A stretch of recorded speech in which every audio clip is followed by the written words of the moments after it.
Good morning, good afternoon, good evening, and good night, wherever you may be across the world. Thank you for joining us here in Bologna for another stop on the Flesh and Blood World Tour. My name is Howling Minds, joined in the booth this weekend for the very first time by Pro Tour Top 4 competitor Gabe Scher. How are you feeling, my friend? I'm feeling really good. I'm super excited to be here. It's something I've wanted to do for a long time, and honestly, it's a great weekend to be doing it early in a meta where it's exciting. We don't know how things are going to shake up. Super hyped to be here. There's plenty to look forward to. Kind of US Nationals last weekend kind of gave us a taste of a brand new CC metagame for the first time. Bit. But that event, of course, half draft, half classic constructed. So this is going to be our first real dialed-in look at what the classic constructed metagame looks like heading into an entire season of national championships. What are you expecting to see today? It's an excellent question. There's a couple heroes that feel like they stand out as maybe the stronger heroes in the pool. We've got some Azaleas, we've got some Florians off of the very good ProQuest season last year. Gravy seems to be the standout new hero, so I'm expecting a lot of that. But there's also some flyers. You know, some people are taking larks on heroes like Prism or Kasai that they think might be good meta calls, and there's a lot of interesting heroes in the mix today. Well, I'm sure everyone at home can already tell you know exactly what you're talking about. But what I'm talking about is what we're playing for this weekend. We have a calling here in Bologna this weekend, and of course that means big prizes, big money for all of our players. 20,000 USD up for grabs for our top 32 here. $5,000 up top, and, well, some PTIs up for grabs as well. PTIs are lovely. They're always a good insurance to have as a player where you're always, you know you're going to be able to go to the next Pro Tour no matter how you do in the ProQuest season or if you're busy. It's a great prize, and they're going away at the PT, so it's nice to have at the calling. Absolutely. On top of that, some gold foil legendary is going to be up for grabs, the biggest of which, of course, the lovely gold foil EA Stonewall Gauntlet. This prize card, kind of the pinnacle of this season of competitive play. Definitely one I'd love to own given the chance. I really would. I know any of them, a Calling Champion prize card is the best thing you'll have in your collection once you get it. Yeah, I mean, I know from walking around the room this morning that we do have more than one Stonewall Gauntlet in the building. Last weekend's calling winner in Las Vegas, Jason Rolfe, may or may not have it on the table this weekend as they're playing their games, and I'm very much hoping we see it in the feature match area at some point. If you win it, you might as well play it. That's what I feel. Absolutely. More than that up for grabs, of course. World Tour points up for grabs for our winner here this weekend as well. If you're not familiar with the World Tour, well, this weekend's pretty big, but we got plenty more to look forward to. It's all part of the big, overarching Flesh and Blood World Tour. 120 destinations across the world, 1.5 million US dollars in prize money. Fab's OP scene was already very impressive, and then when they formalized the World Tour at the end of last year, and they've been going at it this year, it's so great to be a player in this game. Absolutely. We're halfway through the year already. It's very impressive stuff that the World Tour is just now ramping up. We've got players competing for those regional slots. We want to see what everyone's made of towards the end of the year if they make their way towards those prizes. And thankfully, there is still plenty of opportunity to come and get involved if you want to be on the World Tour yourself. Plenty of events coming up. We're going to take a look at them in just a moment. But of course, 120 locations available for you this year. $1.5 million in prize money. Exactly what I'm looking forward to. If you're hoping to find something on your doorstep, don't worry. All three regions will be covered around the block. Let's take a look at some of these events. Kicking things off, of course, this weekend in Bologna. Got everybody over in here in Italy. Looking forward to casting that one, seeing what people are up to. Houston coming up next towards the end of June. Battle Hardened there for Classic Constructed. A lot more Classic Constructed quickly following it with Kuala Lumpur and Bucharest as well. Yeah, and then we've got possibly the most exciting event of a very long time. This calling in Auckland. I wish I could be going. It's a double calling weekend, and maybe the most exciting format of a calling ever had. It's a really impressive event in Auckland. I'm not going to lie. I keep glancing at the prices of flights every now and then, just taking a peek, seeing if I can squeak it out. If you want the last opportunity to play with Alpha, welcome to Wraith for several years. You got to get yourself down there, jump into that calling. If you want to play Classic Constructed again, no big deal. Calling available for you there as well if things don't quite go the way that you want them to. However, I'm eyeballing that Battle Hardened. I mean, it's almost better than the second calling. If you want to play with I think it's the last time we're ever going to have Arcane Rising First Edition ever in the vault or for any tournament. So it's just such an exciting opportunity to play an interesting limited format, updated with 30 cards and with those special First Edition cards. It's going to be an incredible taste of the history of Flesh and Blood. If you got the chance to make it down to Auckland, I would recommend doing so. If not, same weekend, Lucerne will have a Battle Hardened of Classic Constructed, and then we have some CC all the way down until the end of August. Kansas City, Perth, Copenhagen. Looking forward to that one. Going to be there myself. Phoenix, and then something a little different at the end of the schedule in Orlando. A Battle Hardened Living Legend. It's exciting that we start to get these on the menu because I've heard that format is going to become a more important part of the yearly schedule as it might be represented at Worlds this year. So a Battle Hardened and the Living Legend format will be good practice for players who are in the Orlando region. Absolutely. If you want to jump on the road, hop onto one of these events, hopefully I'll have the pleasure of seeing you there. But if you can't wait until there is something near you, don't worry. There already is. National championships kicking off over the course of the next few weeks. Of course, our first national championship taking place last week, the United States National Championship taken down by Margin Bay, kind of setting the rules for this weekend. But the US, not the only country, 47 national championships this year, all across the world. Yeah, it's a very exciting season. It's one of those things where things change fast because we're all adapting as the 3 weeks go on through the format to what happened in the previous week. Almost even more so this year, which we'll get into later when we talk about Living Legend. But it's just such an exciting time of the year because being a national champion carries such pride with it if you're able to win that tournament. Absolutely. Such a tangible accolade to kind of share with friends, family. But if you're not qualified for nationals, you still need to be paying attention to the national season because there's plenty of stuff to look forward to for flesh and blood players of all ilk. Of course, if you're lucky enough to be joining us in that national championship, Rainbow Foil, Conqueror of the High Seas, hopefully foretelling your weekend with a little bit of luck. But if you want to come and join us for the festival events over the course of the weekend, there's some pretty sweet promos over there as well. I mean, I've top 8'd a Pro Tour with a Looking for a Scrap in my deck, so I'd love to have that card and be able to buff up my decks with it. Yeah, beautiful piece of artwork there, available to anyone who hops along, jumps into any side event of their choice over the course of the weekend, so feel free to come and hang out at your national championship. Of course, we do have some faces to look at who have been with us, well, for quite some time now. National champions of last year, honestly, some of my favourite winners' photos ever highlighted along this row here. Dan Mackay over in New Zealand, the Doctor himself, incredible player. Emad Kashi from my own United Kingdom, was lovely to see them win on Zen last year.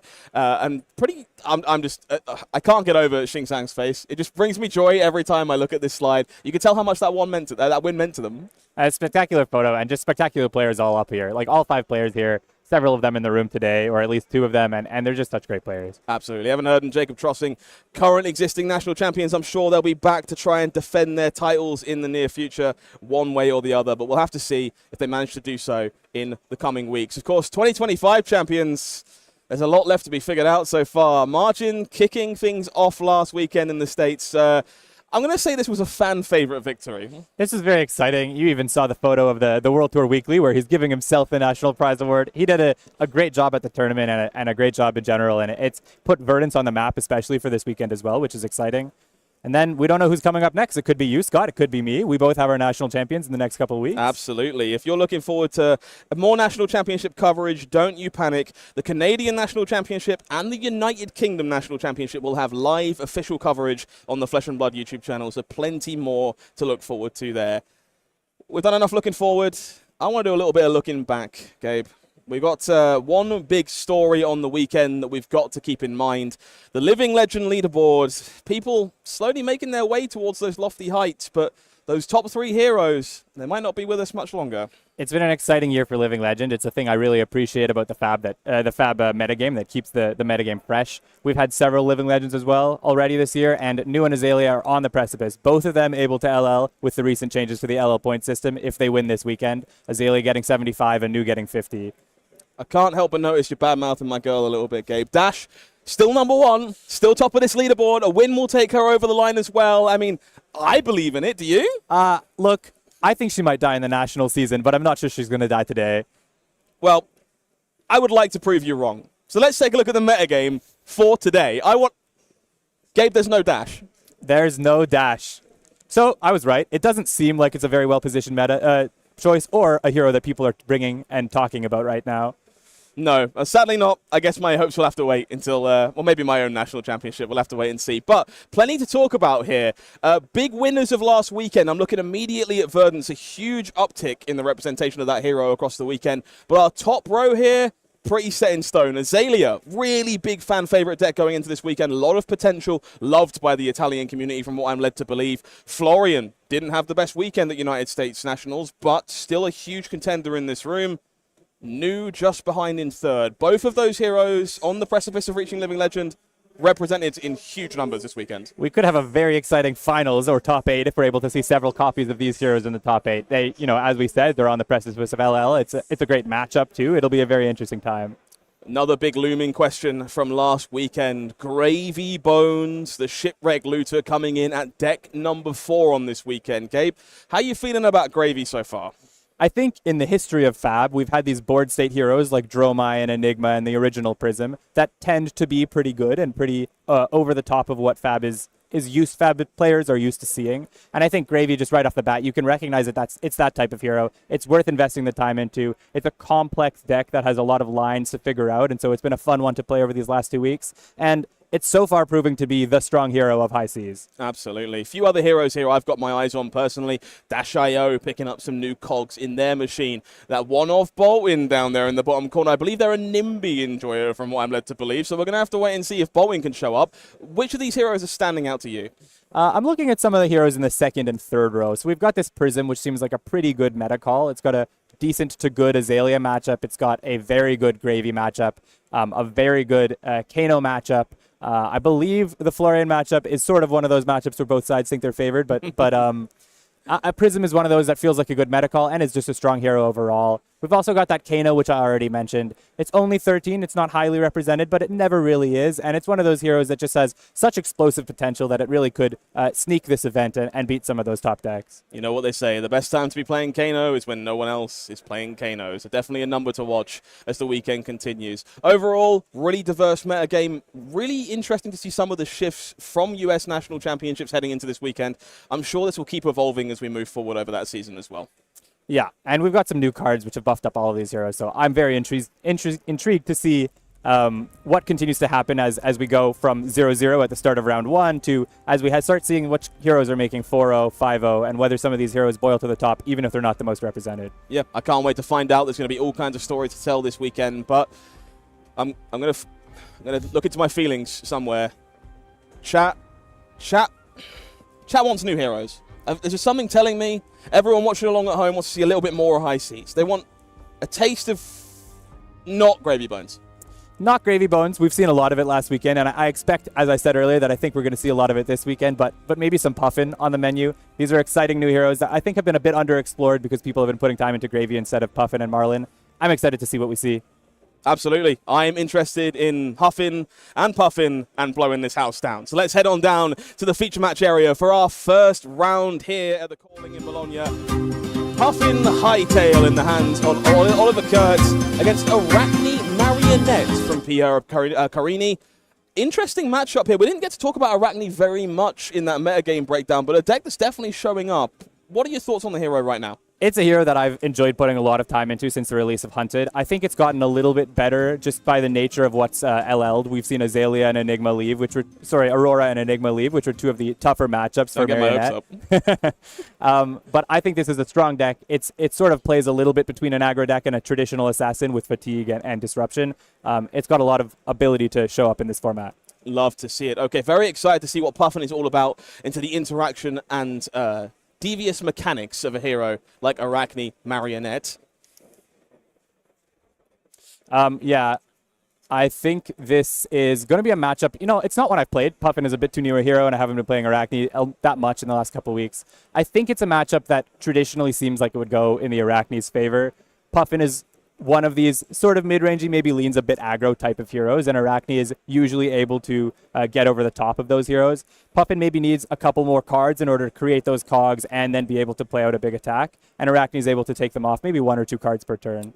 Okay, Piero kicking things off here with a swing of that Hunter's Clave, over-pitching to do so, making those reds safe for later. Kiss of Death, one that's definitely worth keeping our eye on as the game goes on. For now, though, I can't help but notice the cards in Oliver's hand here. We see a soup up, not at its best right now, but that's Sunken Treasure and Opinion Sentry there as well. Not at their best on the first turn of the game, but arguably quite a defensive hand.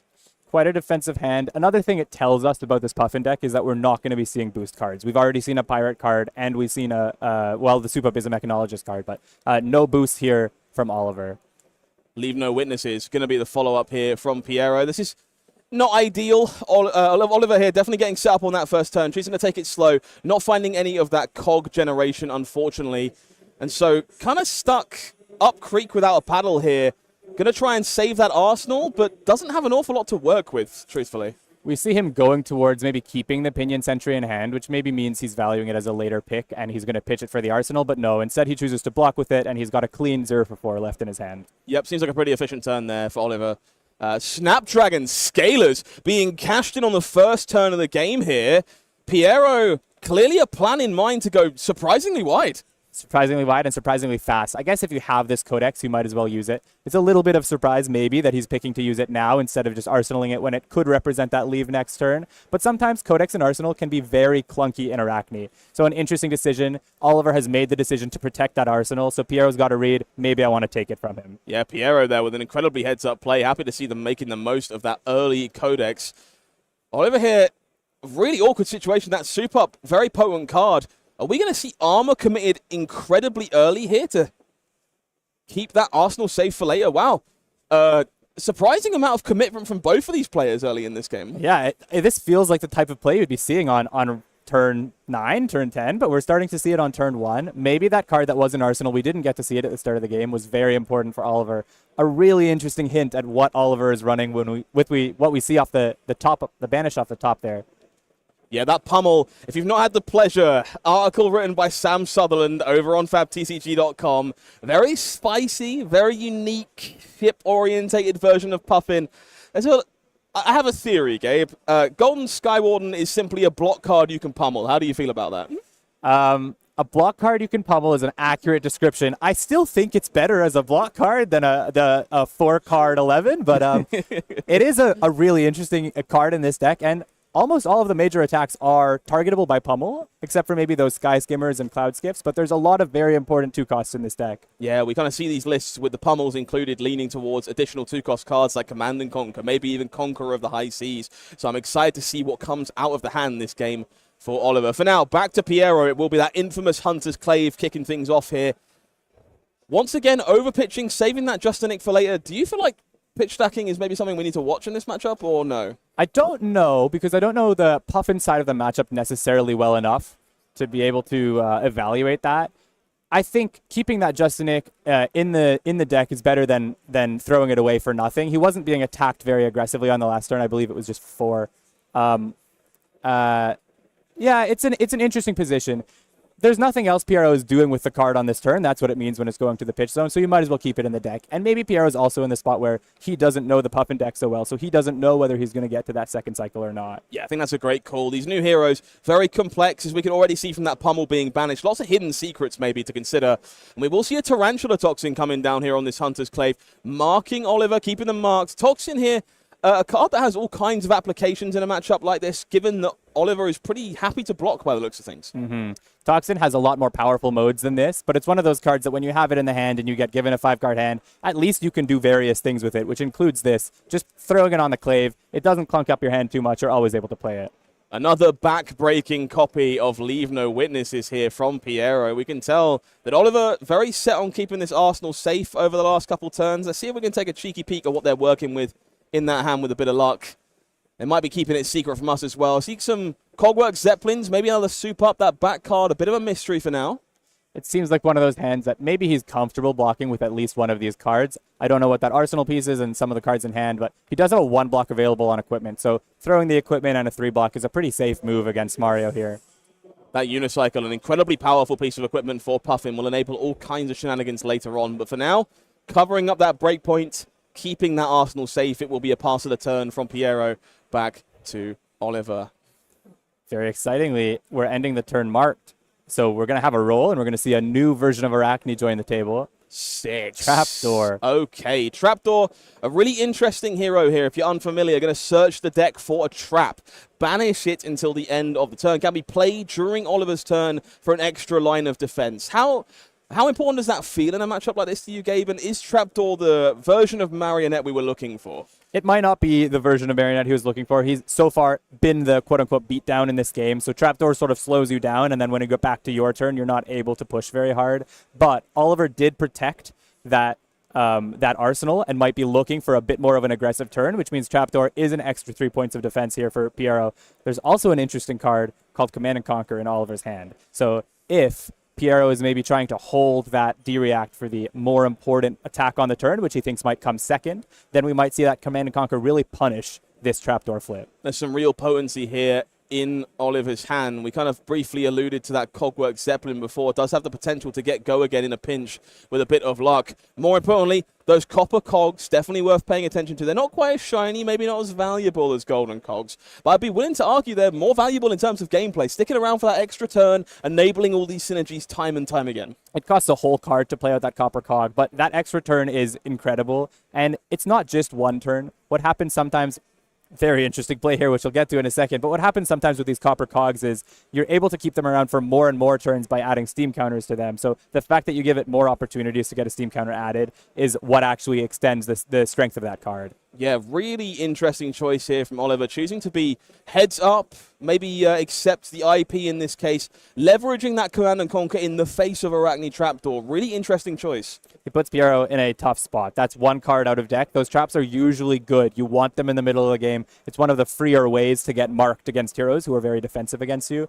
And it just denies value. That hero power, which is usually at least 1 point per turn, is now 0 this turn.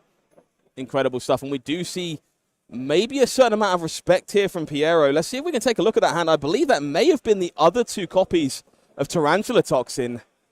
No, so definitely one. Yeah, it looks like another Codex there, perhaps up sticks and run.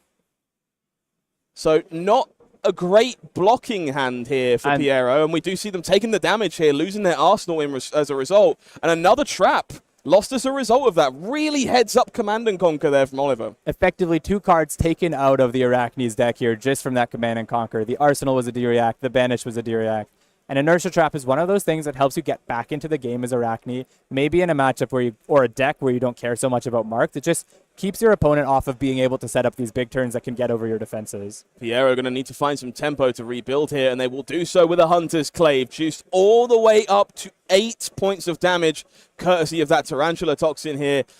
It's maybe my favorite part of Marionette as a hero. There's a lot of complexity as to how this deck plays, but it's really hard to know how big these daggers are going to be. And we see players leaning more and more into the dagger plan recently. Most decks will have at least a sideboard package where you bring in a lot of dagger buffs, but even some players in the United States in the Nationals last week were on almost a mono dagger plan. Absolutely, yeah, that popular build from Tao Tao Chu doing the numbers in recent memory. If there were witnesses before, there are none now. Leave No Witnesses coming back once more, courtesy of the very powerful Codex of Frailty, threatening Oliver's arsenal once again. Importantly, that Crown of Providence now cashed in, a little less resilient to these effects going forward. A really interesting play from Piero here, or a heads-up one. The being trapdoor actually didn't neg him any value here, other than not being able to play that D-React to Command and Conquer, because he was not playing any stealth cards during this turn. So he was going big dagger into Leave No Witnesses no matter what, and it doesn't matter what your hero power is if you're doing that. My favorite part of Puffin on full display here, Soup Up, sometimes played in the full rainbow by these players. Fantastic way of leveraging those leftover cogs once the damage is done, turning them to some premium blocking value. Premium blocking value in the yellow and the blue if you don't need them, but the red is, honestly, it's also very good on the aggressive side. It's a 4 go again most of the time. There are a lot of turns as Puffin where you're going to end up destroying an item at the start of your turn. Oliver taking that Findle Spring Tunic counter for Cog in the machine. This one a pretty premium way of scoring additional action points for Oliver in a pinch if they want to get that Spitfire firing away. More importantly, it looks like we might see our first card drawn here from Puffin's hero ability by cranking both of those cogs. Cog in the machine is an interesting one where you have both modes. You can either crank one and only keep one action point if you have access to another crank to be able to draw with Puffin. But if you want to, it's a self-replacing card. You can crank both of those and you immediately get a card off the top of your deck. Something I'm very interested in here, Gabe. Cogs not being tapped to save that cog in the machine. That's got to make you worry about something like a Palantir Aeronaut, maybe some Sky Skimmers, these kind of cards that would otherwise utilize those cogs. But instead, a Command and Conquer here with one card left in hand. This just feels like a pummel to me. This does smell something's going on here. We've got, yeah, or not. Okay. Piero fading the damage. Oh, we forgot about the extra action point. This is the king. It goes to show you how difficult it can be to monitor all these tricks of these new heroes. That second action point being generated by Cog in the machine means we can start on Command and Conquer, force the issue, earn some blocks, and then reevaluate what we want to do. And having 2 cogs available here, we saw Oliver reaching for them. There's so many attacks that can be buffed up by that. Command and Conquer took 2 cards. He's just using this to come in with Spitfire for 3. But, you know, there's so many attacks that can also be 7 or 8 when you have 2 cogs on the board. There's a lot of punishing things that Puffin can do. Yeah, unfortunately, this gun looking a little frail, courtesy of that Codex last turn. Does mean only 2 points of damage going to be coming across here. Not the most optimal turn there for Oliver. Some cards left over at the end of the turn. Never really where you want to be. But finding a way to leverage those cogs and continue to threaten the arsenal with those copies of Command and Conquer. For now, back to Piero.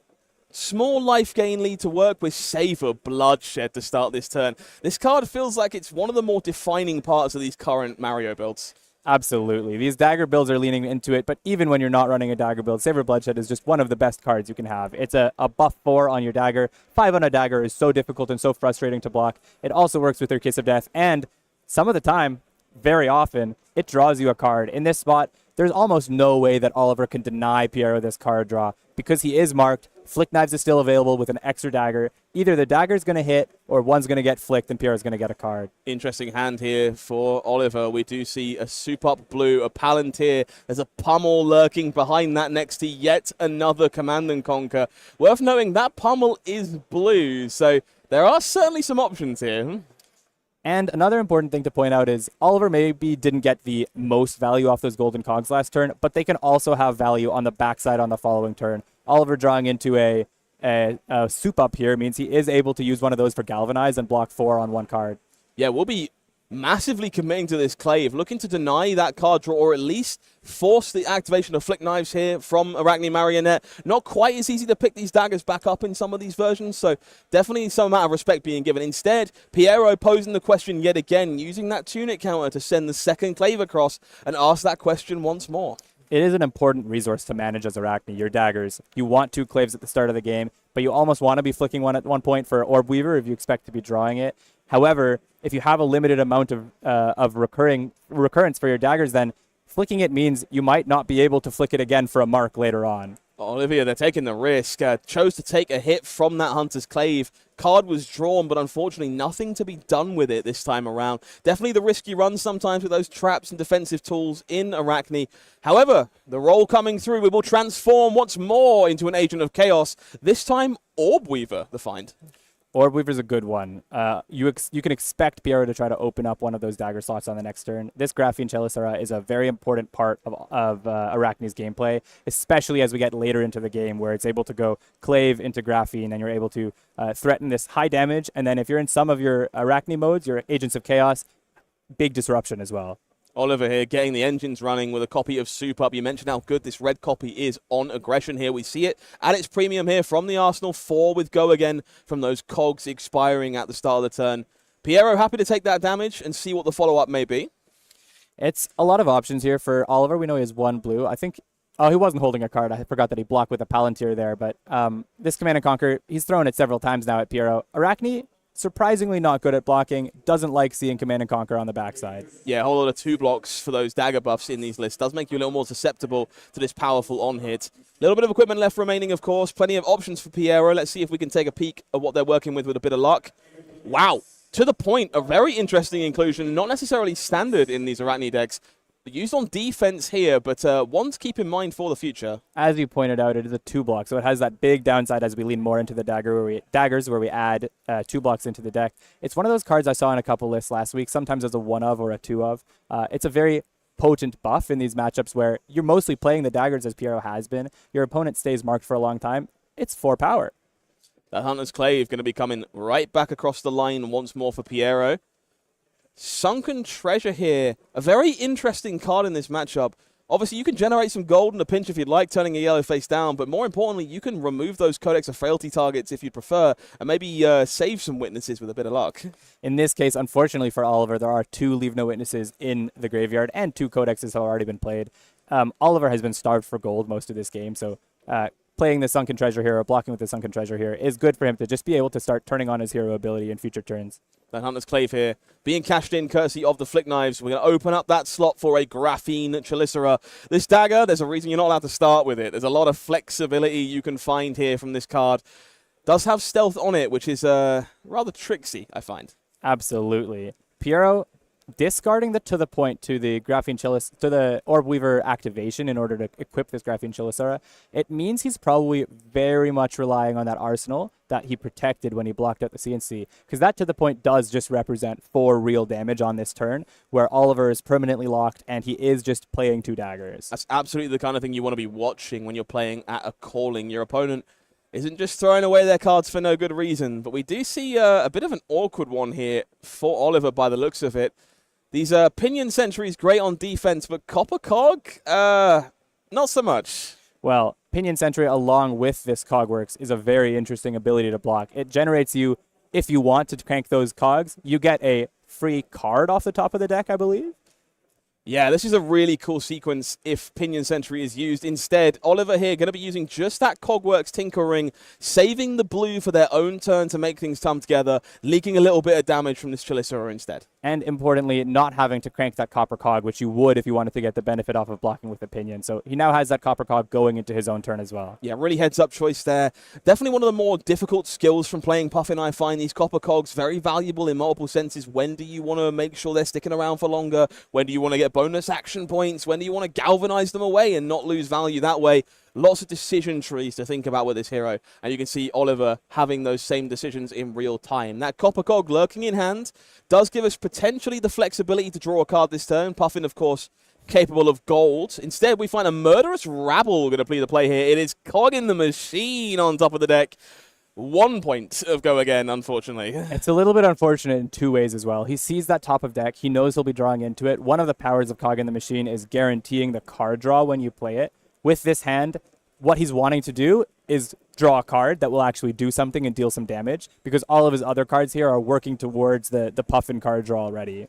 It does create some interesting options, though. Theoretically, that gold could be used the old way, if you like. Crack it, draw a card, find the Cog in the Machine, and draw another card and keep the engine spinning. It looks like that Pinion Sentry might be cashed in to do exactly that here. That's a very good read, Scott. I think that's what he's going to be doing. And now this Cog in the Machine not only is able to help him draw an additional card this turn, it'll be setting up those golden cogs for the next turn, meaning I don't know what 4 cards he's going to draw off the top, but if they include something like a Palantir Aeronaut or a Cogworks Zeppelin, those are very potent cards to have when you've got 2 or 3 golden cogs on the board. Yeah, impressive sequencing there from Oliver, and a real testament to how good Murderous Rabble has the potential to be in a deck like this. That top deck information, worth its weight in gold, if you like. Cog in the Machine will be making its way down here. 2 more cogs being generated for Oliver to keep this turn going. Gotta be honest, those Marvel cogs are quite something, aren't they? And he's got a lot of them. It's quite beautiful to look at. It's an exciting part of the treasure packs that we get in this new set, High Seas. He's got a lot. He's committed to this deck. He's choosing to crank both, which means he has an extra action point. Bit of an unfortunate draw there for Oliver. Looks like a copy of Pummel coming off the top of the deck with no immediate way to get value from it. It will just be a Spitfire attack for 3 here with 2 cards in hand. That Copper Cog and that Pummel going to have to be saved for later. Unfortunately, that's what happens when you play a card draw deck that doesn't have perfect information of the top of the deck. He is a little bit punished by the draw here and the choice to crank the second cog, but he didn't have knowledge of what he was going to draw when he chose to do that. So now he's going to have 3 golden cogs that are here for the defending turn, but not the next attacking turn. Maybe he's going to be hoping to draw some of those galvanized effects. Maybe a Golden Skywarden would really benefit from these. Yeah, plenty of draws here to capitalize on the number of cogs. We see Under the Trapdoor being discarded here from Piero. Really snazzy little blue that benefits from that CNC played earlier. Absolutely, and it's very good to play this here. This Inertia Trap being in graveyard for the perfect moment. Oliver has IP'd himself by accident with not knowing the top of the deck, but he's also now not able to save the better of those cards in his arsenal for next turn. Yeah, this is a really, really punishing Inertia Trap here. We do see that extra action point cashed in as a result. Just to play out that Copper Cog, no need to crank this. Build our army, our machine, if you will, for next turn, and hopefully Oliver's hand can find some of those massive payoff cards for this abundance of cogs. For now, back to Piero.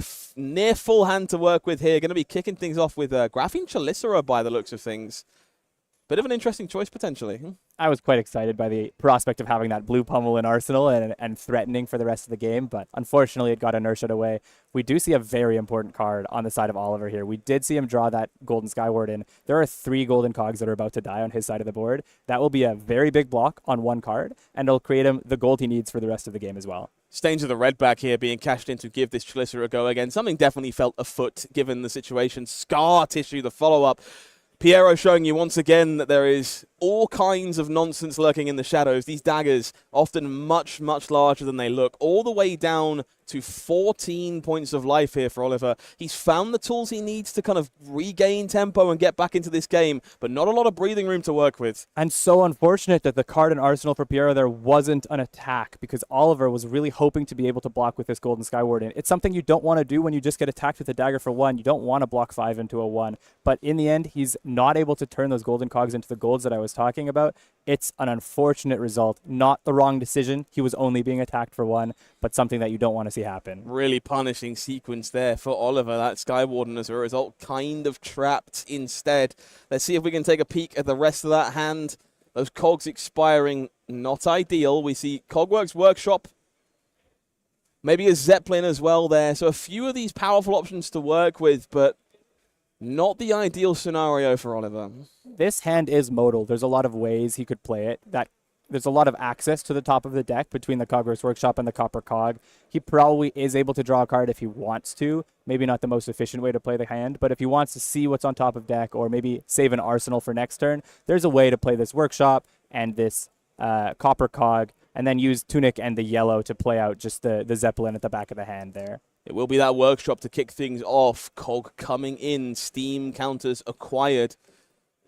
Definitely a bit of an underrated card in this deck, I find. Blue block 3, very easy to mitigate. We're going to see Polly cashed in here. Okay, about time that our beloved Parrot makes the way onto the battlefield here. All-important tool, does enable a card draw immediately here for Oliver, and is almost certainly going to be catching the wrath of a dagger in the near future, I would think. It's one of those cards that's probably pretty easy for Piero to clear, but Polly, it's just like on a stick, you don't have to use your other cards to crank. So what he's able to do here is hold that Copper Cog in his hand, maybe as a pitch card, maybe as something else. He's able to play out this Murderous Rabble, which is another blue, hold that Copper Cog. It could be an arsenal, it could be a pitch card, we don't know. But he's giving himself flexibility by choosing to cash in the Poly on this turn. Another Copper Cog found on top of the deck there as well. 3 points of go again damage. No blocks declared here for Piero. Happy to take some damage, utilize that life buffer they've gained over the course of the turn. It's an interesting option available to Oliver. I believe we know he has the Skywarden, we know he has the Zeppelin, and we know he's got the blue Copper Cog. So he's going to save that Copper Cog for the future, where it represents half a card draw and a cog continuing through, which can be 1 or 2 points of value. And this Zeppelin with 2 cogs on the board, it's doing everything you want it to do. Yeah, Cogworks Zeppelin here, really intriguing card. People often forget you can give this one go again in the pinch as well, courtesy of the cog you create. You can crank it, draw cards with Puffin if you haven't already, keep the turn going wider. In this case, likely just threatening 8 chunky points of damage, I'd have thought. It could also, I think, present 10. So if we tap one of the cogs for the twice per turn instant ability, this goes to 7. And then the on hit, you can tap the other cog, create 1, crank that, action point, tap it to fire the Spitfire. So that's 7 from the Zeppelin here, and then 2 from the Spitfire, not 3. Yeah, surprisingly powerful turn here from Oliver, found by understanding the top card of their deck, utilizing that knowledge, drawing these additional cards with Puffin, and chaining these powerful new cards together. Both Pirate and Mech working in harmony. Mask of Deceit going to be put on blocking duty here. This feels like a very important tool for Piero. Doesn't want to be Funnel Web. In fact, would really rather be Black Widow. When I'm playing Arakni, I never want to be Funnel Web. It feels like one of those things that your opponent always knows is happening, so they're always able to play around it. And in this case, Oliver would have been able to also play out that Copper Cog instead of activating Spitfire if he wanted to with the extra action point. Here we go. This is defended for 6. One of these cogs is still able to push it on the top, so he still can convert these cards. Indeed, Cog being tapped here to juice up the Zeppelin, does sneak it over the top, takes the 1 point of damage, and will have the ability to tap a Cog and make a Cog, if that's what Oliver wants to do. Piero, of course, filtering their hand with that Sink Below, setting up their dastardly schemes with Arakni Black Widow. Of course, some rather disturbing things you can do with Kiss of Death and that card's hero ability, and I do have to wonder if there's something waiting in the wings for Oliver here, potentially. Certainly is. And we see now that it's Black Widow and not Funnel Web. It's a good decision for Oliver to just throw in that Spitfire for 2 extra damage, get that life buffer down, and then keep that Copper Cog, as we were talking about earlier, as half a card draw and a couple points of value in Arsenal. We have several cards kept here for Piero in one of the most potent ways you can play them. We've got Black Widow and Kiss of Death. Right now, there's no snaps on the board. not necessarily going to see the flick of this Kiss of Death unless we have something like a Stains of the Red back available as well. Yeah, let's see if we can take a peek at that hand and see what Piero is working with. There is no Stains, but there is going to be Take Up the Mantle and a Scar Tissue there. So this Kiss of Death, the potential to get very, very large. Super large, and I don't know if we've seen a Bonds of Agony in the graveyard here. I think we might have, but it might have been in the pitch zone. This Take Up the Mantle and Flick and Black Widow, there are 3 attack reactions available here for Piero. This can be not only very large, but very disruptive. Oliver here staring at the hand. We still Steel Street Hoons on the front of that hand. Even more galvanized blocking value in a pinch.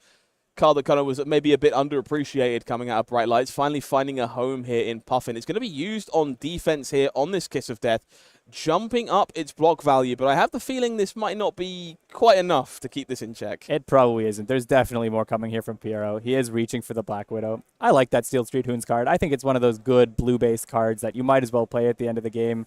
But it's also a 3 or 4 block in the middle of the game thanks to the Galvanize effect. We are going to see the clip being unloaded here for Piero Carini. Kiss of Death jumped up with that Scar Tissue. The follow-up, Take Up the Mantle. It will be Mark of the Black Widow pulled in place here. Going to be ripping 2 more cards out of Oliver's hand here and stealing away all of the tempo.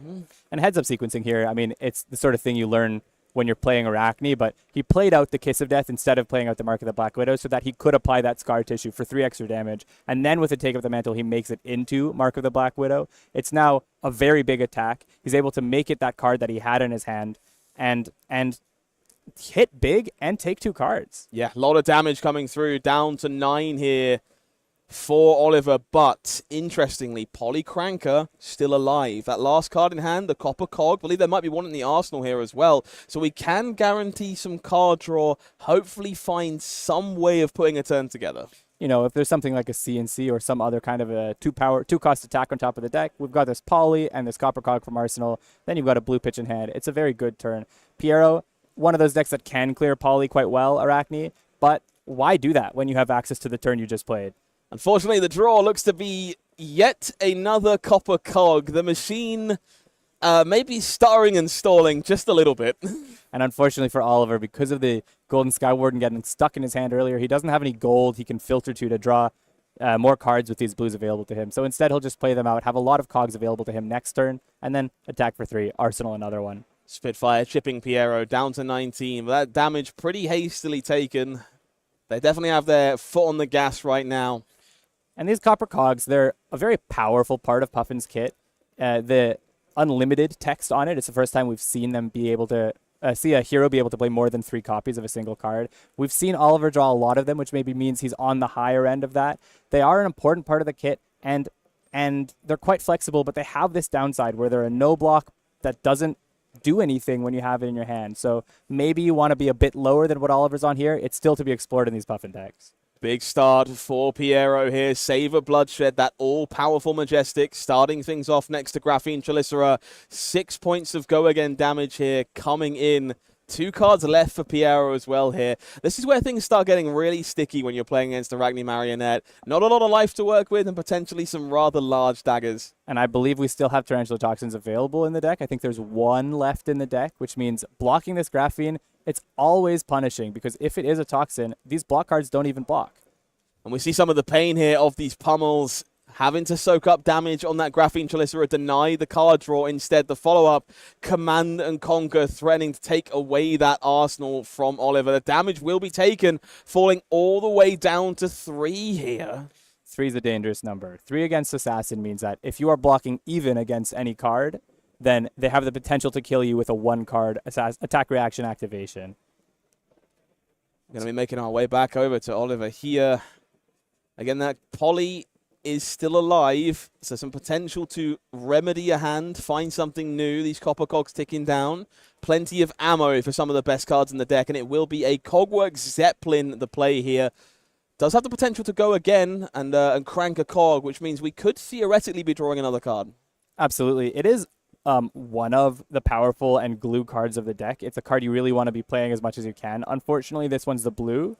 It's still in your deck because it's even at blue, a strong card. It can be a 2 for 6 that generates you an action point. However, in this spot, I think Oliver wants to be playing the red in order to crawl back into this game. Oliver here is going to be tapping some number of cogs here. 2 it is to juice this Cogwork Zeppelin up to 6. He then can tap the other one for the effect, so there's no reason not to go all in on this activation. Piero here maybe looking at a defense reaction. Perhaps forgot that this would not be 4 damage when all was said and done. Does take the damage, falling down to 12. And we'll find that cog being tapped for yet another golden cog. We'll no doubt see this cranked on the way in to facilitate Poly Cranker. Our beloved bird is going to have to find a little bit of a miracle off the top. Slow roll.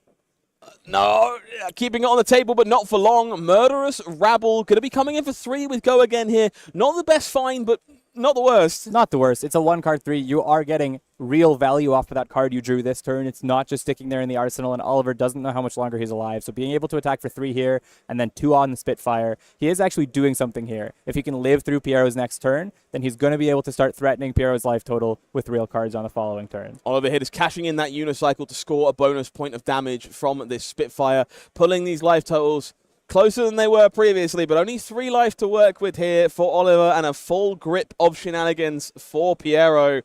Let's see what's in the Assassin's Mitts. We see just a Nick lurking in the back there, into the under the trapdoor, and too many cards we can't quite catch, unfortunately. Think there are several blue stealths available. So this Justinic, it doesn't necessarily have to be doing what it's going to be often doing in new, where it's adding disruptive potential or adding life gain on a persuasive prognosis. In this case, Oliver's on 3. You come in for 1, you're demanding a lot of extra cards. That Justinic can push it to 7, and possibly a flick for Marked can push it Justinic will push it to 6, and your flick to Marked will push it to 7, and Go Again. Piero has a lot of damage available to him here. Oliver making sure not to get caught out like they were before, cashing those cogs in on Golden Skywarden on this Hunter's Clave.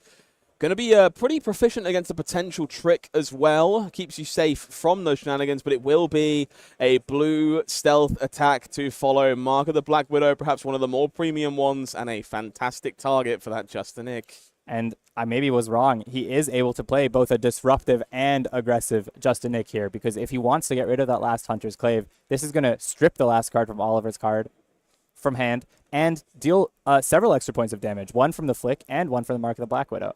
Yeah, that Arakni Marionette ability definitely going to be coming in clutch here, knocking up an extra point of power courtesy of a marked opponent. Justinic coming on through to juice this to 7 will mean it leaks through the defenses of Oliver here, and it will be take up the mantle to make it even bigger. That final copper cog stuck in hand for Oliver Kurtz, and therefore we find out Piero Carini as our winner, round number 1.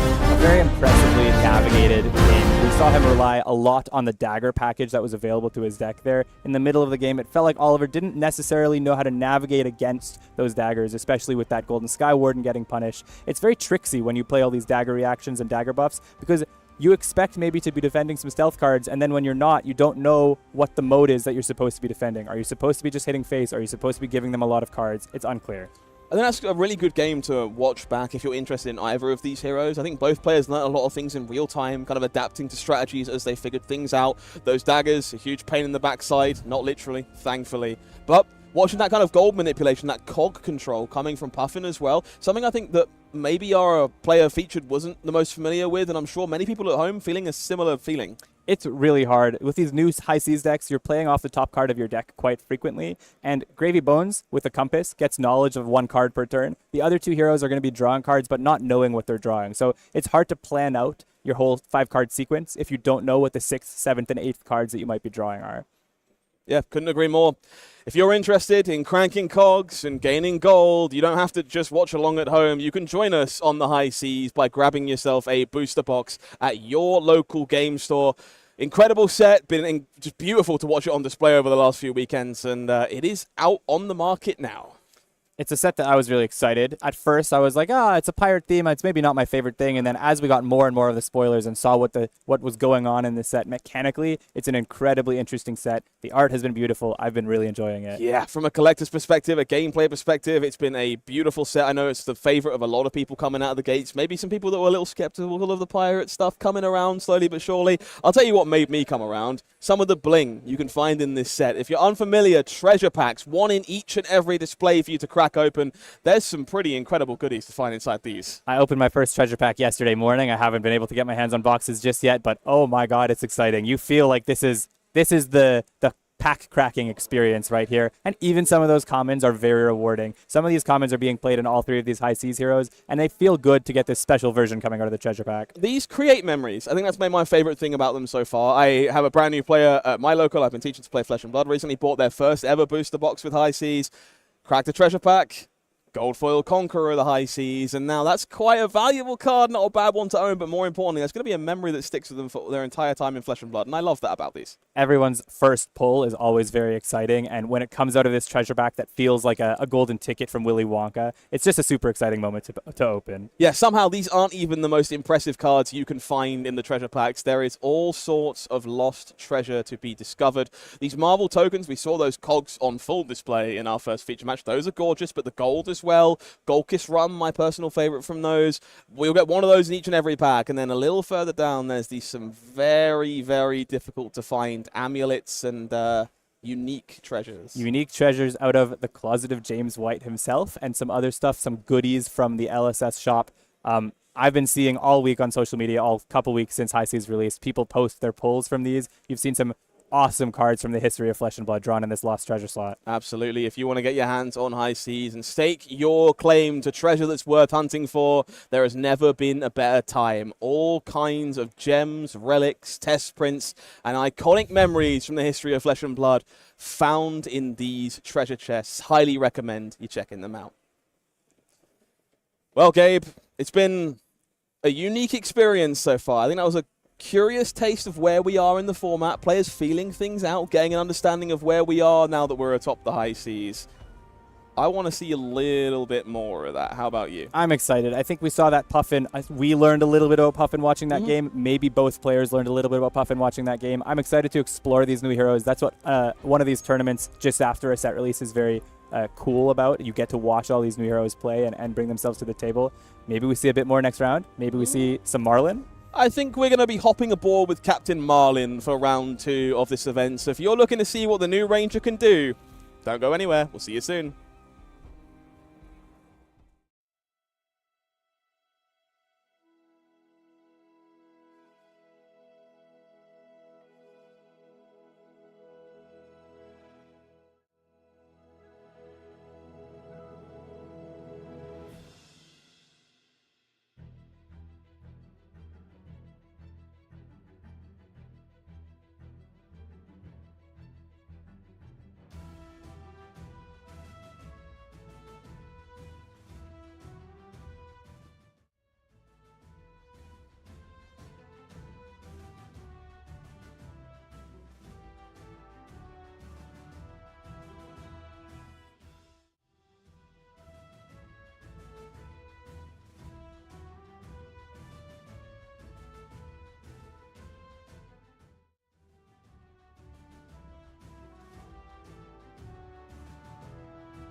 We've done some huffing and puffing. Now it's time to harvest harpoons. High Seas, latest Ranger, going to be making their way into the feature match area for round 2. Gabe, talk to me a bit about Marlyn. We've not seen her too much so far. I'm a long-time Ranger player. I really enjoy the class. I've been putting time in on Marlyn since this set came out. Not something that's been seeming the most rewarding necessarily, although I think there is still depth to explore there. We didn't see a lot of it at Nationals last week. We're seeing it right now. There's not a lot represented here. I think it was just 3 in that meta breakdown. But this hero, it does some interesting things. It's a mix of Ranger and some of those other classes we've seen, some Guardian, some Assassin with the disruption and the big overpowers and the ways to push big damage. But it is still a Ranger at its heart. It suffers from the same difficulties, getting your arrows stuff at the right time. But also, it can deal some real disruption and real damage when you don't expect it. Yeah, those harpoons definitely feel like a big pivotal part of what the deck is doing, stripping cards away from the opponent's hand. Almost feels like Assassin-esque in a way, in the way you can kind of strip away those important tools, keep the tempo going. I'm really excited to see if that's what we can find in our feature match area this round. They're winning so far. That's good news. I like it when new heroes win. We have a really intriguing matchup for our Marlyn. On the other side of the table, Vincet Iron Maiden. Vincet is an interesting hero. It's maybe a good pick against some of the meta calls that are in the room. So one of those level 3 picks where you've got some of the big decks, then you've got Prism, and then you've got Vincet to target the Prisms and stuff like that. This matchup, I have no clue how to evaluate. We're going to see a lot of big numbers get thrown between the two decks. 6s and 9s all the way across the board. Let's figure it out together, everybody. Heading down to the feature match area. Marlyn, Treasure Hunter, in the hands of Simone. Pagani on the other side of the table. Edoardo da Rosa on Vincet Iron Maiden. It's going to be Marlyn going first here.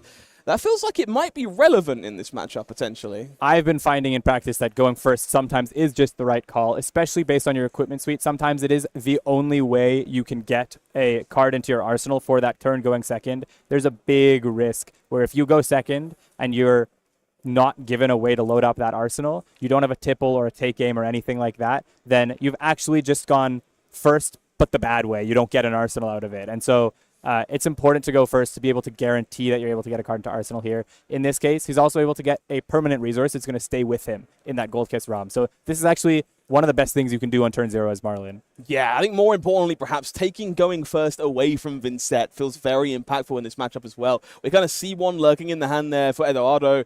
Malefic Incantation, a very important part about getting this engine online for this deck, and denying that on the first turn of the game feels very impactful. Edoardo here going to be kicking things off with that Vincet ability, banishing a deadly whale. This is kind of that bread and butter attack we see from Vincet. Lets you chain turns together alongside these Malefic Incantations. Something I'm interested to see about how this Vincet is going to approach this matchup is whether we're going to be seeing them set up those 2 or 3 Runegate turns, or whether they're just going to be playing the sort of tempo 1 Runegate every turn kind of plan. Marlyn is able to strip cards out of your hand with the harpoons, and so that disruption is usually you respond to that by trying to set up a multiple Runegate, but not necessarily, and maybe Marlyn's, because she's limited to taking 1 card if she's the driver's seat of this, then maybe Vincet is just going to respond by playing a tempo game pack. I want to talk about a really interesting inclusion here. Skullbone Crosswrap being activated here, flipping King Shark Harpoon, revealing that top card for Simone. Can't quite do the same shenanigans as Azalea with that information, but a lot to be gained from gold, perhaps. It's got a lot of purposes. It gives you information of what you're going to get off of gold if you draw. It gives you information of what you're going to get off a ponder if you play a codex or a premeditate. There's a lot of reasons that Opt 1 turns into real value in this deck, and the thing that you get into Arsenal off of something like a ponder is very important. Also, the New Horizons, it wasn't really working when people were testing it. So I think instead of that Skullbone Crosswrap, one of the alternatives is something like Crown of Providence or a 2-block head instead of the New Horizons, where that second Arsenal slot isn't really being used in most games. Yeah, all kinds of headpieces available to Marlyn. Even Crown of Dominion, that extra gold may be coming in clutch. So very intriguing to see that Skullbone Crosswrap. You know what's less intriguing for Edoardo? 10 overpower, courtesy of a King Shark Harpoon, juiced up by that Hammerhead. This is what we're expecting to see from Marlyn. Like I said, the Marlyn player had a really good turn 0. They created that Gold Kiss ROM. They put a card in Arsenal. It is basically the best attack in their deck that they put into Arsenal. This is guaranteed to take cards out of Edoardo's hand. He's looking to save some life by blocking. Often Vincet is going to want to block 2 or 3 cards on their turn. put a Rune Gate into banish, and then play that out. In this case, if he doesn't have a block card, he's only limited to blocking with one card. Yeah, really big deal, actually. We can see on the corner of Edoardo's hand there, Haunting Rendition, a card typically used to generate rune chants for Vincet, keep those turns spinning together. But here, the fact it's a block card, very powerful against Marlyn's Overpower. And it is powerful against Marlyn's Overpower, but it looks like he's actually committing that to the other mode. So what he wants here is that third rune chant, second one created here by the Haunting Rendition, and then on his turn, he's going to also create an additional one with his Rune Gate Banish. So this Vincet is doing the thing he needs. He's getting to that critical 3 rune chants, which is what he wants out of this. He's going to lose a card to the discard effect here, but he still has that Deathly Wail available in Banish. He has this Widespread Ruin available in hand. He's got options. Yeah, really heads-up play here from Edoardo as well. Keeping enough cards to remain safe from King Shark Harpoon. Really easy to overcompensate sometimes as Vincet and not leave yourself with a card to banish. But thankfully, here that ability will trigger at the start of the turn. We'll find ourselves the ability to banish another one of these Blood Debt attacks. And that Deadwood Dirge potentially going to do some heavy lifting in chaining these attacks together. I'm intrigued by what card is available to him in the arsenal here, because we possibly will see both of these cards. With the Malefic Incantation, there it is. It's a Beseech the Demagon. So actually, though, it doesn't mean we're going to be attacking twice on this turn. It means we're going to be attacking one really big attack, probably with that Deathly Wail, to guarantee that next turn we have a lot of rune chants available as well. Setting up that Deadwood Dirge, and then next turn, starting on big rune chants, still have a Malefic out. You're probably able to play 2 rune chants if you're able to keep the cards. It is haymakers for both players to start this game. Rune chants coming in alongside a gigantic Deathly Wail for 8. Malefic Incantation, gonna tick on down. Bank a rune chant for next turn as well. For now, Simone with some puzzles to figure out. And Edoardo has no bricks going into his next turn. Because he's created 1 off this Malefic, this Deathly Wail is going to create 2 because he took a ping to that Beseech the Demagon, the shadow card that he played, and he's going to get 1 rune chant off of his banish next turn. On 4 rune chants, all of the rune gates that he could draw in this spot are going to be playable on next turn. He has access to, if he needs it, just a 1 card, 6, 10, somewhere in that range kind of play. Rune chants leaking through here to start. Simone gonna take a second to double check Spellbound Creepers. This is one you'll see plenty. This card very complicated. A lot of tricksy shenanigans to these rune blades, courtesy of it being there. In this case, what he's evaluating is whether Edoardo is able to do something else with that Widespread Ruin this turn. He's not. He needs 1 resource and a card to be able to create that action point and then go again. He's probably going to plan to do it next turn or sometime in the near future while this Malefic is out. But right now, not necessarily. Simone Pagani blocking with the face. Going to take all that damage, keep all their cards to fire back what will no doubt be a rather large harpoon. Let's take a look at what we can hopefully find in the hand. Another copy of Tip the Barkeep there. We do see one of the harpoons lurking on the front. We'll be kicking things off with that Skullbone cross wrap. Again, flipping over one of the blue harpoons here. Interesting that we chose to cross wrap instead of sarong here. What that means is maybe he has a way to be able to do multiple arrows anyways. He's got that Gold Kiss Rum, so he can give this go again. And if he doesn't really feel an interest in keeping that Gold Kiss Rum till later in the game in this matchup, then he can just use it here. He can give this Bluefin go again, and he's able to attack with another harpoon later on in the turn as well. Lock going to be a gigantic harpoon once more for Simone Pagani here. Overpower lined up with Take Aim for a little bit of bonus juice. Bluefin harpoon, probably not the most impactful one hit into Vincet, but has the potential to break some turns apart. It definitely does. In this case, it actually does hit a blue. So Edoardo is forced to block with his Widespread Annihilation, which is one of those potent things you can play on this upcoming turn because of the 4 rune chants. But he's not able to use it here. We do have the Bluefin Harpoon that would have stolen that Annihilation. It has to go to block. And this is the power of the cross wrap. On turns where you don't have a second arrow available, like Simone does not right now, he's just able to use that cross wrap to get at least a little bit of value out of the opt instead of the Sealess Sarong, and then he's going to throw a different card into Arsenal. He's still going big 10, 11 overpower, using that cross wrap for value, and then still playing his turn the way he wanted to. Yeah, impressively sweeter instead. An incredibly potent on-hit there for Simone.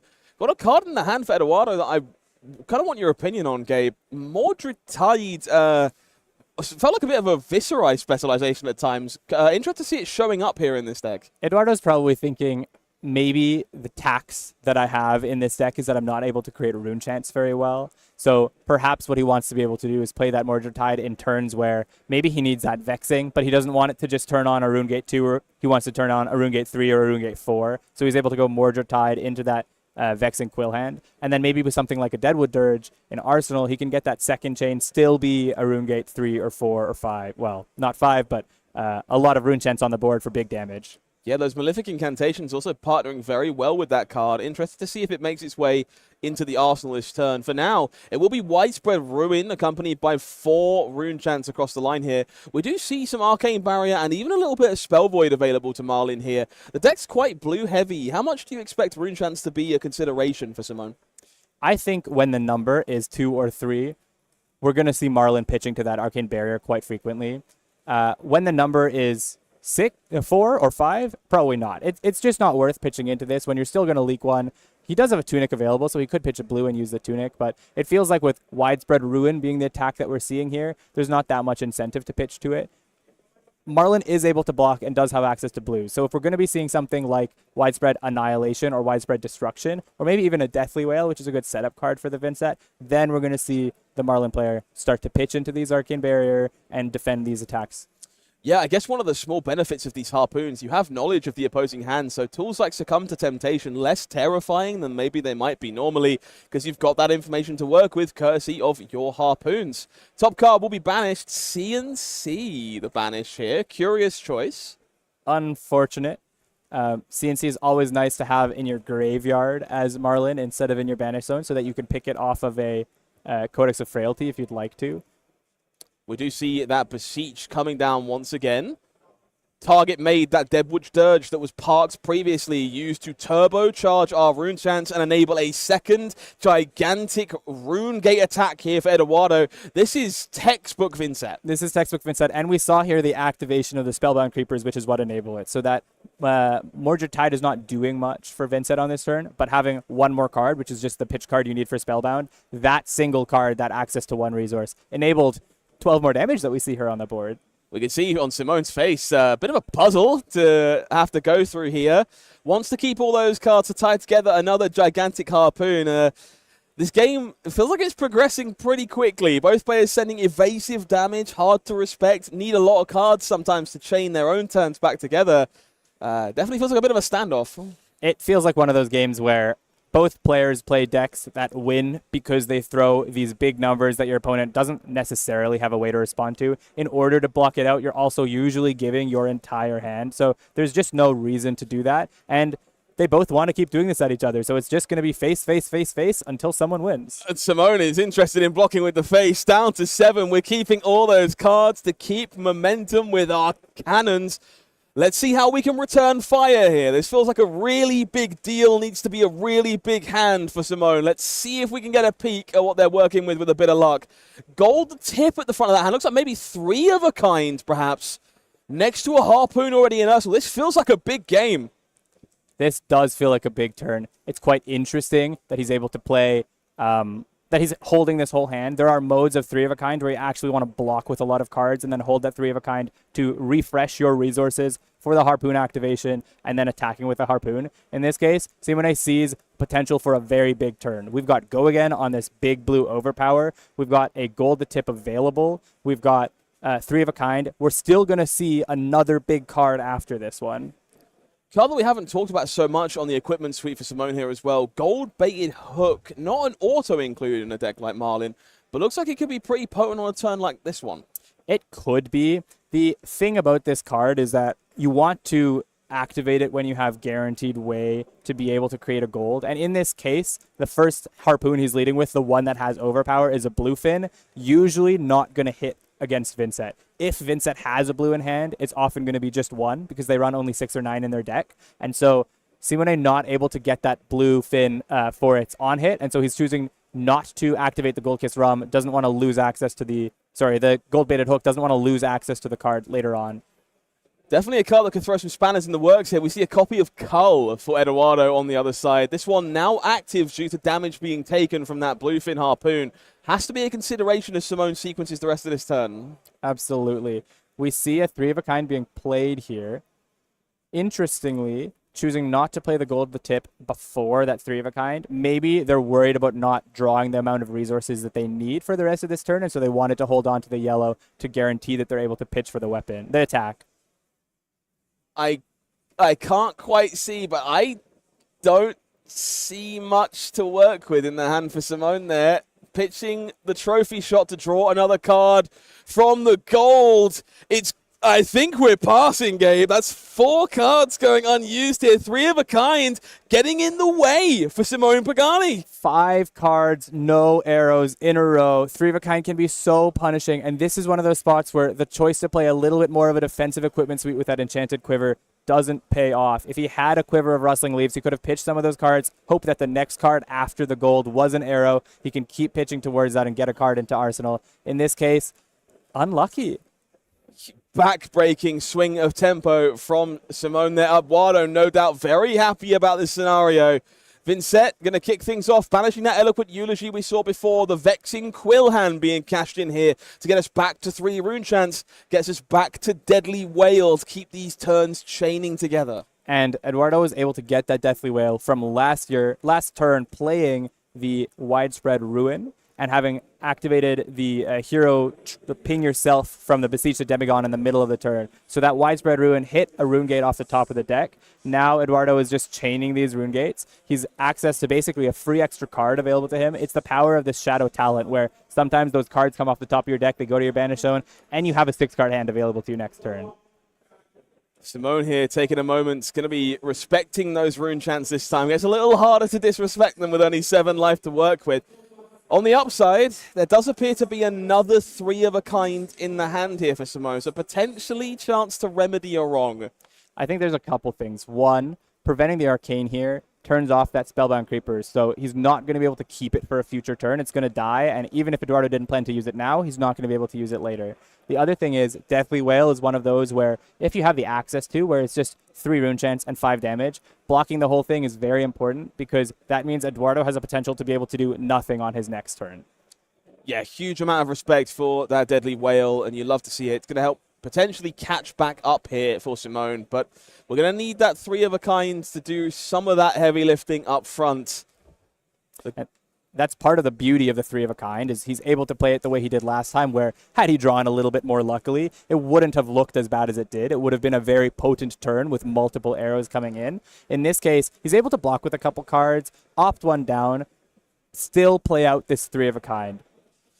This is a little bit awkward here without New Horizons around this. Codex maybe stuck in the way a little bit. The thing is, in Marlyn, you get less punished for that than in previous Rangers, because something he's looking for off this 3 of a kind is just blues. All he wants to do is to be able to pitch into this Hammerhead and then play that Codex for one of those King Shark Harpoons he played earlier in the game. It's a disruptive attack. The 3 of a kind drew you the resources to make it 10 overpower instead of just 6.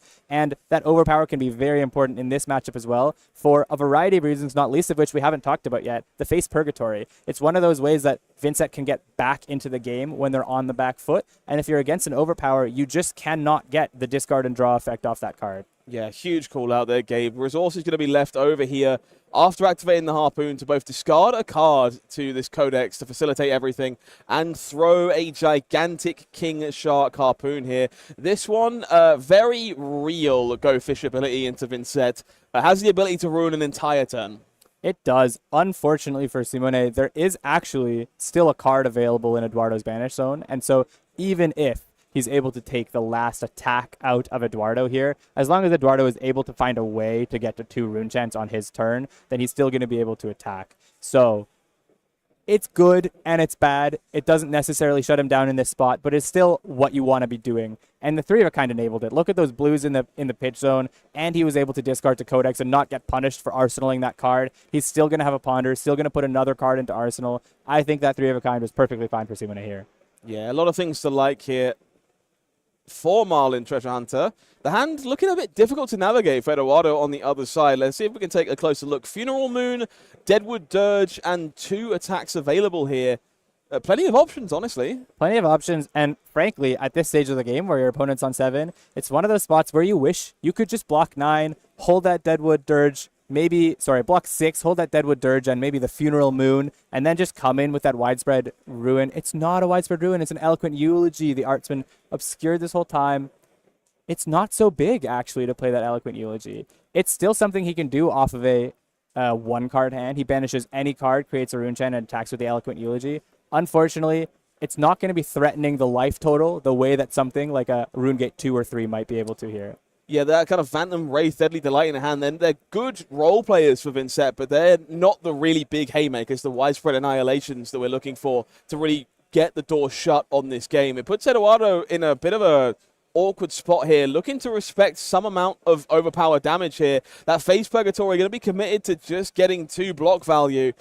Really a bit of a shame. That card potentially quite powerful in this matchup with a bit of luck. Absolutely, but Overpower is something that's going to be denying its ability to get big value, and so maybe Edoardo just choosing to stay high enough that future Overpowers aren't going to kill him. Also, the hand, given that he's going to lose a card out of it, probably plays best keeping everything. He's going to be able to banish one of those bigger rune gates, use the Deadwood Dirge to turn it on, hold that Funeral Moon, and probably play it in the react step to set up the following turn as well, and keep his life not only able to attack this turn, but able to attack next turn.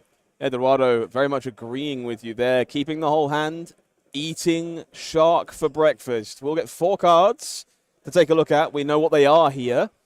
What are you looking at taking away given the choice? Do you think it much matters between these attacks? I think the one he picked is the better of the 2 choices. They're almost identical. One has a little bit more damage, and the other one has a little bit of life gain. With Marlyn on the back foot here, on the lower life total, you get rid of the one that deals more damage. The life gain is not how you're losing the game. It's the damage is how you're losing the game.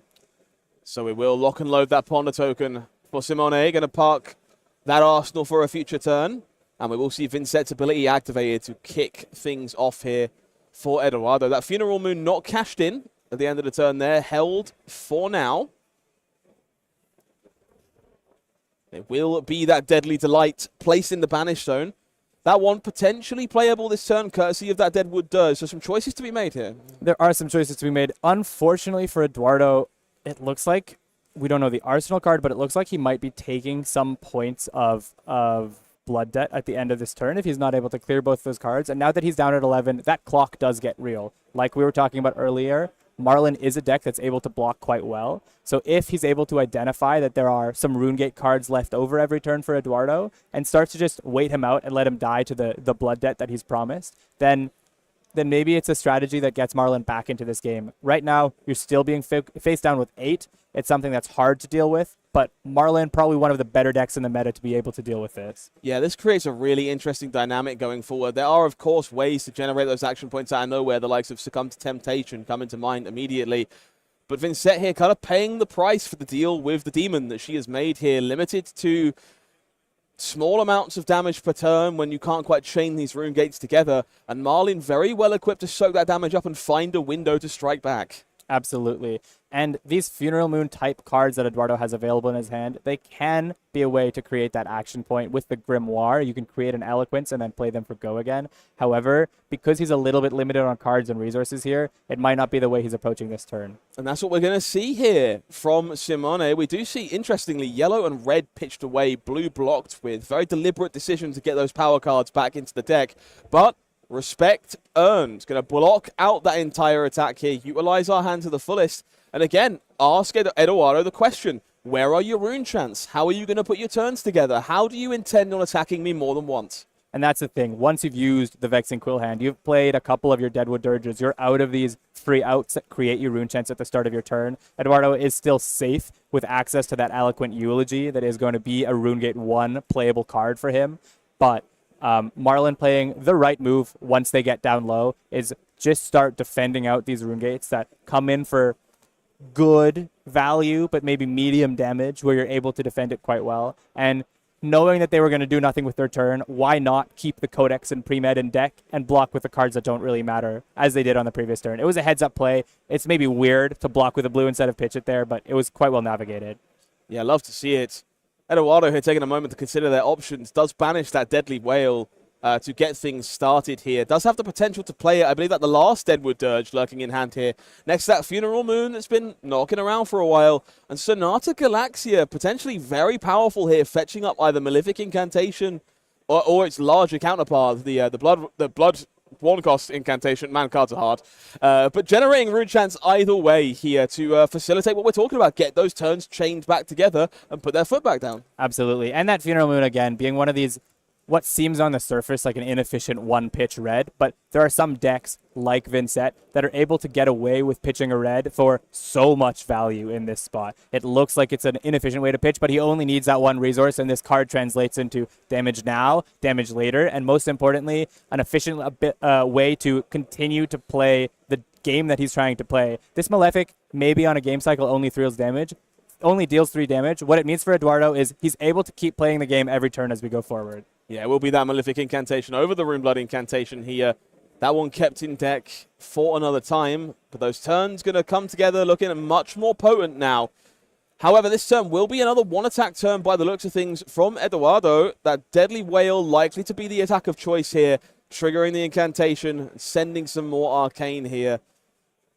And more importantly than last turn, this feels like one that puts Marlyn in a bind. It really puts them in the bind where they have to block. They have to be able to have the cards to block. Because otherwise, this next turn, with one from Vincet, one from Malefic, and one or two, I think just one on this turn from Deathly Whale, that next turn is going to be no matter what they draw, the Vincet can play their hand. And that's the thing that I've said it a lot this game already, but the thing I'm often navigating is making sure to take back the tempo by forcing Vincet into a brick. And in this case, with the way he navigated this turn, that's just not going to happen. Okay, so respect given here. 2 cards blocked with the last card in hand, Gabe. It's that third 3 of a kind. And I can't help but notice that Tunic is about to tick up to 3. I feel like we've seen all 3 modes of how you play 3 of a kind in the Marlyn deck this game. It's so exciting. This is a 1 card. I don't know what's in his arsenal. We're about to find out. It is a Harpoon. So this is a 1 card left in hand and 1 card in arsenal play. Honestly, he's probably opting for a blue in this spot. All he wants to draw are good resources to be able to come in with 8 overpower, strip a card from hand. It's exactly bread and butter, Tunic 3 of a kind type of play. 3 of a kind in a lock and load. Cards being found here. It looks like there's at least 1 red Harpoon in that hand. I think the Sedation shot is blue, and the second one is also a red. That's a back-breaking set of draws for Simone. We're cracking a gold and continuing to search. Got to find the blue, needs the resources to load the hammerhead. It's big game trophy shot found this time around. Yellow, not quite enough here, just reimbursing the goal. We're 1 resource short of locking our cannon and potentially getting this game over with. It's unfortunate because if he had a second gold available to him, he could tap that Marlyn, get that Goldfin, pitch one of those reds into the big game trophy shot. That would get you a full free card because you can discard the Goldfin Harpoon. In this case, he can probably still fish with the Goldfin Harpoon and then hope to just maybe, I think no matter what he draws, no, he'd have to draw a yellow to be able to pitch for the arrow. Yeah, 3 of a kind causing some serious headaches here. No way to navigate additional cards. Kind of stuck in this position. Had to find the resources for the hammerhead. Instead, stuck looking at a rather anemic Harpoon. Absolutely. My bad there, but it's still for 4.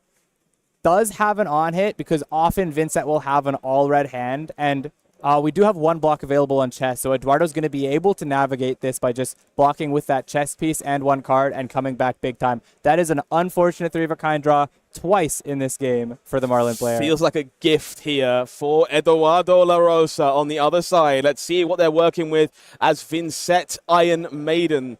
Eulogy, Widespread Ruin. We see a shadow puppetry at the back of that hand. The potential to chain together multiple rune gates, courtesy of that powerful Go Again source from the original Monarch set. And Edoardo again recognizing he doesn't have a use for those cards. He doesn't really need to block with a chess piece. It's going to stay on the board. That 2 block is not going to do anything in this hand, so might as well throw it down as a block to block out the 4. And then he's able to go shadow puppetry and I think clear out his whole banish zone here. Stop the clock on the blood debt. He's able to play a rune gate 2, and with that Malefic that he searched out last turn, play out that rune gate 1 that's been sitting there a couple turns. This is the way back into the game. Yeah, huge tempo swing here for Edoardo off the back of that rather unfortunate 3 of a kind. Sometimes you were better off folding them. Rune Chance coming across the line here to start with. Simone leaking a little bit of damage. And that incantation, of course, ticking down to make that all-important Rune Chant to facilitate that eloquent eulogy. And we see Simone choose to use a Tunic resource in order to prevent 1 of the Rune Chants. What that probably means is they're going to be reaching for this Tunic as a block card this turn. They want to get value out of the resource while they can. Absolutely. Big game trophy shot in the hand there. Looks like a couple other Harpoons potentially joining the fray. Potentially interested in locking and loading that Tunic here. As you mentioned, in front of the Shadow Puppetry, denying that on hit. Of course, that bonus text, very real in this situation for guaranteeing additional cards. So we do see that Rune Chant coming on through. Going to put Simone down to 5, I believe. And that Widespread being sucked up, courtesy of Fiondel's Spring Tunic. It's important here with the Shadow Puppetry as well, because Edoardo could hit something like a Cull or a Funeral Moon off the top of the deck from that Shadow Puppetry, and it would be a very good free banish off the top of the deck. So we will find the banishes coming through here from the Rune Chants being taken. It will be that extra gigantic attack, and a Cull here is going to be back-breaking for Simone. Losing that card, that Cull in the arsenal for such a long time here. Going to knock one of those important block cards out of the way, force some extra damage through here from Edoardo. Unfortunately, 5 isn't 6. Right now, he could choose to take all this damage. I don't know whether he's thinking that maybe playing out this arrow in Arsenal is a better move. Going to 1 is dangerous against Vincet because he will die to the guaranteed damage. But in this spot, going down to 3, giving his whole turn over to the Vincet, he might be dying to some of those Rune Chants next turn anyways. But we find ourselves back in that position we've spoken about so many times this game, Gabe. No Rune Chants active at the end of this turn for Edoardo. Gonna need to find a way to facilitate those Blood Debt attacks. That Phantom Wraith that's lurking in the Banish Zone, that's a 3-cost Runegate card, and it's slowly but surely gonna start dealing damage to Edoardo if they can't clear it out. Unfortunately, they've put themselves on a clock again. The Funeral Moons have been pitched to the bottom of the deck, meaning that Eloquence isn't going to turn into an action point and a Rune Chant this turn. It looks like Edoardo is faced with a decision where maybe he loses a card to the Vincet banish just to be able to hard cast one of the Rune Gates out of hand. Yeah, Widespread Annihilation, the only Rune Gate card available in hand. Reduced to Rune Chant, not great when you're stripping the opponent's entire hand away. And Shadow Puppetry, not really eligible to do very much this turn. Bit of an awkward hand for Edoardo to find when they've got all the momentum. And it's unfortunate. We talked about that Widespread being a card that comes up sometimes in the perfect spot earlier in the game, where it came up where he had 4 Rune Chants. He wasn't able to play it in that turn, but any other attack and he would have been able to. In this case, any other Rune Gate would have been lovely. A 2-cost or a 3-cost would have been lovely to be able to play out. Then you can also play that Shadow Puppetry and be able to string some stuff together. In this case, it looks like one of the options for the turn is maybe just pitching the whole hand into Widespread Annihilation for 6 and 1 Rune Chant. You can see the stress seeping into Edoardo's face here, debating what they need to banish, how to put these puzzle pieces together to keep this game theirs. It will be Shadow Puppetry that is banished here to make that Rune Chant to start the turn. Malefic Incantation still available. We'll make a Rune Chant for the following turn, but right now we've got to work with what we've got. And as you previously mentioned, looks like we're getting 4 resources pitched away for a Widespread Annihilation the hard way. And you know what? It's not great, but it's not bad. It is split damage. That 1 value on the Rune Chant is going to have to be respected. Otherwise, Marlyn will be losing a card out of their hand from the effect of this Widespread Annihilation. Looks like that's a decent one to pitch away when you've got it. But because it's Widespread Annihilation, yes, it's costly. It costs Edoardo a whole extra card out of hand, but it makes Marlyn not able to do anything but block because they're going to be losing those cards anyways. I have a video, a really sweet piece of tech in these Marlyn decks. We've talked a few times about how powerful it is to understand what you're going to be drawing from your gold as the turns progress. Really cool one to see here from Simone. Used on defense this time. We'll give them a better idea of the hand they expect to see going forward, but maximum respect will be given to this Widespread Annihilation. Another point of blood debt must be paid by Edoardo La Rosa. We're down to 6 on that side of the table. Simone here with 2 cards to work with definitely has the chance to put Edoardo in a bit of a bind.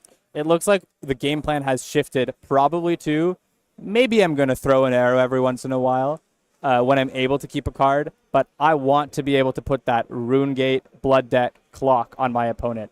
Not able on the Marlyn side to keep enough cards in sort of any normal, against any normal Vincet turn here to be able to do something huge like a 10, 13 overpower. So choosing to go on the defensive with all those 3 blocks in the deck and all those blue cards in the deck and maybe occasionally throw an arrow just for damage, ask the Vincet for some blocks so they don't have access to a super big turn off the back of something like a Shadow Puppetry. But it's an interesting spot to be in. Yeah, really interesting call out. The fact that we're through all of those copies of Three of a Kind through Hell or High Water does mean that we can't find one here to kind of steal the game away, to find one, draw that hand that could fuel Hammerhead Harpoon Cannon. Instead, for the rest of this game, these players are going to be trading momentum back and forth, carefully sequencing cards to see what they're allowed to keep left. That arsenal is a gigantic King Kraken Harpoon here. This enough to threaten lethal from Simone here and will demand some cards.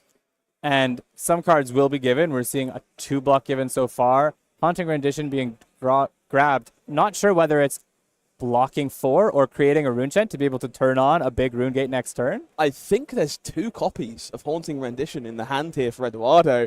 Debating using one to block 4 and banish the other one away to facilitate their turn, or potentially using both to generate rune chants here. Really difficult choice. Honestly, creating 2 more rune chants here means you're going to hit that 4 threshold on the next turn by banishing a card and having 3 going in. And then that's one that Marlyn can't really avoid. Without the Tunic available anymore, presenting 4 rune chants is a way to either take them off an entire extra card so they can't do something like this on the clapback of next turn, or just start to kill them. Start to take that 3 down to 2, down to 1, and maybe 0. This game here coming down to the wire between these 2 players in the second round of Calling Bologna. It will be double Haunting Rendition activation in order to soak up damage and make some rune chants here for Edoardo. And that Malefic Incantation.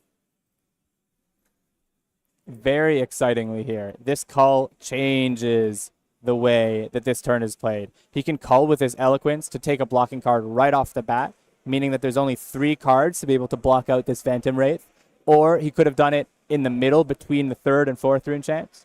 But in this case, call being played. Players there just confirming the rune chant situation as they head into the turn. This Cull does create a bit of a bind for Simone. Does earn that Conqueror of the High Seas. We'll see one played eventually, I promise. Cull here, knocking it away. Leaves us with a reasonable defending hand, but we will be staring down Phantom Wraith for 7 and 3 here. I think this is the 7 power. This is the Phantom Banshee. Wow, so this is really potent here, where he's able to deal rune chants aggressively and present breakpoints. You have 1 guaranteed from Edoardo choosing to take that Vincet ping on the Cull. That means Simone is down to 2.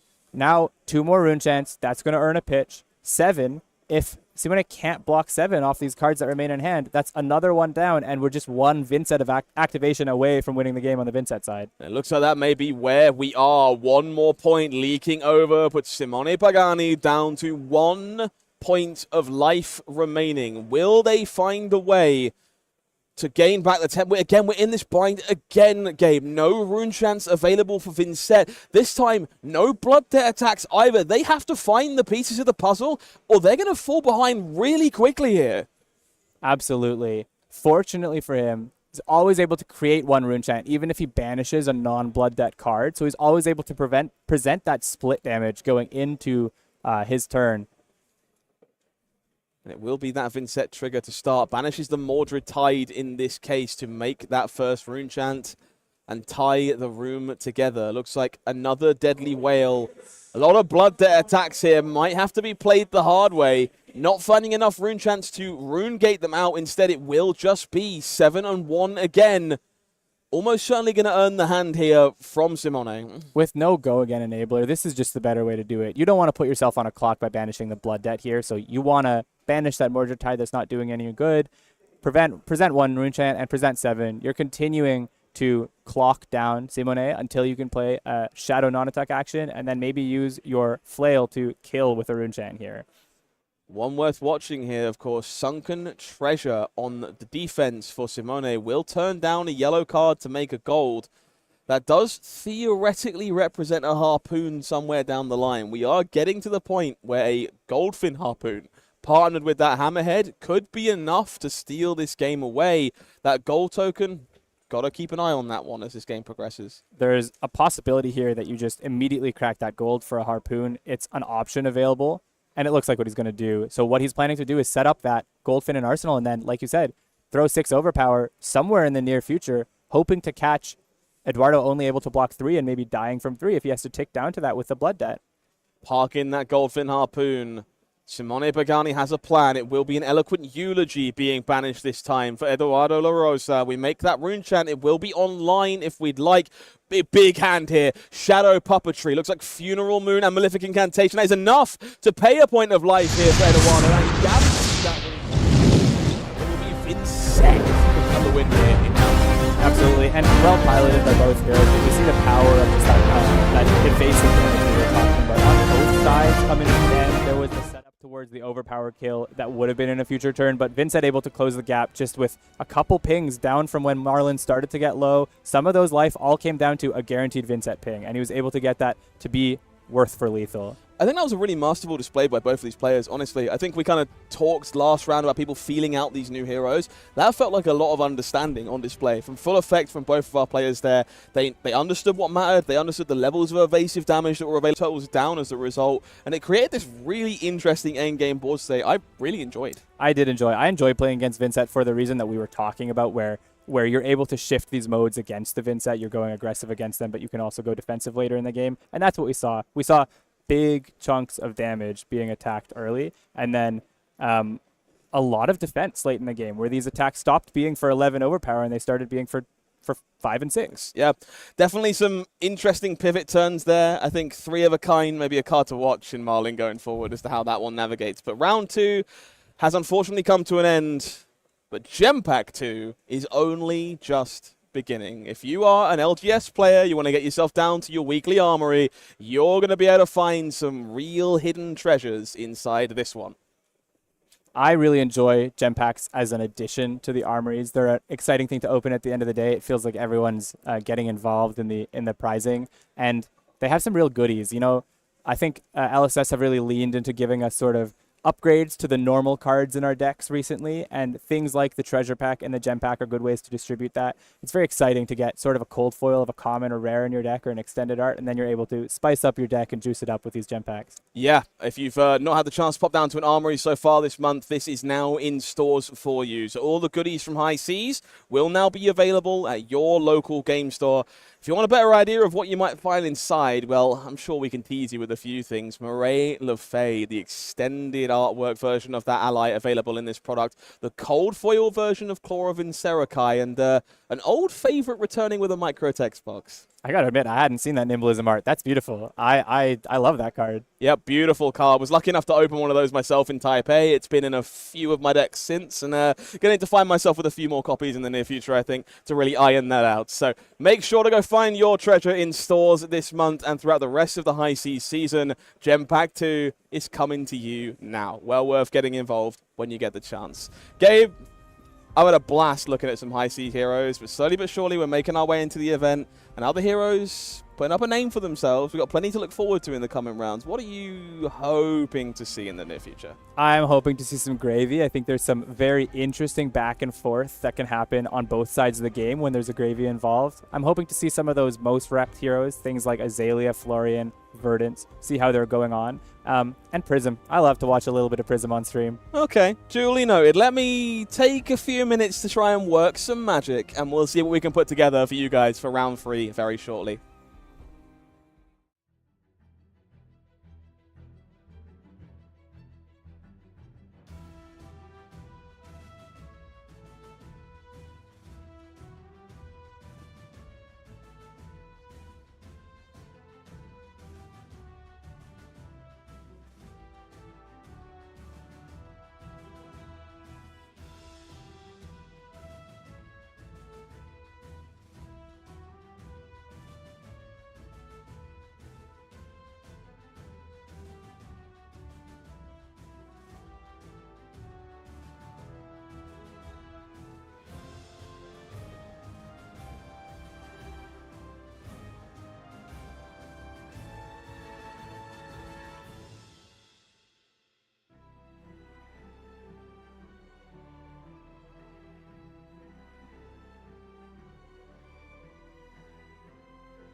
Gabe, I'm a magician. Because you asked for some matchups, but I also had my own selfish endeavors for things I wanted to see on camera over this weekend as well. For some reason, they gave me the power to do that, so I'm going to do it. Okay. Gravy Bones, I can do that. We want new heroes. We want to look at new things there. That's I wanted fantastic. to see a Gravy. Okay. Well, what if I gave it to you in the hands of Maximilian Klein, who is a masterpiece, the two-time Pro Tour top 8. Very, very good player. On the other side, someone who is a bit too familiar with second place. Bartosz Ziemba, incredible player, multiple-time Pro Tour finalist, hasn't quite managed to break the hurdle, playing Verdance, Thorn of the Rose this weekend. Fascinating. Bartosz is an incredible player. If you're ever wanting to draft a fantasy team in Fab, he should be at the top of your register. One of the players you definitely consider. More importantly, on Verdance is really interesting. He is an aggro player at heart. We've seen him on heroes like Zen and Aurora, usually at the Pro Tours. Him playing Verdance this week, I don't know whether he's just responding to last week or he's been putting a lot of time into it. I know from testing with him, he's put time into Kano a lot. So he's probably comfortable in the Wizard class, and that Verdance switch was maybe quite natural to him. Makes a lot of sense. I'm a huge Verdance enjoyer. The hero is... It's not quite Icelander, but it's the best we can do for the current environment. So I'm looking forward to seeing some more play. I'm also very interested to see a rematch of the United States National Championship Final. This matchup was the deciding factor in that event, and we saw some controversial takes. No arcane barrier, some other decisions being made by players. I want to see how understanding of this matchup has evolved in the wake of that event. So I won't keep you waiting. We're going to head down to the feature match area. Maximilian Klein on Gravy Bones, Shipwrecked Looter, Bartosz Ziemba on Verdance, Thorn of the Rose. And you mentioned that U.S. Nationals Championship top 2 game, the final game.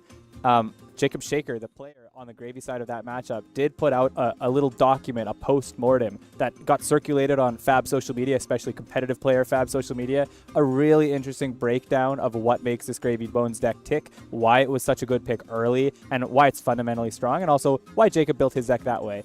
In it, he addresses running no Arcane Barrier. He thought the matchup would be different. He thought that the allies would be being cleared, and he wasn't expecting Majin to ignore allies and attack face so much as he was. So in this spot, maybe the meta in this little 2-hero meta has evolved from last week, and we're going to see different Arcane Barrier decisions already. I cannot wait to see how these players navigate this matchup with that knowledge in mind. We see that Storm Striders looming already in the corner there for Bartosz.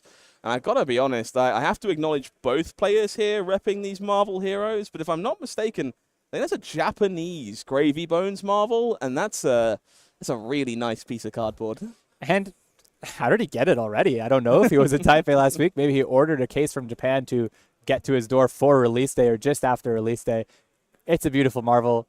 There's a lot of beautiful cold foil cards on this table. These players have been playing a long time and have quite some success, so they've accrued the riches. We are seeing some goodies in the hands of both players here. I'm going to see if I can take a peek as things go on, but multiple health effects here for Bartosz going first. Heartbeat of Candlehold, of Fruits of the Forest means we might be starting this game at 45 points of life for Verdance. On the other side, I see many treasure pack gold foils for Maximilian Klein, some of which might have to be pitched here to soak up this pulsing Aether life. He's going for the dreaded max rarity Gravy. That's quite the feat to assemble there on Max's side. Important to note, we've only got Arcane Barrier 1, I believe. Yeah, AB1 here from the Null Room Boots. A very concise choice. That Saltwater Swell going to be the pitch here to soak up as much damage as we can. 37 life to start for Max Klein here, but they will have all of the tempo available to them moving forward. Bartosz choosing to Arsenal, or did he pitch that Fruits of the Forest that you mentioned? Looks like it may have been the pitch for the Pulsing Aether. Pitch there for the Pulsing Aether to facilitate that turn, yeah. Another Heartbeat and a Scouring Hand. We're going to kick things off with a Compass here. Going to be a cheeky look at the top of the deck for Maximilian Klein. Figure out how this turn comes together. We did see that Conqueror of the High Seas looming. Now, my memory's coming back to me. I seem to remember a Conqueror of the High Seas really early in that Nationals final as well. And that one turned out pretty well for anyone not named Sink Below. This one might be staring down a D-React as well. We'll have to wait and see. Bartosz, he's learned from Majin's mistakes. He's probably not going to leave the Sink Below there in Arsenal. But Majin took one for the team there, for the entire community, and reminded us all that this new version of CNC doesn't have the defense reaction text on it like the other one does. 8 go again here for Maximilian Klein. Bartosz holding 3 cards, considering soaking this up and keeping that arsenal safe. Something interesting to note about that life gain that Bartosz got on turn 0, where he went up to 44, is one of the reasons that you would play Verdance over Florian in the decision matrix between these two Earth heroes is with Stormstriders, you have that late game reach. You can kill from 6, 7, 8, or 9. So it's not necessarily a race down to 0 in the matchup. It's a race down to those upper single-digit numbers. So with Bartosz starting the game a little bit higher, that race, if they go even on damage throughout the game, it means Bartosz will be at a healthier and safer point at which he can start to choose to take damage in order to get to the point where he can take that Stormstrider's turn. Lots to follow here. Call to the Grave is going to be the play from Max Klein. This one, a toolbox opening up. Every ally at your disposal if you wish. You will need to pick which one you want to find. On the other side, Bartosz strategically blocking with a number of Earth cards early. Going to have plenty of decomposed fuel for the rest of the game going forward. We're going to find Anchor as our first ally of this game here. This one, straight from the Armory deck. Very potent, very powerful card. It feels like Anka might be the decision here just on account of its stats. The card draw denying effect is not necessarily relevant against Vincet here, but it's a body. It attacks for 5. It's not the easiest for Bartosz to clear because it does have 3 health. So it's one of these things that he's maybe just testing whether Bartosz is going to be willing to clear those allies or whether he's going to be trying to go face and ignore them. So it was that Fruits of the Forest here that was arsenaled in that first turn sequence. It is a red copy here. So 7 points of damage coming straight across. Interestingly, directly at Maximilian Klein. You got to feel like this gives us an idea of the plan here for Bartosz Ziemba. This makes putting the fruits in Arsenal make a lot more sense, given that it's the red one and not the blue one. Also, this changed the Earth decks that we've seen, bringing in more cards like Fruits of the Forest and Evergreen. It makes sense, especially for this matchup. There is that all-important Whaler Humperdinck, which is quite scary to see when you're a class that doesn't necessarily deal a lot of damage. Suddenly, 7-power attacks have become important, not just for Prism to pop Heralds, but to kill Whaler Humperdinck. It's super important to have those 7s in your deck. I'm really impressed by both of these players so far. Some damage leaking through here for Max. Such a display of understanding early in this event. We're only in round 3 of the 7 rounds Classic constructed today. And already, I feel like these players are teaching me new things each and every turn. We're going to see a Sawbones played directly from hand here for Max Klein. This is not going to have go again because of that Compass. No graveyard shenanigans afoot here. But Sawbones pretty good at protecting other allies. And in this case, maybe protecting Maximilian himself. Absolutely. We haven't seen enough information of Bartosz's deck to understand the typical threshold that he's able to clear. Some of these decks are boarding in specifically some of those Pulsing Aether-like spells that are able to deal 4 damage and get through a 3 health that also has a Sawbones protecting it. In this case, Bartosz emphasizing that Sawbones is scary. As long as that Sawbones is on the board, anything can be protected above its threshold. And if we have 2 Sawbones on the board, this ally army becomes almost unclearable. So Bartosz respecting the Sawbones, putting 6 damage into it, even though it's only got 2 health, and then able to throw the Waning Moon for 2 arcane damage afterwards as well. Yeah, Sawbones there, burnt absolutely bare. No expense spared. Waning Moon going to be responsible for the damage here. See if we can take a look at what Max is working with. Seems like some interesting cards on the side there. Chart the High Seas, Swiftwater Sloop Red, not an inclusion you see from everybody, and some more beautiful Japanese marbles. Whaler Humperdinck, another copy of Anchor available there in hand. Really prefer to get those into the graveyard if possible. Absolutely. Unfortunate to have 2 here in the same hand. One can be gotten rid of with the loot. One could be gotten rid of with Anka's ability if you just want to get rid of it and you're not planning to attack with that Anka this turn. There's no card draw from Bartosz, but it is still a good way to fuel the graveyard over the course of this game. We will see that loot coming up full effect here. Going to be discarding that copy of Anchor into the depths for later on. Dead Threads going to be activated here. In response to that, Waning Moon soaking up some arcane damage. That's not a synergy we've seen a ton of here. That chess piece going to facilitate some AB without spending cards over the course of this game. Very curious. So maybe that's more of Max's plan.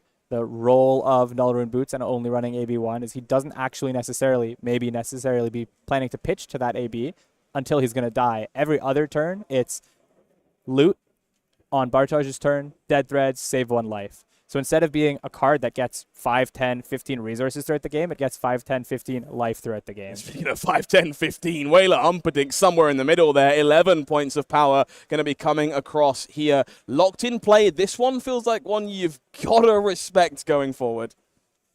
It's a super important one. It's why we saw that 7 in Arsenal for Bartosz earlier. It's a bit unfortunate for Bartosz that, okay, I was about to say that he used it and he might be running out of those as a resource in his deck. Fortunately for Bartosz, he was very diligent and cleared the Sawbones last turn, and this is why you have to do it. If he had left the Sawbones around and then Whaler came around, nothing in Bartosz's deck can actually kill the Whaler Humperdinck. And we do see, rather interestingly, Pulsing Aether here used just for the life mode, making the most of the hand, clearing away that Whaler, and then utilizing those remaining cards to the best of Bartosz's ability. Back to 40 health here, staring down just Anchor at this moment in time. It's obviously a bit too early to say, but it feels to me that Bartosz has recognized his role is to play spoiler, fatigue, deal with these allies and get through the entirety of the army before he tries to do something in this matchup. Some of the hints of that are he's been clearing these allies very diligently. He has been playing things like life just for a single life gain, and he's just been maximizing his life at all corners of the game. He's been making sure that no matter what, he's able to live through this horde as it's going to hit him over the next couple turns. Portside Exchange here, using itself to cash in a back alley break line and enable that second copy of Anchor. Going to watch that Give No Quarter being pitched away here for later on. That one really premium in this matchup. Verdance Gravy, very guilty of going quite long, and that's one of those most important endgame blues. For now, it'll be Swiftwater Sloop coming across to kick things off here for 6 points of damage, no doubt followed by a big ally swing. I'm glad we see the Swiftwater Sloop in this spot. I think it's the other side's indicator that they think this matchup is going to go late. He expects Bartosz to be blocking a lot, so he's bringing in that Swiftwater Sloop as a way of making these cards, making these hands reach more than 12 damage per hand, so he can start dealing damage and chipping away from Bartosz's 40, which is more like a 50, and being able to actually deal damage towards the end of the game. Anchor going to join the assault as the follow-up here from Maximilian. Sink below the answer for Bartosz. 1 point of damage will leak through, but looks like we're not interested in filtering that hand. Clearly a plan already in mind. We don't know what Bartosz has available to him. We can go to the hand to see what he's playing. Oh, as I'm saying that, here he goes. He's playing a Command and Conquer. He's going face with it. I think Bartosz has a ranking in his head of which allies he does care about and which allies it's just a weapon. He can leave it on board. Clearly, Anka is one of those. He'll deal with it when the time comes, but right now, it's really not important to deal with for him. That's incredibly interesting. Love to see this threat assessment from a player of Bartosz's level. Command and Conquer here, of course, does have to hit a hero in order to destroy the arsenal. Might be a factor in this decision as well. We do see Sea Legs, an interesting inclusion here from Max. And that Chart the High Seas being used to keep that arsenal safe for now. And no doubt continue our undead army. It's going to be Tip the Barkeep as the start here. Golkiss Rum, really potent in Gravy Bones. Absolutely. And Max, you know, it almost feels like we're just jockeying for position early in this game. Max here is setting up this Golkiss Rum. He's probably not going to pop it for a while. He's going to wait to have the right moment with the right board, maybe even a Humperdinck or something else that's really big available to him, and pop the Rum on that turn. So he can start to deal really big damage through Bartosz's never-ending wall of defense. Another small note I want to make here as well. Swabby going to be pitched away next to that Give No Quarter for Max. Another one that's worth watching as we make our way into the late game. Those 3-cost allies will be at a premium next to that copy of Give No Quarter. Definitely a synergy to keep in mind. For now, Scour going to soak up some damage from that Anchor, and tempo will move back to Bartosz. And this is the downside of what Bartosz was doing with these Ankas, leaving them in the game. Yes, they don't do anything in terms of their activated ability, but they are a weapon for 5 for Max. Whenever he's got an action point and 1 resource left over, he's able to come in and swing a very big number that is not only big, it's awkward. 5 is an awkward number to block for Bartosz. Even his D-Reacts chip 1 in against 5. His 3 blocks chip 2 in. He's going to start ticking down to that Anka over the course of the game. Yeah, we kind of see what you were alluding to earlier, this subconscious ranking for Bartosz of whether he places these allies in full effect here. In Lion Strike, usually a pretty premium way of clearing away these allies, instead aimed directly at Maximilian Klein here. Does need to engage in some amount of damage in order to stay in this game. For now, the Compass will take a peek, give Max some more information about what they're working with heading into their next turn. Looks like another Swiftwater sloop parked in that arsenal, and potentially some goodies in hand as well. Golden Tipple, a card I know players becoming really big fans of in this deck. I wasn't a believer, but the more and more I play with this deck and see this deck, the more the Rainbow Tipple seems the correct move. It's just such a consistency and glue piece to have in the deck. It really makes everything work together, and you get that gold that will just carry you throughout the game. You always want to have a couple gold available in case you draw awkward hands that you're not able to navigate cleanly without it. It will be Plow Under, the follow-up here for Bartosz. Going to knock that arsenal away from Max. Tuck it away into that stack. Most importantly, though, that is 6 Earth cards in the Banished Zone for Verdance, Thorn of the Rose. One more Decompose, and things start to get explosive. And I want to harken back to what you were just talking about, where Bartosz is prioritizing sending this E-Strike to face. The Verdance has a tough time winning without that Storm Striders, and that Storm Striders doesn't really do anything if your opponent is not low enough. So knowing that he was throwing out this disruptive piece in the Plow Under following the E-Strike, this kind of hand, it's only 11, but it's one of the ways you get some damage through, because I highly doubt Max was ever going to 12 block into that, right? So this is a way that Bartosz knows he's getting his opponent lower and lower every turn, and walking the life totals down together where he has an advantage in the late game. We're going to see that gold-baited hook getting activated for the first time here. Love this synergy. Golden Tipple. Going to make sure that hook is never at risk of not being alive at the end of this turn when all things are said and done. Most importantly, 1 point of damage from this blue copy of Golden Tipple. Really annoying to block. It is very annoying to block. There is some block on the equipment here available for Bartosz, so he can deny that gold, but this is a way for Max to start generating quite a lot of gold.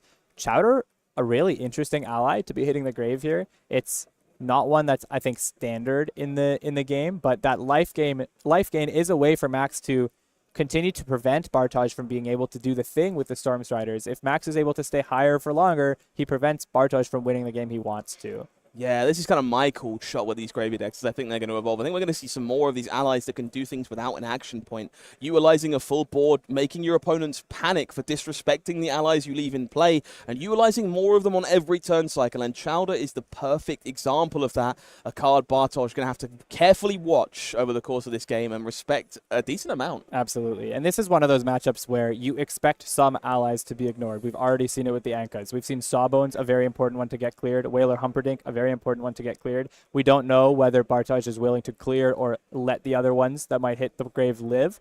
In this case, Anka stays around. Chowder, not one you can let stay around. That's just too much value to keep giving Max Klein every turn. So Bartosz will have to clear that if that hits the board.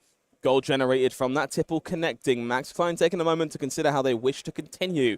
One card in hand, that Goal Kiss Rum being thumbed here, potentially enabling some rather wide shenanigans this turn. Anka coming across for 5 more points of damage. And this is one of the problems with letting it live. Yes, most of the time it's a weapon for 5, and a second copy is absolutely nothing because it doesn't have that other line of text that's relevant into Verdance. In this spot, every time he discards a Sea Legs or plays a Tip the Barkeep, this is a 10 damage 2-resource weapon available to Max here, which is going to make Bartosz uncomfortable on his life total later in the game. On the bright side here, Bartosz finding another root-bound Carapace, which does mean we have assembled Voltron, all systems online. Verdance will be up and ready to start sending in those pings, arcane damage, and bringing that life total down. For now, it will be Chowder joining the crew, making its way onto the board here, and it's going to come across for the attack, push that extra damage along as well from the anchor.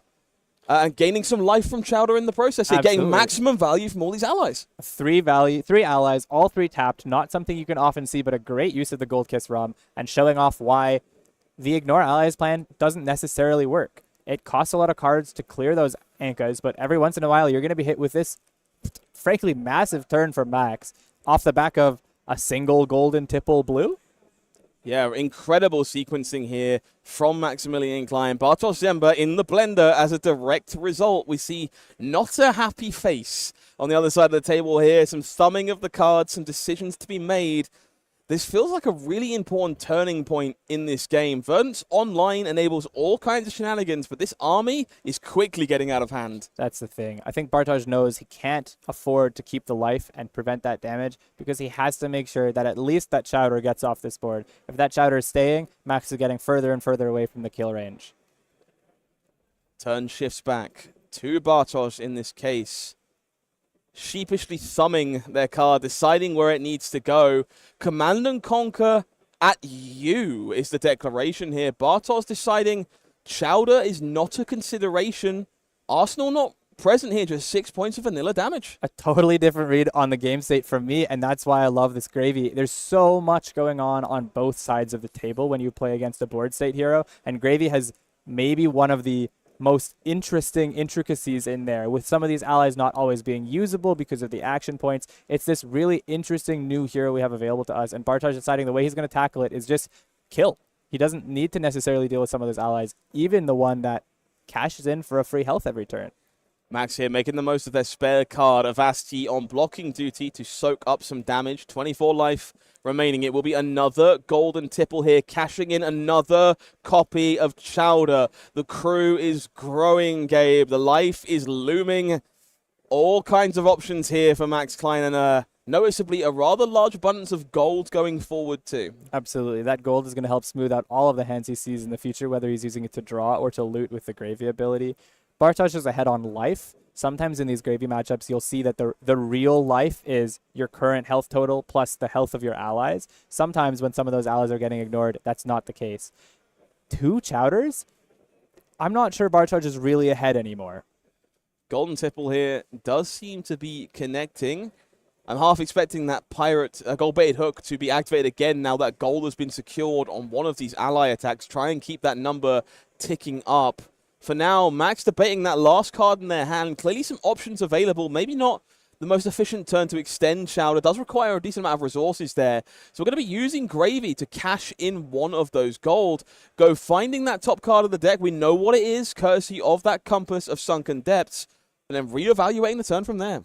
The problem with putting that Chowder out is he hasn't actually played a blue on this turn. He put the Chowder into the grave off of the golden tipple, and he's played a red golden tipple. So currently he has no way to activate that Chowder, and there he goes and puts, I think, another red golden tipple into the grave. So that Chowder is going to sit around for a bit longer, but there's still options available to Max here. He does have a board generated that he can use. He doesn't necessarily have to make it even bigger on this turn. Yeah, Max, they're kind of sheepishly sneaking that discard underneath their graveyards. I couldn't quite see the color on that one. Hopefully for them, it was blue to enable the turn to continue. If not, we may be limited in how far this turn can go. The crew does not come free of charge. There are some hoops to jump through in order to make things work. We'll cash in another gold here, drawing a card in the dark to try and put things together. Absolutely. He had some excess gold. He has a decent way to maybe be able to create more gold on this turn, not least of which is Portside Exchange, but I just meant activate a gold-baited hook and attack for 5 with one of those Ankas here. It looks like he hit another ally into the grave with the Portside. Yeah, big one there. Chum, the first mate, going to be a card we have to watch. We talked about a threat assessment of these allies, but unfortunately, Chum will be the one dictating the flow of defense. And now these Chowder Hearty Cook might be safe from danger if Chum is able to get into play. For now, Anchor will be dragging Bartosz under here. 5 more points of damage coming across. This board, I've seen Dromai players dream of this. Absolutely. I think that Portside was the card that he hit off the gold, and not only was it an important hit, so he could find a way to get that Rigor Mortis into grave, where otherwise he would have, that Chum into grave, where otherwise he would have had to maybe hold it in hand or awkwardly arsenal it. In this case, created a gold, got the Rigor in, and drew another blue to be able to develop the Chum. It was like the perfect 2 cards on the top of the deck there.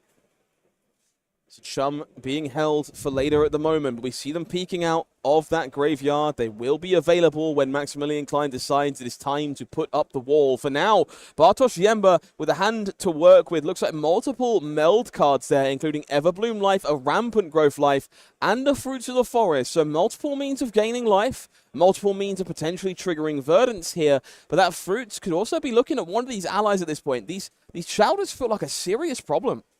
I think the Chowders are something that you can't leave forever, especially now that there's 2 Bartosz will simply not get to the end state that he's trying to get to because Gravy does have access to these blocks and he's getting 2 free life every turn.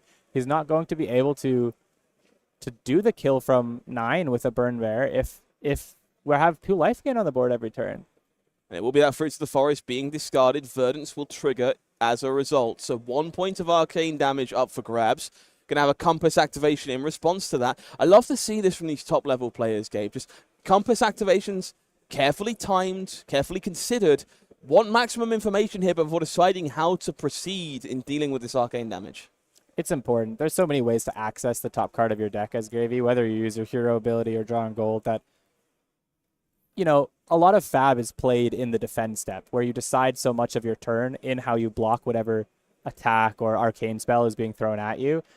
Throwing this Compass activation, if you don't think that that top card is going to change from some banish off the top in some matchups, then you might as well do it as soon as you can, gain the info, and start to engage knowing not just your 4 cards, but the 5th one afterwards. Really sweet card in the hand of Max Klein I want to talk about here. Prismatic Leyline. We saw this one popping up in Austin Summers' list at the US Nationals. Not a steadfast inclusion, though. I think it's a pretty premium card next to 9 copies of Golden Tipple. What do you think? It's interesting, and you mentioned Golden Tipple, and that's exactly it. This Prismatic Leyline for 5, a 1-card 5, is generally, you'd play that. It doesn't have to get the full 6. You almost always have access to the yellow mode, so if you're able to play it on a turn where you're playing a blue Tipple, it's just such a good card. It's a 1-card 5. Yeah, looking forward to seeing how Max navigates that one in the near future. For now, it will be Rampant Growth, going to be ticking things up here, amping some damage, and triggering Verdance once more. You pointed out that there's a lot of these meld cards and life gain here. I think Bartosz is just going for a mini combo in the middle of the turn. There you go. He's found it. He's saying, yeah, you can have those allies. I'm not going to clear them with my physical. I'm going to find these big, way over-the-top arcane spells in the middle of the game to start not even chipping, bashing you down that way. Burn Bear, an incredibly impressive expansion slot card from High Seas here. One of the largest arcane effects we've ever seen. That flavor text for Prism, that's a nice touch, but 6 points of arcane and sometimes 9 points of arcane is a gigantic amount of damage. And the life totals look so different now than they did just 1 turn ago. 70 to 28 as opposed to 26 to 25 in Max's favor. Okay, so we're going to see that Prismatic Leyline partner with a blue copy of Saltwater Swell. This one is just Belittle in disguise. Pitching a blue directly from the top of the deck. Portside Exchange. Going to ramp up the number of resources available for Maximilian Klein here. This feels like a really big deal. This Swill will enable allies from the graveyard, and that means Chum might be lurking. Absolutely, this is a big deal. It also justifies the Prismatic Leyline even more. We've got now 6 copies of One Go Again in the blue that Prismatic can become a 5-value card for. And Prismatic is one of those cards that pushes what we were talking about earlier, this defensive deck that Bartosz is running to take some damage when you have these cards that are just worth a lot of offensive value. Yar, our first mate to be joining the crew, but it will not be him attacking. No Anchor going to be making the most of that Dead Threads resource once again here, swinging for 5 more points of damage. These Anchors have done some heavy lifting over the course of this game. The 5 is just such a good number. It chips 2 even if it gets blocked. The Chowders are going to gain 2. Yes, I think the move that Bartosz just did with the Burn Bear for 9 was a really great avenue to get into the game, but that's 4 turns of Chowder. If Max is able to continue to delay a bit of the game here, Chowder's getting him back all of that life. The follow-up here for Bartosz, Cadaverous Tilling. Rosetta All-Star here, showing its props in Verdance. 8 points of damage coming across here. Nothing like a Wounded Bull to steal back some tempo. It's good. I think he wishes it was the other red decomposed card here. We haven't seen a Felling of the Crown yet.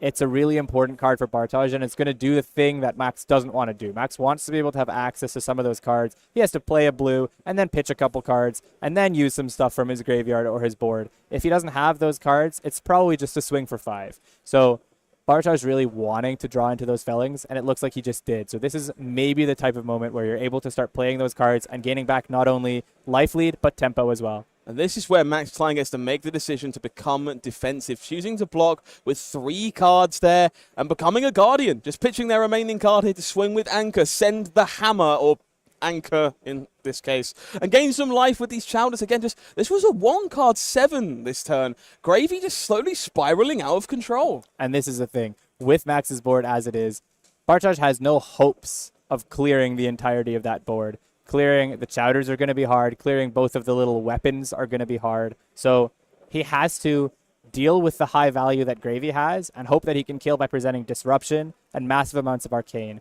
with things like this Felling of the Crown and maybe more Burn Bears. Fruits of the Forest on pinging duty here. Again, we see Max Klein responding with a look at the top of the deck from Compass of Sunken Depths. Maximum information before any decisions are made here. We will see the yellow being pitched for Arcane Barrier this time, and Felling of the Crown will be the follow-up. A brief pause there from Max. You can see maybe not happy to be losing a second card from their hand this turn, but this big Haymaker is the reason to play these Earth Heroes. Absolutely.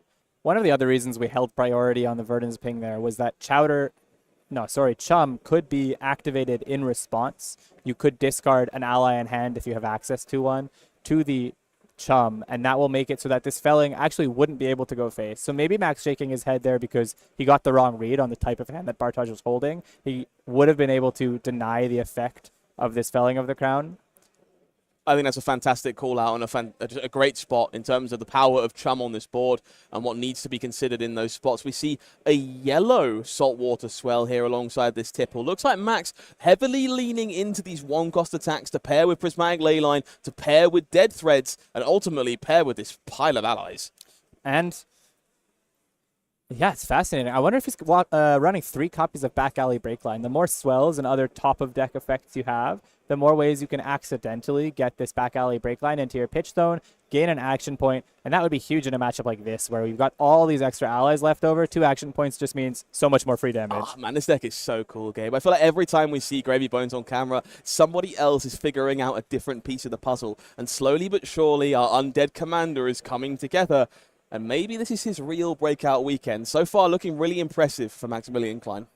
Yeah, the life total is still down, but it certainly feels like he's got something going on. We've said it for years when it came to the Illusionist class. The biggest illusion of all is their life total. It doesn't matter until it's down at 0. For now, Bartosz will get tempo back here. Still has the lead on the life counter, and it will be Heartbeat of Candlehold here. This feels like a pretty good pickup. This is going to trigger Verdance 3 times, leave those resources available for Waning Moon. These are the types of turns that Bartosz needs to string together.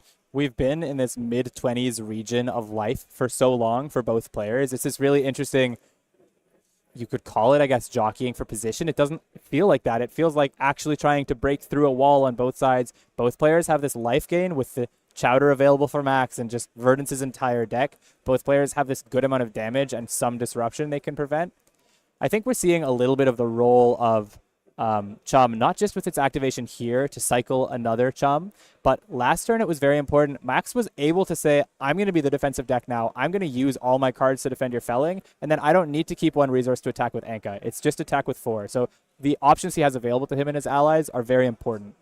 And we see here on display the diversity of a deck like Verdance Thorn of the Rose. Chum being activated here, and the follow-up is just a rampant growth life from Bartosz, meaning we can amp 4, trigger Verdance again, and ultimately create serious damage with this Waning Moon, circumventing Chum entirely. And I think these Verdances are going face no matter what, so that Chum activation is great if he had another Felling to follow it up, but in this case, it cycles a card. It's important. It gets one of those yellows that you don't want in your hand into your grave, one of those allies, but in this case, it's Waning Moon for 6 to face. 6 Arcane, 1 Prevented is going to sink 5 damage into Maximilian Klein. Now, this is where we have to start watching the clock. Arcane Barrier 1 is a very real part of this game, but only 1 is not enough to stop all of Verdance's damage. This never-ending tide of allies is incredibly impressive, but they're not going to help you if you're the dead one yourself. I feel like the 2 most important turns we've seen from the Verdance side have been the 2 turns he's played Rampant Growth Life here. Because Arcane Barrier 1 means any point above 1 is going to face. And ideally, those Chowders kind of count as an Arcane Barrier 2 on any spell turn. So any point above 3 is what you really want to be hitting. That's why that Waning Moon was the one that was amped up to 6. He really needs to be hitting big to be getting Max down to kill range. Plume of Evergrowth is an on-board Rampant Growth whenever Bartosz wants it. Whether he's going to use that for the kill turn, or he's going to use that for the turn that gets Max into kill range. It's a very important tool he still has available to him and is going to start coming into effect in the next couple turns. Beautiful sequencing here from Maximilian Klein. Using that gravy to discard Rigor Mortis enables Dead Threads to attack with Anchor and keep the one remaining card in hand to park in the arsenal. So 5 damage found without spending any cards whatsoever, saving whatever that important tool is for another turn down the line. But here come the power cards for Bartosz Ziemba. The floodgates have opened. Enlightened Strike in play with Go Again, Cadaverous Tilling lurking in hand. Some really big numbers coming out of the woodwork here. This is important. 13 damage. Look, we talked about Max does have an option available to him whenever his hand enables it. He has a 12 block attack 4 line available to him with this chum on board. So Bartosz needs to be swinging these big numbers together. It's not just actually 12 block attack 4, it's 12 block attack 4, gain 2 life. Max has a great engine available to him that Bartosz has to find a way through. Sunken Treasure and Golden Tipple committed on blocks here. We'll see a rampant growth getting turned face down. Now, it's something we've got to watch. There's more than one copy of Rampant Growth there, but for Plume of Evergrowth to be at its best, there needs to be one left in the graveyard. If all of them become Sunken Treasure, it might be lights out for Bartosz Ziemba. It's not the first Sunken Treasure that matters. It's the next couple. He's going to get the next couple Rampant Growths if he has another Sunken Treasure in the next couple turns. A really exciting point in this game. Every 4-card hand we're going to draw in these next couple hands is going to be possibly shifting the entire tides of the game. Cadaverous Tilling, the follow-up for Bartosz. We see Max taking a peek at the hand. Give no quarter available there next to one other card. It will be the quarter on the chain, and it will be Snag here from Maximilian Klein. This card typically reserved for the Assassins among us, but against the Earth Heroes, it'll do the job. I love this choice. I was talking with some people about it earlier this week. Snag is like always the Assassin sideboard card. Assassin is relevant in the meta. You have to play Snag. But especially for Gravy, you can protect your allies with it, and you can protect your face with it. It's one of those most flexible cards, and it turns a Felling into 4, it turns a Plow into 2, it turns a Cadaverous into 6. It's really good against the Earth Heroes. I love Flesh and Blood. This game's so damn cool. Chum coming across as a makeshift hammer for Maximilian Klein. It looks like an Enlightened Strike being committed on blocking duty here. So maybe not the most efficient hand for Bartosz. No way to maximize all these cards. But we will see the chowders continuing to churn. The crew is well fed. I feel like all 15 life Max Klein has remaining might have been gained by that ally this game. I think, okay, this is an interesting choice. So, first of all, E-Strike wouldn't have been able to be used unless you bottomed that Fruits of the Forest with it. And so he's choosing to say, if he had not blocked with that E-Strike, he would have taken 3 more damage and not gotten 2 life gain. So it would have been 5 damage offensively, but 5 damage lost. However, not playing the E-Strike means he can't get got by Chum. So just starting with the Felling of the Crown here means that Chum, it's a weapon on Gravy's next turn, but it's not going to make sure that the Felling does nothing. And like we were talking about, these Fellings are absolutely the way back into the game for Bartosz, the way into control. Incredibly high-level sequencing from Bartosz Ziemba, and I'm so happy to see it on display. Speaking of things I'm happy to see, that Compass revealed a Conqueror of the High Seas on the top of the deck for Maximilian Klein. They know they can access it if they'd like, courtesy of Gravy Bones' hero ability. However, this is a very real amount of damage. This ping from Verdance must be respected, and Felling gonna earn a card whether you like it or not. All kinds of decisions here to be made by Maximilian Klein. 100%. Felling takes a card. This Fruits discard is 2 gained for Bartosz, 1 pinged for Max. Unless he has a Gravy Dead Threads line, but even still, that taxes the hero tap, that taxes the Dead Threads. This is interesting. We've also seen, I think, that card in Arsenal has been there for 2 or 3 turns. I don't have a great read on it for Bartosz. If it's a really important combo piece, something like a Rampant Growth or a Burn Bear, the 3rd copy of either of those, then this Conqueror of the High Seas becomes super important. If it's not that, and it's just a card that he hasn't found an opportunity to play, then maybe that Conqueror is 8 damage, but not much else. Gabe, I can't help but feel like we're watching the evolution of the Classic Constructed format in real time. Both of these players showing us what they've learned from the US National Champion this weekend and what you should be expecting at your National Championship in the near future. In this case, Felling will find its way onto the combat chain here, and Max Klein deciding how to navigate the rest of that turn with only 14 life to play with. I get the feeling we might be getting this matchup again, maybe in the top 8 of this weekend. I keep describing Bartosz's plays in terms of something that gets him back into control of the game.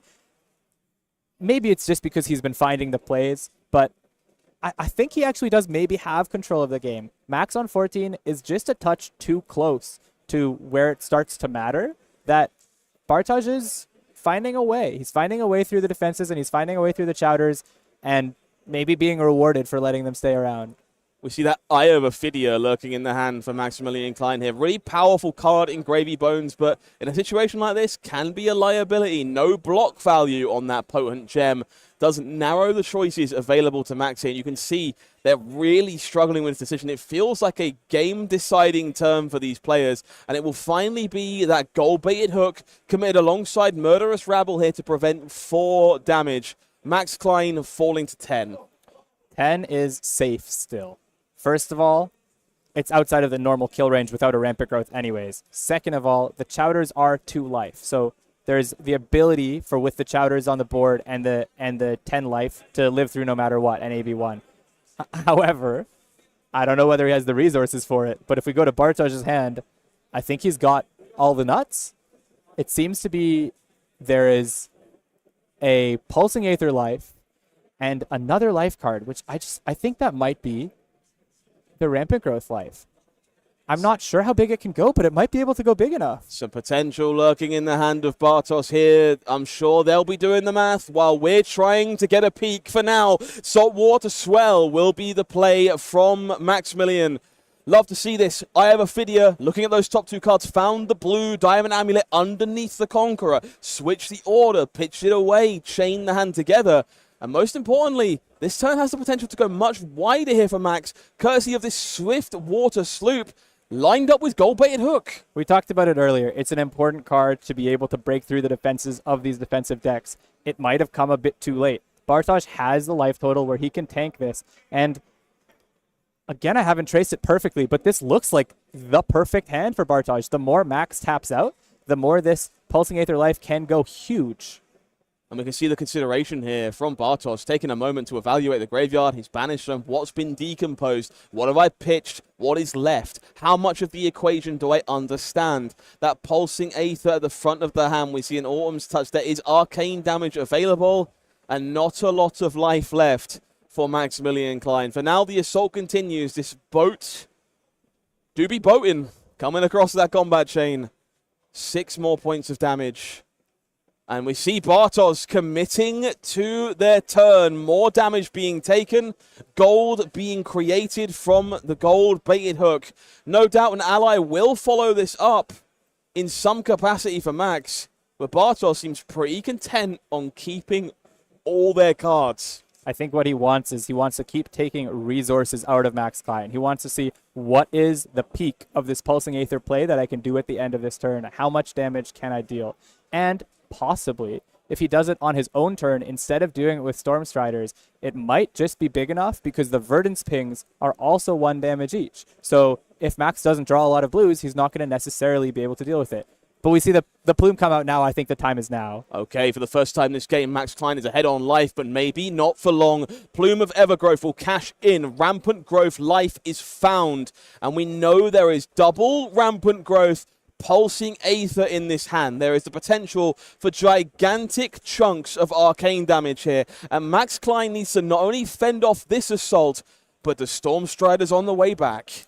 And this is also an interesting decision here from Bartosz. He didn't pop the Striders and do this last turn because I think it was 1 or 2 points off of being actual lethal. He's going to double Rampant Growth this big Pulsing Aether. It's going to take Max really low, and then all he needs off the top of the deck is any spell, and he can kill. I think Bartosz is sequencing here in a way that is incredibly clever into Arcane Barrier 1. These Rampant Growths could be saved to increase the damage on these Verdance, Thorn of the Rose triggers and get them out of range of just 1 point. So Pulsing Aether here, still coming across for 4. It's still forcing some damage, but Bartosz taking some choices away from Max here as the turn progresses. This amp is ever important. We've got the Verdance ping. I think the players are deciding on whether Max is going to pitch into it, so he's not holding on to this particular Verdance ping. He's now going to play Rampant Growth Life, resolve the life side, and put another Verdance ping on the board. There's a lot of arcane damage coming forward towards Max. And it will be that ping triggered here, and we'll see the next Rampant Growth Life stacked on top. So it does look like Bartosz here is going to front load all this damage onto that Pulsing Aether and make it as large as possible. 3 life gained. We're going to be amping 6, so there is 10 more points of arcane damage coming underneath this Verdance trigger. And who knows what might be lurking on top of the deck for Bartosz Ziemba. If there's an Emeritus Scolding, if there's a Burn Bear, if there's any of these big arcane effects, the door might be closed. The wizard might steal another one. I'll also say it doesn't have to be... I think it might, with the Chowders, have to be a big arcane effect. I was thinking even if it's Arcane Twining, you can put it on the Waning Moon. You can play the Arcane Twining and activate Waning Moon. That's 3 arcane, which is over the top of the Arcane Barrier defenses here. The downside of doing this on this turn, no, I don't think he would have been able to pay for the Waning Moon either way. So Bartosz prioritizing keeping the Stormstriders around and hopefully killing with it in the next couple turns from his view. Maximilian Klein has all the choices to make here. An army at their beck and call, but the power of nature staring them down. That Saltwater Swill will be pitched to soak up more points of arcane damage.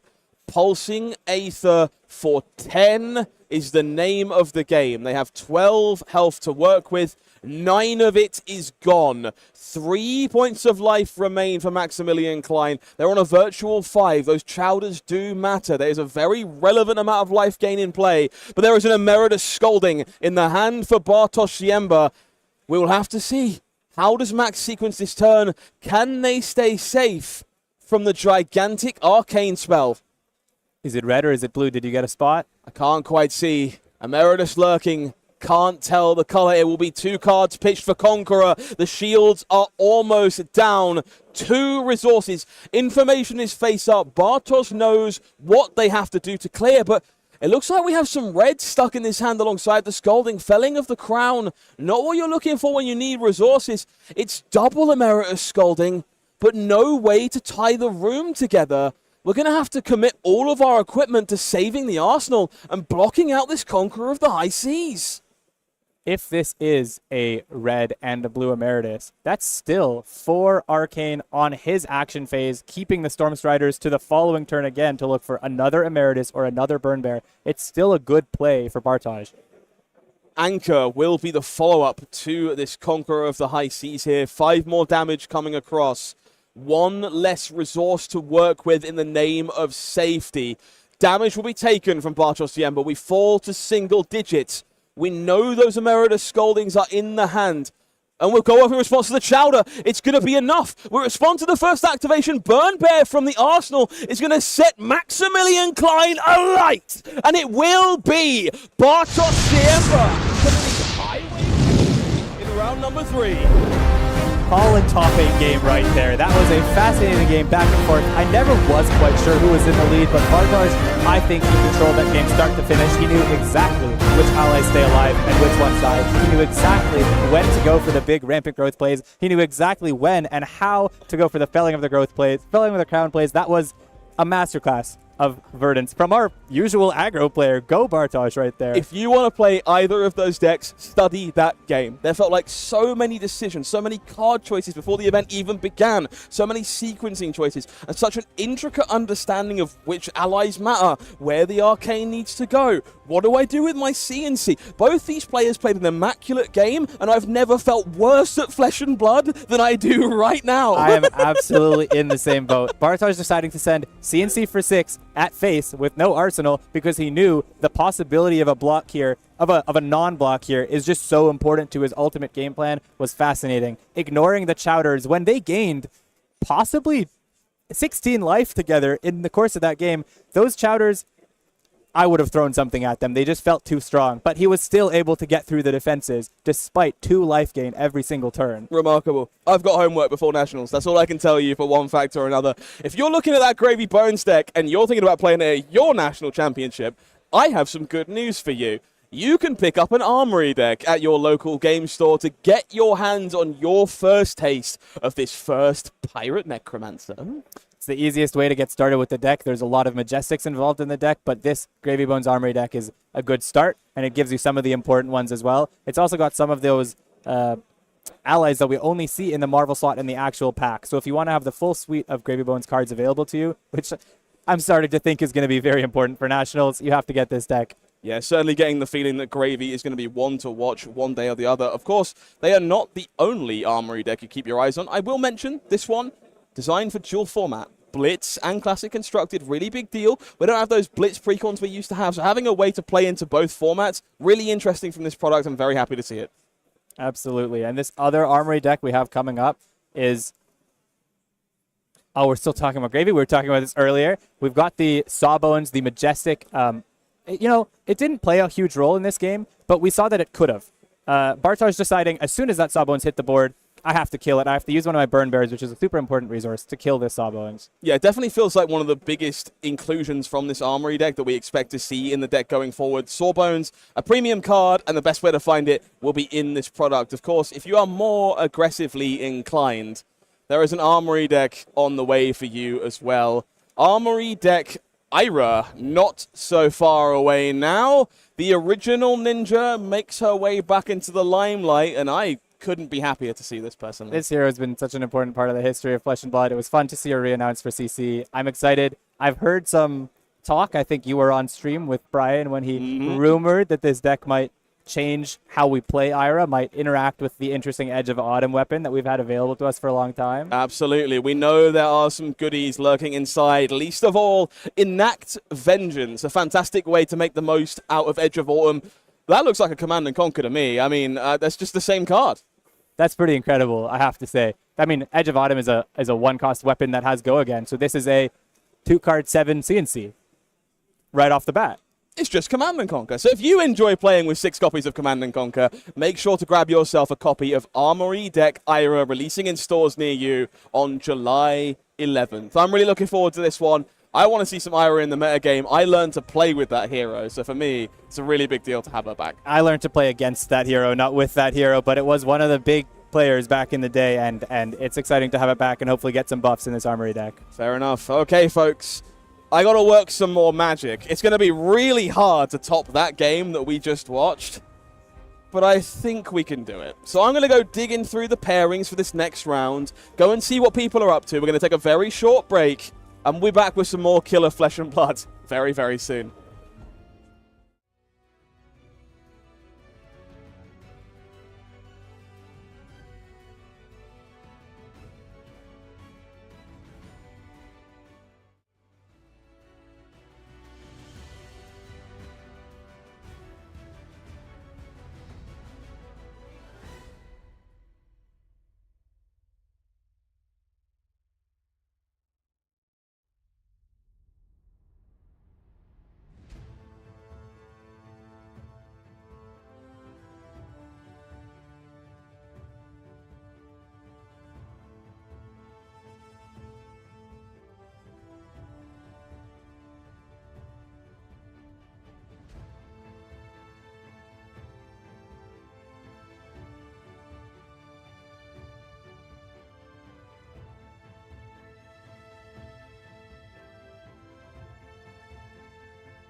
Gabe, I have one complaint with the response to the stream so far. No one is as mad about the missing pirate as I am. The Scurv? No Scurv in Classic Constructed. But Riptide deserves his due. Riptide does deserve his due. Honestly, I thought we would be getting a new version or a reprint of Riptide in this set. Me too. The original bearer of the Trench of Sunken Treasure did feel like a bit of a apt choice for High Seas, but alas, no return from our big green bean right now. But they're going to return for us for a feature match this round. We do have a Riptide player at 4-0 right now. No doubt enjoying some new support from High Seas, I would have thought. Absolutely. There's been a bunch of Ranger cards printed in this set that I think fit in all of the Rangers a little bit. There's some for Azalea as well and some for Riptide. I think there's some stuff to be explored in those decks still. Yeah, you could say there's a lot of range for both these decks, and we're going to see it on display twice over. Not just one Ranger this round, two. We have Azalea ace in the hole on the other side of the table. There's a lot of stories to focus on around Azalea this weekend. It might be her final hurrah, and it's very interesting to see her doing so well so early in this event. Absolutely. I mean, one win and she's dead. One win at a Nats, I think, and she's also gone. Maybe a couple wins, but this could be her last weekend, or this is definitely her last month, I think it's fair to say. So, a battle of the Rangers for round number 4. It will be Gustavo Cirulio on the left-hand side on Riptide, Lurker of the Deep, and Mirko Dolce on the right-hand side here. The local legend on Azalea, ace in the hole. Do you have any experience in this matchup at all, Gabe? How do you feel about it? I have experience watching people play it and not really understanding the matchup. I have played more Azalea than I have played Riptide, but it's an interesting one. I think Azalea can get got by defensive decks quite frequently. That might change a little bit with the introduction of this new Horizon list that we've been seeing pop up this year, which has a lot of aggressive potential, big explosive potential as well with 6-card hands. However, some of Riptide's traps are perfectly designed to be able to stop Azalea from doing the thing she wants to do. A lot of turns, Azalea will be attacking with something with Go Again, something that's buffed. All sorts of ways that Riptide can do the disruptive play as well as the defensive play. So our players here just setting out their equipment. We see the expected Death Dealer lurking for Azalea, but Gustavo very quickly got all that information down on the table. Of course, plenty of different ways to play Riptide. Very flexible hero. Maybe more trap-centric, maybe leaning more into the aggression here. What do you think best fits this format given the choice? It's hard to say. I think the new pieces for Riptide have been pieces that lean towards that aggressive or maybe mid-range-esque type of gameplay. You've got the introduction of cards like Swift Shot and other arrows that have the Go Again and are able to attack multiple times in a turn. Some of those zero-cost arrows, which Riptide really loves. You love to play a buff, load a zero-cost, attack with a zero-cost. We didn't see too many new tools in the way of traps, but those have always been there. And, you know, over the last year or two, we've gotten introductions towards that game plan with Plan for the Worst and with Murky Waters and all these sorts of tools that Trap Riptide has to be able to get inevitability with some of those most damaging of cards. Gustavo giving us a smiley face for the camera a while, preparing their deck for this Battle of the Titans. Ranger versus Ranger, not a situation we found ourselves in much over the last period of time. Been a bit of a lighter era for the class. Where do you think it stands as a whole in the wake of High Seas? It's weird because I think all three Rangers fall in a very different position. I think Azalea is very clearly one of the power decks right now. I think its raw ability to deal damage is almost unparalleled in the aggro-ish decks, and so there's a reason it's so high in the Living Legend leaderboard, and there's a reason that we keep saying that it could LL this weekend. It will LL on Nats. It's just a very strong deck. Riptide is very different because it can flex those both ways like we talked about, and even when you are flexing towards aggressive-ish with some of the cards you want to play, you still have those traps for either defense or disruption available to you. And Marlyn, like we saw earlier in the day, is almost a totally different beast. It feels a little bit more like a Guardian sometimes than it does a Ranger at all. Yeah, there's a big one I'm watching out for between these players as this game gets underway. Tar Pit Trap, a card that's definitely on the up and up in the current metagame. Lots of reasons to be interested in that card, and it has a decent number of implications in this matchup against each other. Definitely favors Riptide. Theirs do a little more damage on the way through, but a card I'm sure both players interested in here. And we talked a little bit about Tar Pit Trap this morning. It feels like a card that's like perfect in the meta. It shuts down a number of the big heroes that are both activating its Go Again, and you can deny the on-hit, whether it's an Assassin or Syndra or Prism. it also does some work here. For example, a tar pit on the Riptide side against a Bolton shot, or on either side against a Bolton shot, means that that reload that might be really important for the hero to be able to attack a second time that turn isn't available. Okay, our players lock load and do a quick fist bump. It's going to be New Horizons on the Riptide side of this equation. More traditional Skullbone cross-wrap coming from Mirko. Okay, so this is going to be expecting maybe some more 14-17 dominate type plays by Mirko, rather than some of the 7 into 10 or 7 into 8 type plays from the Azalea side. It's still very potent. The hero got to this point on the LL leaderboard off the back of Skullbone Crosswrap, and New Horizons has been somewhat of a newer introduction to the deck. That's, like I said, I think this calendar year is where we've seen it become quite popular along with Death Dealer. Yeah, on the other side of the table, I kind of expect this version of Riptide to be adjacent to that New Horizons version of Azalea you've aforementioned. Maybe forgoing the access to Dominate that you might expect to be at a premium against those Earth heroes, but in exchange, getting a suite of very powerful traps that can close the range, make you kind of play this more tempo-orientated game, but just getting good numbers off of each and every card. That's the thing. It's still New Horizon Death Dealer, and the name of the new deck is New Horizon Death Dealer Azalea. So the only part they've taken out is the Azalea hero text, and maybe red in the ledger and some of those Azalea-specific cards. Otherwise, this deck is going to look familiar, and it's going to do a lot of the damage that those New Horizon decks are doing. Okay, Remorseless going to be the first load here for Gustavo to kick things off. We do see a bit of an awkward hand for them here. Swift Shot being pitched away for later, but Sink Below, good selection of reds. Not the best woodwork here for an aggressive start, per se. I believe this is turn 0, so it's not that important to have an excellent hand. What he's looking for is probably the best way to set up a great hand next turn. Azalea has access to Inertia, but probably isn't sideboarding in or running CNCs in their sideboard. So what we really need from the Riptide here is set up the best playable 6-card hand. Probably, unless it's a red in the ledger, tank the damage or block with whatever traps you draw, whatever 3 blocks you draw that you aren't going to be able to play, and then go max damage. Great spot. So it will be the tempo starting with Azalea this time. Let's see what they're working with to kick this game off. A Remorseless of their own, Lace with Inertia, Release the Tension, and a red copy of Bolton Shot. Pretty premium aggressive hand here for Mirko. Yeah, and it's one of those hands that you're pretty happy seeing in this spot. Yes, you pitch a red. We were talking about this with Vincet. There are some decks that just make pitching a red look so good. Death Dealer really enables that. It draws you a card. All right, will be that Bolton Shot being loaded up for this first torrent of damage from Azalea, ace in the hole. Lace with Inertia seems like a pretty premium card in this matchup, as does Release the Tension. Both these buffs having a pretty adverse effect on Riptide as a hero. Those defense reactions have to get played immediately, and they have to get played from hand. If that second face-down card that Riptide put into Arsenal was a defense reaction, without access to Trench, that means he has to be popping the long draw in order to be able to bottom it.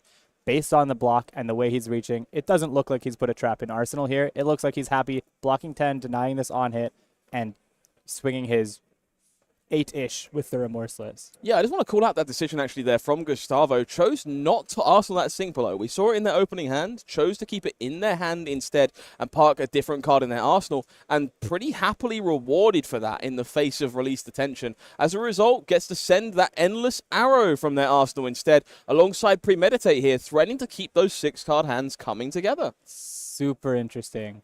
So first of all, like you said, he didn't Arsenal the Sink Below. He's a Ranger player. He knows how bad he can beat his opponents when he plays the Release the Tension. So getting played Release the Tension against him when he has a defense reaction in hand, that's not worth doing. There's so many ways you could deny those D-reacts from Arsenal from the Ranger side, which is both sides here. Heads up play, keeping the Sink Below in hand. Now we've got access to pre-med and Endless Arrow. It looks like he prioritized Arsenaling double arrow, which either could have been a big snaps turn, or it could have been exactly how he played it, which was a flexible either or, depending on what type of thing he needs. He keeps that Remorseless face up for the future, means he keeps the second Arsenal slot, and now either this Endless can go back into Arsenal if it hits, or the Ponder card can go back into Arsenal if it hits. Otherwise, if this doesn't hit, he's taken 2 cards out, and he still has the Remorseless for next turn. Yeah, Mirko having to eye up some blocks here and figure out how to best utilize their hand. We see a Spire sniping and a Drill Shot at the front. Looks like an abundance of arrows to work with. Maybe not a ton of ways to make them bigger than their base. So looking to find a way to use these cards in the most efficient of manners. 7, of course, those pesky breakpoints, a little awkward to get in the way of, especially for a deck like Azalea. Absolutely. Playing defense reaction is not something you want to be doing in Azalea. It's not good to see off the top, obviously. We've talked about Tar Pit. That's one that's good enough to justify. It's also a pitch card as well, which is really good. But the Sink Belows and the Fate for Scenes, those 4-block D-Reacts, that starts to get really risky as an Azalea player. So if you can present 7, you can be guaranteed it's probably hitting. And this arrow making its way back to hand. Ponder token resolved here for Gustavo. We'll have the flexibility to Arsenal either of those cards as we make our way back to Mirka on the other side. Tunic ticks up. We see a cross-wrap activation. You're going to see plenty of these over the course of this game. A little different than what we saw from Marlyn here. Dominate will be a constant threat thanks to the headpiece. Yeah, they're doing different roles. It's not so much about, I mean, it obviously helps you get to see the Ponder, but with this Death Dealer and the Azalea effect, there's so many other ways to get that card off the top of the deck. Most often, you're trying to dominate an arrow or get access to the right buff for the spot. So that Skullbone Crosswrap giving now value instead of future value in this deck. And a buff is what we find, and it may well be the right buff here. Seek and Destroy, another way of interacting with the Arsenal, very much at a premium in a matchup like this. But unfortunately, not the room we were looking for here. We're going to have to rely on this reload from our buff here of Take Aim in order to lock an arrow into the Arsenal. It looks like Mirka maybe changing their mind about how they want to sequence this in the wake of that realization. He has 2 ways to get that Death Dealer, that drill shot into Arsenal. Either he pitches the blue into the Death Dealer, or he uses the reload and then just Arsenal is that blue. So it's the question is, how much does he want that knock in Arsenal at the start of next turn? The answer seems to be save that one for another day. Maybe find the buff off the top with a bit of luck. But for now, drill shot locked and loaded, courtesy of Death Dealer. This one capable of stripping away some of that very limited armor that's available to Gustavo, should it manage to connect. Almost incentivizes Gustavo to just throw the long draw in front of this. Probably loses a point on the New Horizons, but you don't want to be blocking with that till very late in the game. Tunic as well. This game will go long enough that Tunic will get 2 or 3 points of resources, so they're holding these defensive equipment as long as they can. Mirka keeping that card drawn from Death Dealer to park in the Arsenal, keep that Arsenal flush for Azalea feels very important in the Skullbone Crosswrap deck to keep things ticking over. Let's see if we can take a look at what Gustavo is working with on blocking duty. Alas, holding it way too close to their chest. Not even we get a sneaky peek this time around, so we'll have to figure things out in real time alongside the rest of you. It's an interesting spot. It really depends on the texture of his hand. 10 is not a number you can really block very easily unless he has access to another one of those Sink Belows. The on-hits are not that punitive. He could throw three blocks and the equipment, and then that's block 10, but you know, you kind of want to hold some things for later in the game. The equipment is going forward no matter what, because if this is hitting, it's getting the counter on it.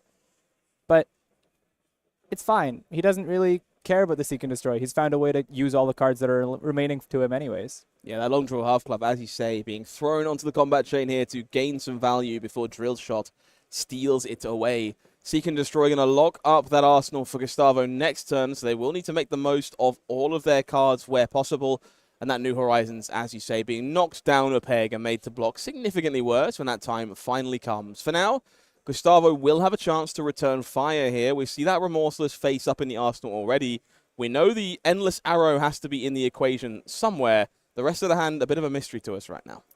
Yeah, and it's possible if that Endless Arrow is not the card in Arsenal that it could be a pitch card to Death Dealer here. However, with Tunic online, that's usually how you want to be activating Death Dealer. I'm sniffing, without any amount of certainty, that Gustavo might be planning on activating the Snapdragon Scalers here, using 2 arrows, possibly threatening a lot of damage here, and then just throwing whatever he gets left with at the end, which is maybe an endless, maybe nothing, to the Seek and Destroy. Now, this is one of my favorite cards from Armory deck. Azalea coming back to bite that hero in the backside. Line It Up is a very potent arrow buff in this case. Lets you flip those face-down arrows face up and pop aim counters on them. In this case, aim counter not very helpful to an endless arrow, but worth watching for those infecting shots and other potent arrows along the way. Absolutely. It looks like Gustavo's thinking about how he uses those remaining cards. They might be buffs. They might be ways to use these extra resources that he's going to end up having to pay into this Remorseless. There's also a possibility that he put that Remorseless in on turn 0. He sees the Seek and Destroy. He doesn't want to use the snaps, and he could just say that Remorseless is a sunk cost. We're not going to try to protect it. We're going to let it die. In this case, we're playing out our buffs. We're going to try to hit with his Endless Arrow. Pre-med is a really important buff here. Getting the inertia, the Ponder, I believe, plays around the Seek and Destroy effect. So Seek and Destroy will make him discard his hand, but he can sequence it as the turn player so that Seek and Destroy triggers before the Ponder triggers, and he's still going to be able to keep at least one card in his arsenal going into the next turn. Gustavo here choosing to unload the clip, plays out Premeditate. Lace with Blood Rot is the follow-up. This is 13 points of damage from this Endless Arrow. On hit, Blood Rot. On hit, make a Ponder. On hit, destroy my self-confidence. Everything up for grabs on this table right now. When you attack Azalea for 13, you know you're hitting. It's one of those certainties of Fab, There's certain numbers in certain decks that you just know without a shadow of a doubt this is going to deal damage. So this is not 13. This is 15 and an arsenal to play around that Seek and Destroy. The Endless Arrow effect, not really relevant here because it's going to get destroyed by the Seek and Destroy unless he wants to use the Snapdragon Scalers to then pitch that Endless Arrow and fire the Remorseless, also a line that's available to him. But the 13 that's hitting, this is hitting. Yeah, that feels like that has to be a consideration here for Mirko on the other side. Remorseless, not guaranteed to be coming at you here, but if you do choose to sink this Endless Arrow and open that door as an option, you will be taking a bunch more damage on your own turn to make your hand come together. So, and we're going to see that being played out in real time here. Snapdragon Scalers will be cashed in. That Endless Arrow going to make its way back into the hand for Gustavo here to keep this turn going. And this is the power of the double arsenal. This was 13. We're now going to see 5, and we get a Ponder on the backside. Through this Seek and Destroy, he's dealing 18 damage. Any action card played next turn deals an extra life, and he keeps a card. That is incredibly efficient, and all enabled by the fact that he had 2 arrows available to him in his arsenal at the start of the turn. Remorseless, aptly named in this scenario for certain. Spire Sniping going to be jumping in front alongside a take aim here to blunt this Remorseless and prevent any extra bleeding as Mirko makes their way into their next turn as Azalea. We see a Lace with Blood Rot in their hand as well. But of course, some lingering damage courtesy of that coming from Gustavo. And, the Remorseless effect isn't going to be live. Mirko's not going to be losing the life to playing cards this turn, but he took 2 cards by playing the Remorseless. So you didn't deal the more damage on top of that 13, 15 with the Blood Rot, but you took cards. You really hamstringed Mirko's ability to deal damage back on this turn, and I think that's exactly the role that Riptide has to play. Rain of Razors, the other card in hand here for Mirko. Very infamous buff when going wide. In this case, going to be used to turbocharge an arrow alongside Codex of Frailty. This one, definitely the marquee card of these Assassins and these Rangers. It is one to watch if you're looking to play these decks. Incredible amounts of power. Unfortunately here, the best target is a Spire Sniping. Really unfortunate. Early game, first quarter of the deck draw for Mirko there, where his graveyard hasn't been fueled by some of those good offensive attacks. He does have Tunic available to him that he could use for some of the one costs, like Red in the Ledger or Infecting Shot. In this case, he's prioritizing the Spire Sniping. It might be the only one cost available to him, but also what it lets him do is decide what he's going to have for his next hand. Yeah, really unfortunate here for Mirko. Took a look with that Skullbone Cross Wrap, as well as the Spire Sniping. Got to look at the top card of the deck numerous times, failed to find a better arrow, and so does have to resort to firing that Spire Sniping instead. No Dominate, no tricks, just face-up damage as a retaliation here. 9 points base. Of course, Ponder and Frailty up and active, and that Lace with Blood Rot threatening a little extra juice for the trouble. Absolutely.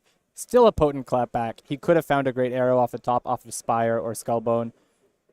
Without seeing that arrow, at least he can use the Spire and Skullbone effect to make sure that this Ponder gets him a good buff for his next turn, so he's still able to mold a little bit. It's 11 damage, ultimately. It's good.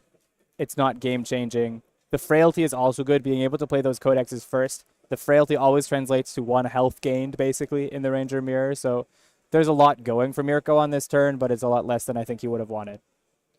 Gustavo here, taking a moment to consider how they wish to navigate this turn. Let's see if we're lucky enough to have their cards visible this time. Enlightened Strike at the front of the hand, whole arm in the middle there otherwise, though. Ravenous Rabble, Bolt-in Shot, and a third one we can't quite catch. Ravenous Rabble, really interesting choice in this Riptide deck. Absolutely. I wasn't quite sure, but I think the Ponder from last turn also earned a Ravenous Rabble. I didn't see it perfectly, but I got that vibe. The role of Ravenous Rabble is it's an additional zero-cost reload. So if you play it out of hand and you have an empty arsenal, you get the Riptide trigger, which lets you put a zero-cost arrow into your arsenal. So if you have a empty arsenal, 2-card hand that's something like a Ravenous Rabble and an Endless Arrow, it's a 2-card 8, and if the Endless hits, the Endless is going to go back into your arsenal, possibly a 1-card 8. There's really efficient lines available to Riptide thanks to its hero text. Yeah, incredible stuff. Learning as we go here, much like Gustavo. That hand, very aggressively slanted, has some options, but does mean you're going to be taking a bucket load of damage to put it together, and that's exactly what we will see sunk into the eye socket of the big green bean. 23 plays 23. Really, it's 21 plays 21, but it's exactly the same here. These heroes are down to the same life total. You have to say that Gustavo's in the lead. They're at the same life total, but Gustavo has a full card tempo. So he's going to be dealing damage through to Mirko's 21 here, and from the looks of it, it's a fair amount of damage. We will see that Tunic tick up to kick things off this turn. And you were right, that Ravenous Rabble made its way to the arsenal. An Enlightened Strike on top of the deck here means that we will find ourselves coming in for 3 this time. That Frailty token making this a little bit smaller. But that next Ravenous Rabble, that one's going to be the full 4. And if Gustavo has an arrow he wants to load with Death Dealer here, he could draw that Enlightened Strike and get around the effect of the Frailty here. He could find a way to play a line that doesn't get the -1 from Arsenal on his next attack. Otherwise, maybe he's just going face with some damage, and he doesn't care how much value this Frailty gets. He knows that he's ahead. Handful of arrows by the looks of things on the other side for Mirko Dulce. Looks like Endless Arrow front and center.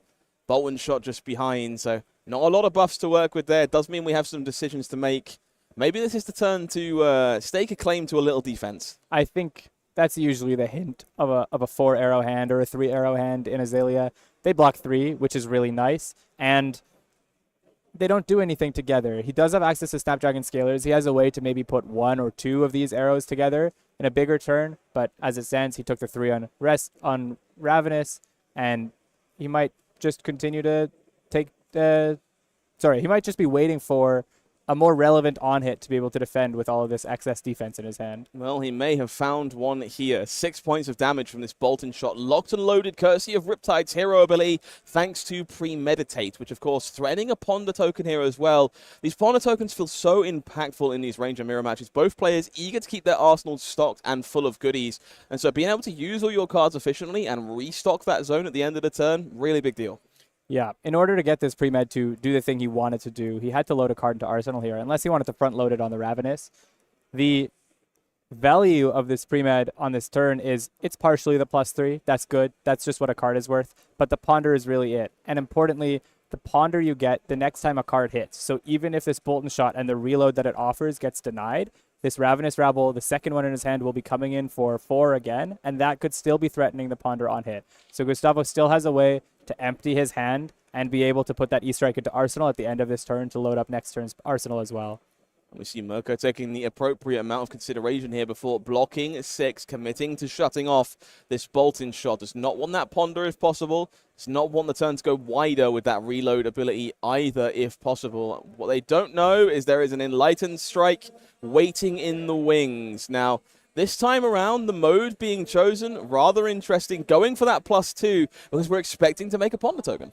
I think that's saying, yes, Azalea, you can give me your Tunic, you can give me your Skullbone, and you can turn your entire turn off if you want. I'm satisfied attacking for 7. I'm pretty confident this will get me my Ponder, and if it doesn't, I'm winning. I'm winning this exchange anyways. Yeah, really heads-up choice there from Gustavo, showing you all of the funky intricacies of a deck like Riptide. And we will be earning all of that block value. 2 more arrows committed alongside that Fiendel Spring Tunic to keep that Ponder away. Bloodrot Pox going to connect with Gustavo here, knocking them down to 21. Mirko giving up the tempo, but arguably coming out of that turn surprisingly okay. Surprisingly okay. I think the way to make that turn very good for Gustavo was to get that Ponder, and it was effectively denied by Mirko. No zero-cost arrow in Arsenal means he looks like he's reaching towards the pass, and he wants to pass turn. So it's full tempo passed away. Riptide, with having reload on the hero ability, is effectively able to use most of the 4-card hands, especially this build we're seeing from Gustavo, where there's not too many defense reactions. We've seen a Sink Below. I don't think we've seen too many other traps. So Gustavo left with choices here, but he does have full tempo. Let's see if we can check out what Gustavo is working with this turn. Another Enlightened Strike we all knew about. Codex of Frailty, Drill Shot, and that final buff in hand there. Looking pretty premiums all around. Yeah, it's just good stuff. We've got E-Strike coming in here. We saw the Codex. There's a buff, I believe, is the one that he didn't bottom. So that buff is just going to convert into a buff on whatever Codex goes and finds. And that's exactly what it's going to be. I don't know what he has available. I know there's a Bolton Shot, which is a fine choice here. This will come in for 7. And that's exactly what he goes for. Will be that Bolton Shot as the 0-cost arrow of choice here for Gustavo. These Codexes continuing to be back-breaking across the game here for both players. Seek and Destroy also pretty premiums here against Azalea as the turn cycle continues. Honestly, quite impressed by how wide Riptide's been able to go these turns so far. It's been a surprisingly aggressively slanted version of this deck, and it's looking pretty good here. I think this is the version we've been seeing more and more in the last couple of months, maybe. When they printed Plan for the Worst, it felt like the deck was taking this defensive turn, but more and more people are realizing that every card is a 0 for 4 in this deck, or can be. And so it's a really potent way to get good value off of these turns. And with cards like Codex and Premed, these Ponders are just free cards, meaning you get another 4 value for your next turn. And that's exactly what he's threatening here. That Frailty will deny Mirko's ability to deal big damage and get back in the game. That Ponder means that Gustavo will always have at least something available to him next turn. I think he's sitting pretty right here. Yeah, real rough spot here for Mirko Dulce. We see that red in the ledger lurking in hand. Definitely would have been a nice one to line up a few turns ago at this point. But for now, considering committing these arrows again on blocking duty, not really where Azalea wants to be. 4 more damage comes on through, falling to single-digit life totals here. Mirko probably has something. It's probably involving firing that red in the ledger. I don't know, because we see it in hand. I doubt it's going to be able to be for Dominate, so it's going to shift Riptide into a defensive slant for this upcoming turn. But the upside of this red in the ledger is that, you know, he did lose the tempo by blocking 12 on the previous turn, and now he's probably getting it back by playing a very big red in the ledger if he wants to go that line on this turn. Seek and Destroy is in effect, of course, so we'll need to make the most of all of their cards where possible, including their own copy of Seek and Destroy we see available to start this turn if preferred. Skullbone Crosswrap, taking a peek, seeing what the options are from the top of Azalea's deck. And we do see that Lace with Frailty in hand here as well, so the potential to throw quite a large red in the ledger with a little bit of luck. I think that's going to be the play. It's going to be -1 from the Frailty, but you've got the Seek and Destroy, you've got the Lace with Frailty. It's a pretty big red in the ledger on the clapback, and it's kind of exactly what Mirko wants to be doing in order to steal back tempo. There's not that many cards, other than maybe Enlightened Strike in Gustavo's deck, that do a lot of damage on just one action point. And we've seen at least 2 of those Enlightened Strikes already. So I think Gustavo is probably turned into a blocking deck on this turn. Yeah, this feels like a very important shift in direction here from Mirko. Did take a lot of damage to enable this turn, but this is the advantage you get as Azalea ace in the hole over a deck like Riptide. Red in the ledger, this incredibly powerful specialization that threatens to shut down the majority of your opponent's turn. Disgusting when dominated, but even in this situation, guarantees you're probably earning a lot of cards. I think it's good enough, almost better in this situation, because you just say, I don't care what out you have to this card, you're giving me some cards. We see Gustavo here taking a moment to contemplate what may be available to them should they stomach this red in the ledger. I think I saw earlier Rain Razors in Gustavo's hand, which is not exactly what you want to see on a turn where the signal says block. He does still have access to that long draw half glove, which is importantly oh my gosh.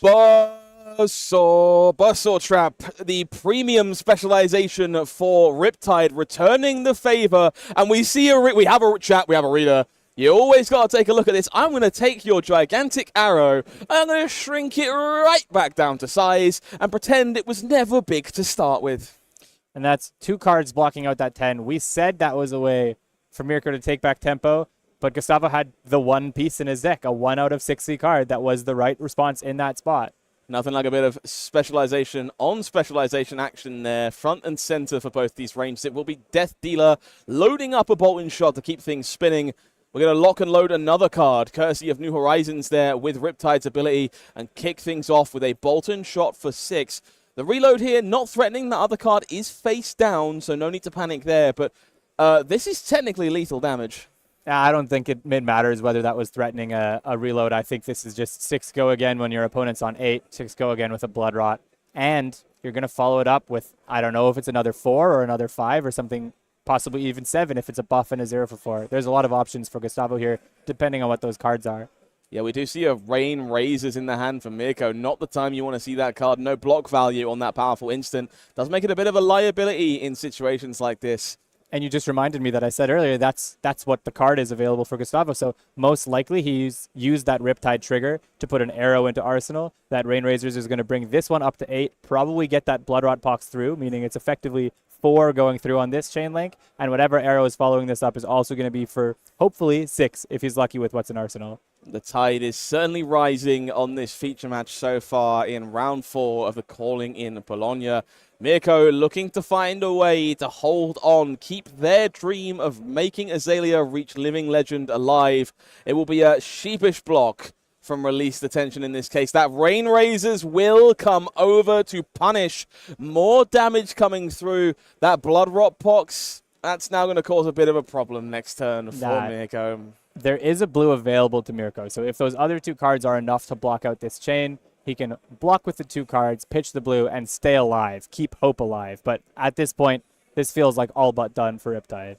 Bolton shot numero dos will be the follow-up here for Gustavo. And we see the realization setting in on Mirko's face. If I block with my blue, I cannot soak up this Blood Rot Pox, which may prove to be a bit of an issue. You can live on 1, blocking 3 and 1 on equipment, and pitching 2 cards into that Blood Rot trigger. But that's as close to a certainty that Riptide will find a way to deal that 1 point of damage on the following turn.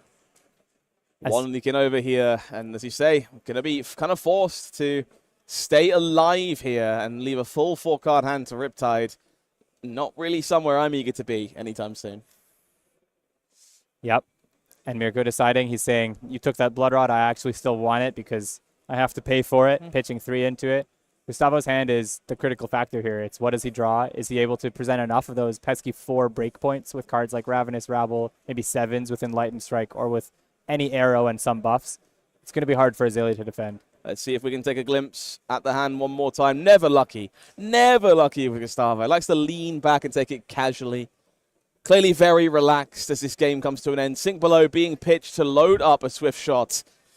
And this is what we were talking about. These are some of the additions to the deck that just make it better from this new set. This Swift Shot, you can't load it face up with your Riptide ability, but you can load it face up with Death Dealer. He's now cashing in that long draw half glove. He doesn't care what those cards are. What he cares about is making this as awkward a number to block as possible. Right now it's 8, and Azalea had 2 blocks in hand. All he needs is a follow-up. Will be the follow-up. Codex of Frailty with no cards in hand.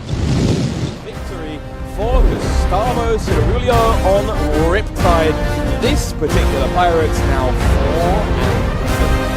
4 games for Pirates. I love to see a Riptide on 4-0. I don't think it's what anyone I was talking to was expecting to be the meta call in this new and forming meta.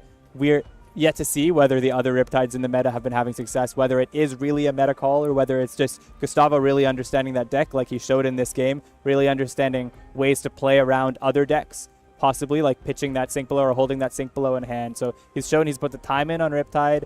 I'm eager to see whether he continues to succeed here. Yeah, very impressive performance there from Gustavo. Arguably some clunky hands on the other side for Azalea. Things not quite coming together. A lot of arrows, a lot of buffs tying up. And that is some of the risk you take when choosing a deck like Azalea when you need to kind of draw A plus B for the engine to fire. That's one of the downsides of decks like that. But I think it's balanced out by... There's a reason that deck is represented as the most represented deck today. It is one of the strongest decks in the game. So yes, it has clunk, but it also has some incredible power that we weren't able to see on display here, and maybe we will for the rest of the day. Everything we're learning so far at this calling leading up to the next season of national championship events. All of these players going to have a national champion in the near future. The United States kicked things off last week, but there are 46 other countries getting ready to qualify for the World Championship. I said it at the start of the show. I'll say it now. Nats is one of the most exciting seasons. It changes a lot for every metagame whenever it comes around, and it's just the pride event. You love to play it. Yeah, I think there's something tangible about the title of national champion. I've said this a few times on broadcasts, but not all of us have family members who love Flesh and Blood quite the same way that we do. And it's lovely to be able to go, hey, I top 8 are calling. I want something like this that makes sense. And if you understand Flesh and Blood, that connotation makes sense. There's a prestige to that. But a national championship, a world champion, these are things that you can share with your non-card game playing friends, and it makes those accolades feel a little more hefty, in my opinion. Absolutely. It's really a fun thing to be able to say, and a fun memory. You get that national champion trophy. You're probably hanging out with all of your friends at that weekend because they're all from the same region. It's just a good time. Absolutely. Speaking of a good time, not a bad entry promo this time around. If you're going to be conquering all of your foes, you may as well do it on a skull-shaped boat. I love that. I only have to buy 2 because I get 1 from Nationals. I can't wait to see round 1 sheepishly asking the judges for your promo copy before the round starts to make sure your deck is legal for play. If you're not qualified this time round, don't panic. There's plenty for you to look forward to at your National Championship Season 2. Hop along. There's a whole festival taking place of side events, World Championship qualifiers in several cases, and all of them featuring this lovely promo artwork for looking for a scrap. It's on theme. It's a really interesting artwork, and it's a really good card that I think has its moments in the history of Flesh and Blood and will have its moments in the future of Flesh and Blood as well. It's just a flexible generic. There's going to be numerous titans of the game looking to defend their title for a second year. Damakay over in New Zealand, of course. The Doctor will be in session once more, no doubt. Emad Kashi from the United Kingdom on my side is going to be standing in my way if I want to be a national champion. Of course, Evan Herndon over in the States already usurped by one Margin Bay. Jacob Trossing on a bit of a tear so far during the World Tour leaderboard, making a name for themselves up there, no doubt looking to stay in charge of Sweden. And Xing Sang over in Hong Kong. I challenge you to find me a better winner's photo should you manage to take a title again. Hard to find a better winner's photo and hard to find many better players. Xinjiang is one of the best players in the world and represented as a national champion last year. These and many more from last year looking to be two-time national champion. We got a few of those, weirdly enough, so far. It's kind of crazy. And hopefully a few more joining the ranks this year. And as long as they're not in my way, anyway. Of course, we do have some champions already this year. One, Margin Bay, putting on quite the clinic with Verdance, Thorn of the Rose last week. Up, shaking the metagame and setting the tone for today, I think. We've already seen its effect with that game from Bartosz in round 3. And yeah, I think US Nats was a great tone setter for the entire high seas competitive season. If you want to fill in one of these blank silhouettes, all you got to do is make your way to your national championship and join us for a little bit more in the way of high-level Flesh and Blood. Of course, your national championship might look a little different than the ones we're seeing so far. In fact, today might be the reason. The Living Legend leaderboard lingers in the balance here. Dash Inventor Extraordinaire noticeably absent from the building today. So if your nationals is next week, don't panic. You get to play your favorite mech. But new Alluring Desire, Azalea ace in the hole. If they sink this tournament, the story is over. It's not just the effect of this week on the week 1 of national championships. It's just also how that meta will evolve throughout the 3 weeks of national championships. We have 46 events remaining. Some of them give out 5, some 10, some 25 LL points. All 3 of these heroes can and probably will LL through this Nat season. It has a big shakeup, whether you're in week 2 or week 3. You have to be paying attention to what happens in the early weeks. It's all to play for in Flesh and Blood right now. Living Legend makes me excited, but I want some Living Legends in that feature match area. So I'm going to go find some of the biggest names in the game and get them to play games in front of you. Don't go anywhere.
Guys, gals and non-binary pals, I've decided I'd like to cause my co-caster some psychological trauma. I'm going to go and feature two players who you might be vaguely familiar with. Yep, I believe we have Stefano and Pablo coming in this round. We all go way back. We all top-aided calling Antwerp in 2023 together. I was able to knock Stefano out, but I took a loss in the Swiss to Pablo of that round, and I wasn't able to get my rematch because he did take down the event while I got knocked out in semifinals. Some real living legends joining us in the feature match this round, and that's the story we're going to be focusing on. Stefano, a known Azalea specialist from what I understand, incredible player, very fluent on the hero, would be poetic to watch them send her into the sunset. In the way, two-time Pro Tour champion Pablo Pintor on new Alluring Desire, also trying to close the page of the book this weekend. It's an incredible matchup for what it means for the LL table going forward, even though this is not the finals. These are two very good players on these heroes. These are two very good players who've put a lot of time into these heroes. New is a hero that Pablo has played a lot. The guy is really flexible, but he did explore it from the start of that hero's existence through to now. He's gone back to that every once in a while. And Stefano, like we said, in that calling in Antwerp, was playing Azalea 2 years ago in the Outsiders meta and has played, I believe, almost nothing but Azalea ever since. He's been pretty dedicated. Whenever she's been good, which is often, he's been on her. You heard the man. Two specialists, two incredible players on two of the best decks in the format. It should make for an incredible round 5 here at the calling in Bologna. Stefano Mioni on Azalea, ace in the hole, will be going first this time around. Their nemesis, the Spanish submarine himself, Pablo Pintor.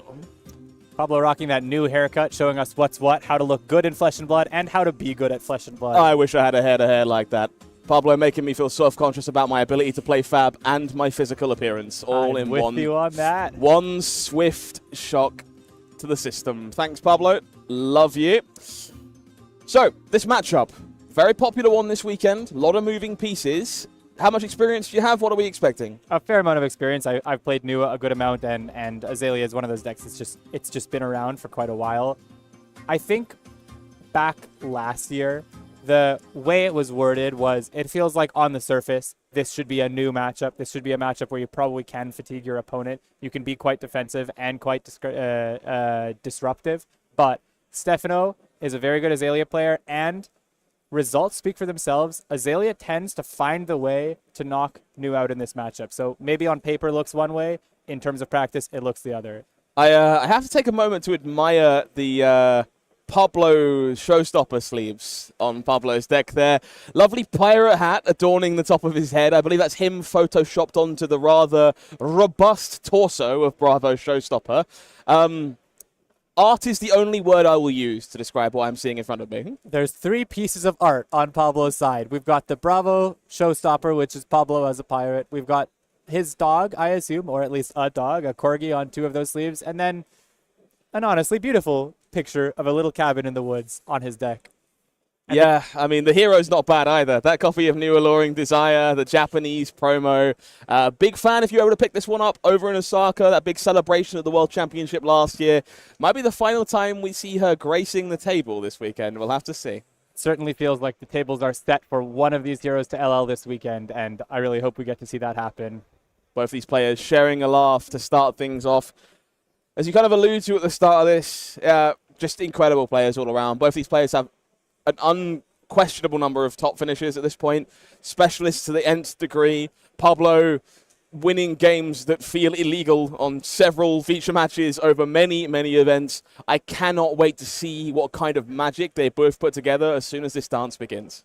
You know, I think some people overuse this kind of claim, but for my money, Stefano was one of the people who really put Azalea on the map. There were other people who represented Azalea in the Outsiders season at Pro Tour Baltimore and at the callings like Antwerp and Birmingham. But Stefano back-to-back calling top 8 in that year after these new cards like Codex of Frailty and other stuff came out from the Outsider set.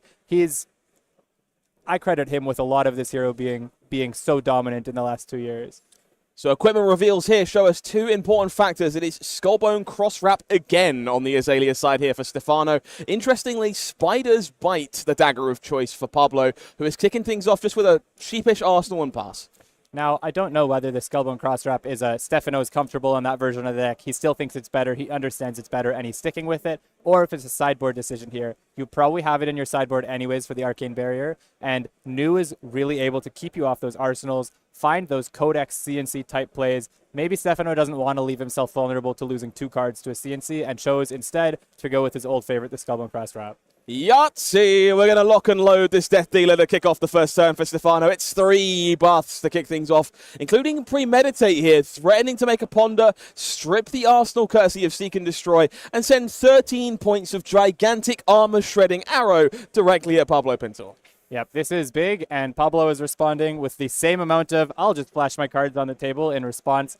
This is the role that New has to play early in the game. If that hand doesn't do something like deal a lot of damage or present really good disruption, then just block it out. You're going to have your moments in the future. Azalea won't always be going as ham as she just did, and those on-hits mattered. They were good ones to block out.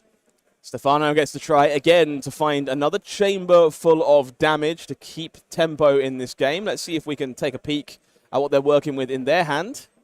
Not quite. Amplifying Arrow, Rain Razors, Bolton Shot, and Lace with Blood Rot.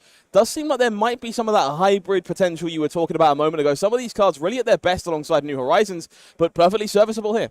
Absolutely. And I think this is why Pablo gets rewarded for the patient play he made last turn. He defended a lot, and now Stefano's coming in with a turn where the on-hits don't matter so much. They don't neg him that much value. It's just a lot of damage. And so Pablo can choose how much of this damage he wants to mitigate and how much of this damage he wants to tank to the face to do something bigger. Another hint of something that's going to be important in this matchup is the card that Pablo is currently deciding to block with. The first one is not always very effective, but Warmongers is a really important card in this matchup that's been making its way back into the new deck, both for this matchup and for the Gravy Bones matchup some of the time. Choosing to deny the reload here, but just be mindful of the next copies of Warmongers. Speaking of mindful, Rain Razors will be the punish here for trying to blunt the assault. Lace with Blood Rot, going to generate a Blood Rot Pox token, and Bolton Shot threatening to reload in a pinch if Stefano is interested. Instead, looks like we're just going to park that card in the arsenal for now and make the most of the damage we managed to leak through. No, okay, so reload is utilized here. It'll be red in the ledger loaded in the arsenal. Looking for another arrow on top of the deck with this Skullbone Crosswrap. Chooses to leave it there. It'll be red in the ledger coming across here for 7. This is a pretty successful turn cycle here for Stefano. Honestly, there aren't that many things that I would want Skullbone Crosswrap to hit. He's probably checking whether it's another red in the ledger he can just give Dominate to, or maybe an Infecting Shot that will deal more damage, but I think red in the ledger is the play he wanted to have here, and that was drawn off the Death Dealer when he pitched to load the Bolton Shot. That's what you get out of this Death Dealer that will go away when Azalea LLs. It's just such a strong weapon. Good, clean living. It'll be Pain in the backside as the only action of choice this turn for Pablo Pintor. We do see a couple of cards left in hand after this. Does make you think some shenanigans are afoot. It might be shenanigans. There's a Blood Rot, and I know that one of those cards in Pablo's hand was a Chi that we saw earlier, so it could just be pitch this 0-block blue into the Blood Rot, save 2 life, arsenal my other card. Still, wait for my moment. I'm behind on life right now, but I might be able to get a big moment with like a Codex CNC or some other big play, a big Bonds of Agony, something like that later in the game. And we see that Tar Pit trap in the hand here for Stefano, a card we've alluded to a few times this weekend. Just on blocking duty here to soak up the worst of the damage. And as you previously mentioned, that grain that tips the scale on life-saving duty this time around, transcending later on. For now, it will pay for the Blood Rot, and we'll make our way back to Stefano. Tar Pit, an incredibly important card for this matchup, especially if the new is starting to take tempo. Throwing it on something like a Pain in the Backside or one of the daggers does an incredible amount of blocking damage. So not only does it block the on-hit of that, but if you full block that link like he would have on the Pain in the Backside, you'll block the on-hit of whatever follows it. So say Pablo wants to do something like Pain in the Backside into Persuasive Prognosis, you Tar Pit the Pain in the Backside, the whole turn's shut off. No extra damage from Pain, no on-hit from Persuasive. It's a really powerful card. Unfortunately, it's drawn there when Pablo was under red in the ledger, so it's just a 3-block, but it's an important card to pay attention to whenever Pablo does take tempo, if Stefano can draw into a Tar Pit after that. Spire Sniping doing its job here, loads the top of the deck with a red in the ledger, which is loaded into Arsenal courtesy of Azalea's powerful hero ability. It's going to be 8 Dominate coming through here. Release the Tension, also potentially causing some hiccups. Yeah, Release the Tension blocking defense reactions from Arsenal, and we see Pablo thinking about that, reading that card right now because he has a defense reaction in hand. He wants to make sure that he's still able to play the shelter and whether he's able to get the value there. As it stands, he looks like he's happy taking this red in the ledger. He probably has some way to do something, but it was dominated. Maybe he just gets hit by a red in the ledger and gets a little bit unlucky here. Yeah, we're seeing the power of Azalea coming through front and center so far this game. Maybe sticking Pablo with some awkward cards. We do see an Art of Desire and a Chi card in hand here. There's Persuasive Prognosis, really terrifying in a spot like this for Stefano. You know that attack reactions are still online, and Pablo's got a million cards to work with here. This thing could be quite large. Stefano going for a really ballsy no block because Pablo with that amount of cards still could go for the push to 6 and do the Chi, or just one of them. And as it turns out, it was just the Chi, the shuffle the deck Chi here. So Pablo maybe getting the better of Stefano because this could have been blocked by just the long draw half glove, and then you still get one card off the Chi. In this case, he's going to get 2 cards off and just deny himself the Art of Desire body thanks to the red in the ledger with Dominate. Yeah, worth noting that red in the ledger being banished there is the third and final copy in this case. Still available with Codex, which is always an important play to be able to make, especially if someone's trying to take tempo against you. Then you go through a big turn, they take damage on something like a Bolton shot, you end with Codex and use your Tunic to pay for that red in the ledger. Suddenly, the whole math changes on the defending side. So here, it's bad to be out of them in deck, but you've still got 3 copies of Codex. Yeah, I think that was actually banished from the new hero ability, so we might have one left in the chamber with a bit of luck. Rain Razors in the arsenal for now for Stefano. We saw that hand courtesy of Persuasive Prognosis, so still plenty efficient here, but no harm in taking a peek with the cross wrap to try and find something a bit more premium. Yep. Pablo is having a think on what this type of hand can do. Stefano is just doing his stuff at the start of the turn, thinking, and at this point it doesn't affect Pablo. So he's going to be evaluating those cards and seeing whether I want to be playing mostly towards a defensive type hand or whether I want to be taking this as the moment. He's already taken a lot of damage, but a lot of it was incidental to dominate or unblockable damage like Rain Razors. I think Pablo has to pick his moment to try to pivot, and every time he's going to be drawing up a hand, he's going to be thinking about that. Tunic resource cashed in to lock and load a Bolton shot for this turn. Rain Razor's Bolton shot, infamously powerful combo from Lexi's yesteryear on full display here in Azalea, threatening to go much wider than you may expect. Yeah, the power of a Bolton shot in this spot is, yes, Death Dealer is tapped, and yes, because this is a Warmongers matchup, you don't have access to the Bullseye Bracers, but there is still cards like Codex of Frailty and possibly, depending on Stefano's build, Codex of Inertia, that helps Stefano be able to go beyond just this Bolton shot, get more value out of that Rain Razors, even if Pablo decides to deny the reload. Justinic on defense here to blunt some damage, will allow a reload if that's what Stefano has in mind. This smells like Codex to me, and there we have it. I think that it's a Codex right there. We will see that infecting shot we knew about, courtesy of the Persuasive Prognosis, discarded away to facilitate the Codex of Frailty. Digging up that drill shot, threatening to strip away a little bit more armor for Pablo Pintor. So Pablo would have known about that Codex of Frailty there, unless it was drawn off the Death Dealer, where he's just making that informed decision. I know the reload doesn't matter that much, and I'm just going to be hit with this red in the ledger, with this Codex of Frailty anyways. And thanks to no pitch being available for Stefano, we come in with a 0 cost. It's still good to cash in max value on that Rain Razors, turn it into a 4, threaten another on hit. Clean damage from Stefano, and you know, he's been in control of this game for most of the time. There's a reason he's still on 39, and Pablo keeps leaking damage. It's just Stefano's been attack, attack, attack. Very clean follow-up here from Pablo Pintor. Leave no witnesses, one of the most infamous assassin cards in the game. Threatening to strip away that arsenal from Azalea. Definitely a potent effect. But 4 is an easy number to respect with your long draw half clubs if it's a big concern. If you really like that arsenal, or you like having access to be able to do the opt for this turn, if that's something you're relying on, then you can block 3 and the long draw half clubs. Okay. Maybe it's a way to get around the fact that he didn't block with that long draw half gloves earlier on the Persuasive Prognosis. There's always going to be an opportunity to get good value out of a 1 block. Interesting. We'll see these stilettos cashed in here on Leave No Witnesses to keep this turn going for Pablo.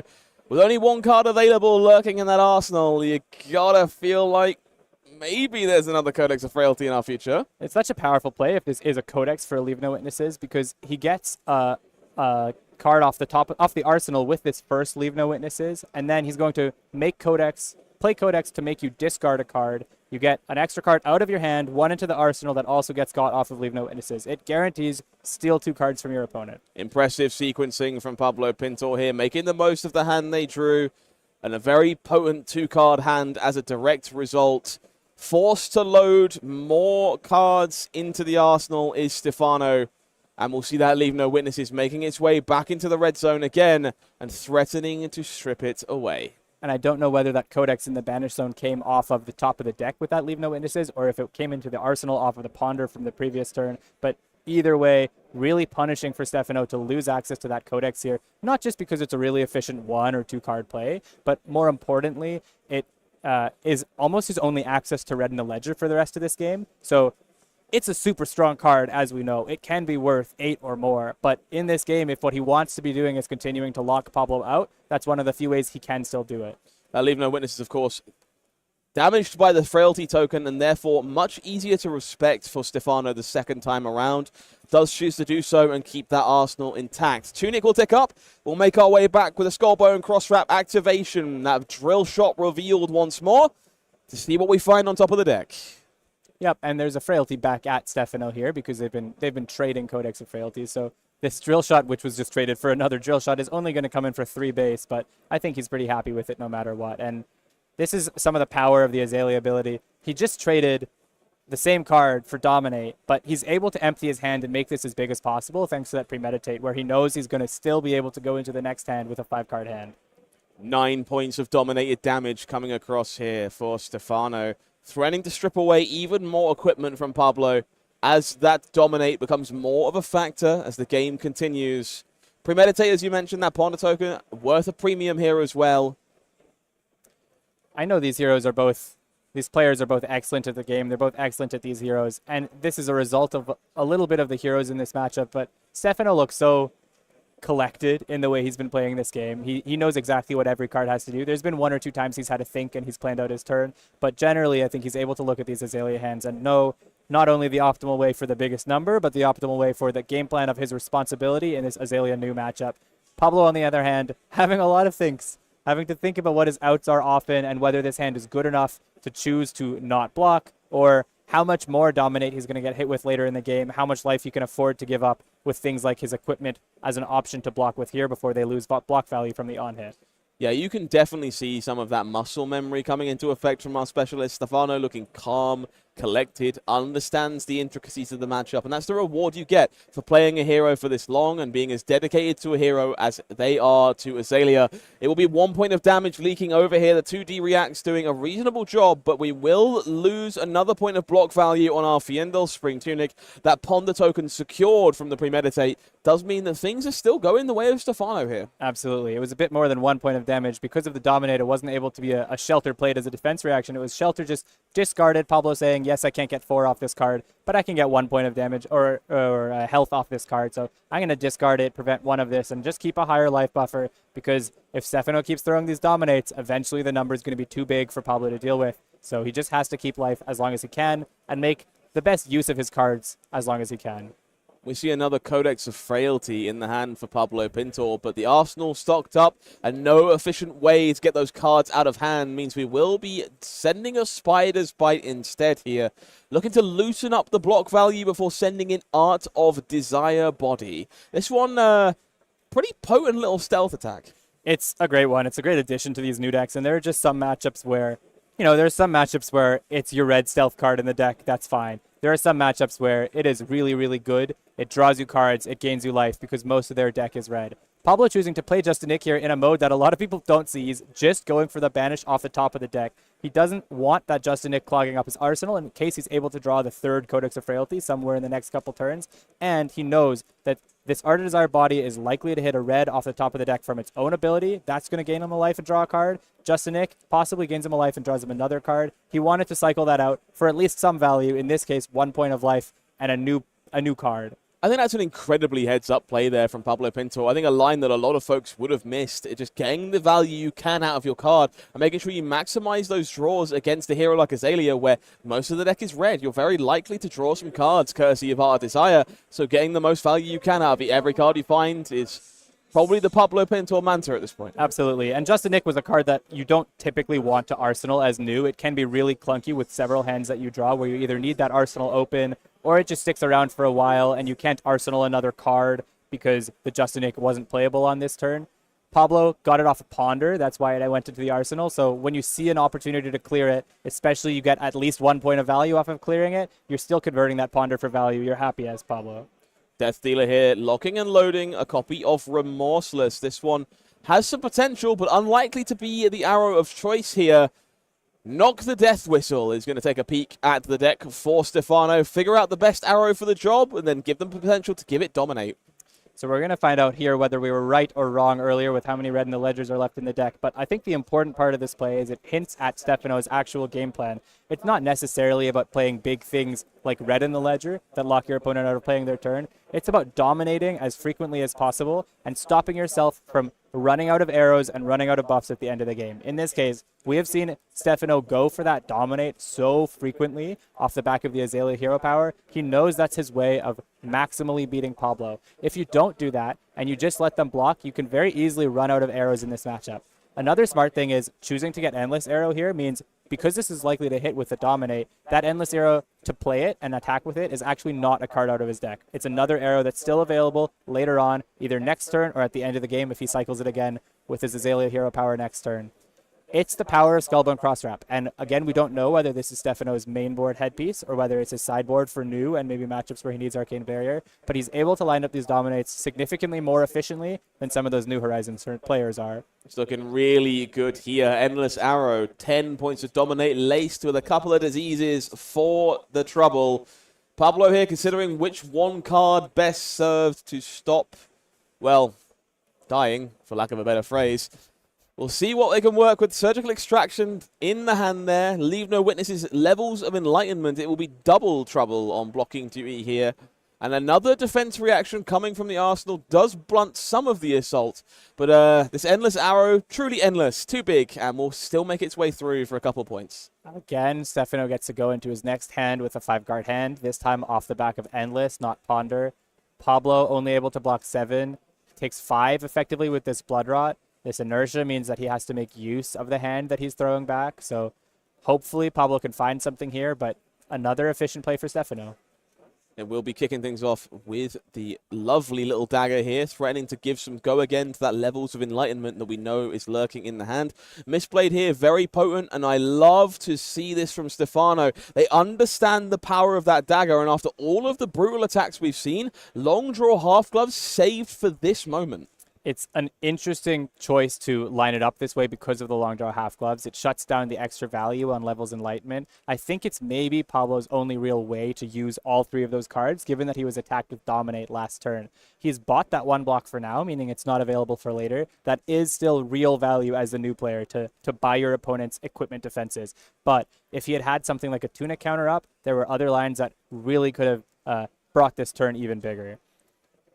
Stefano here debating how to handle this leave no witnesses. Yet another powerful piece of Arsenal interruption from Pablo Pintor does threaten to usurp the turn that was planned. It's interesting. I don't think it matters. It takes the Endless Arrow out of deck. I was talking about how Endless Arrow is important because it stays in your deck. It keeps you having more arrows. You're not running out of arrows and getting fatigued in the late game. But Stefano is so far ahead. Blocking 4 is so difficult after you've given up that long draw half glove that I think you would rather lose the 1 card out of Arsenal than 2 cards out of hand.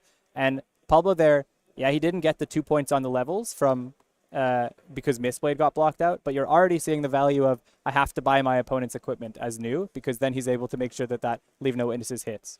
Yeah, released the tension there, lost off the top of the deck as well. One that is worth noting, speaking of which, we see a Warmonger's Diplomacy in the hand for Pablo Pintor. You mentioned earlier how important that card may be as the game continues. Here we're seeing plenty of go again from Falcon Wing being loaded into the arsenal here from Stefano.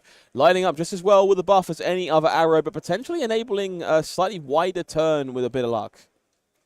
With a bit of luck is fair. I don't remember if Stefano has some codexes left available to him. Unfortunately, maybe this hints that Stefano has at least a hybrid build on the arms, if not the heads. Falcon Wing would be really well followed by Bullseye Bracers here. In this case, he's just putting the arrows in deck to have the arrows in deck. it's unfortunate you lose a point of power, and there's not always the ability to use this action point as the Azalea side.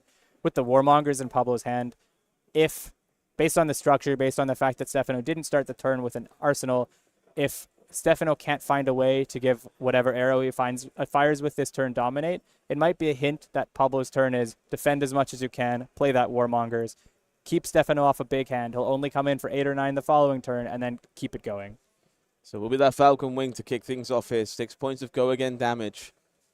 Pablo here with Enlightened Strike available. Looks like it may be considered for the block to blunt this Falcon Wing. And as you say, happy to block here and cultivate some cards for a bigger turn under Warmongers. Instead, it will be Knock the Death Whistle. The follow-up here for Stefano will allow that reload and allow us to fire an additional attack this turn.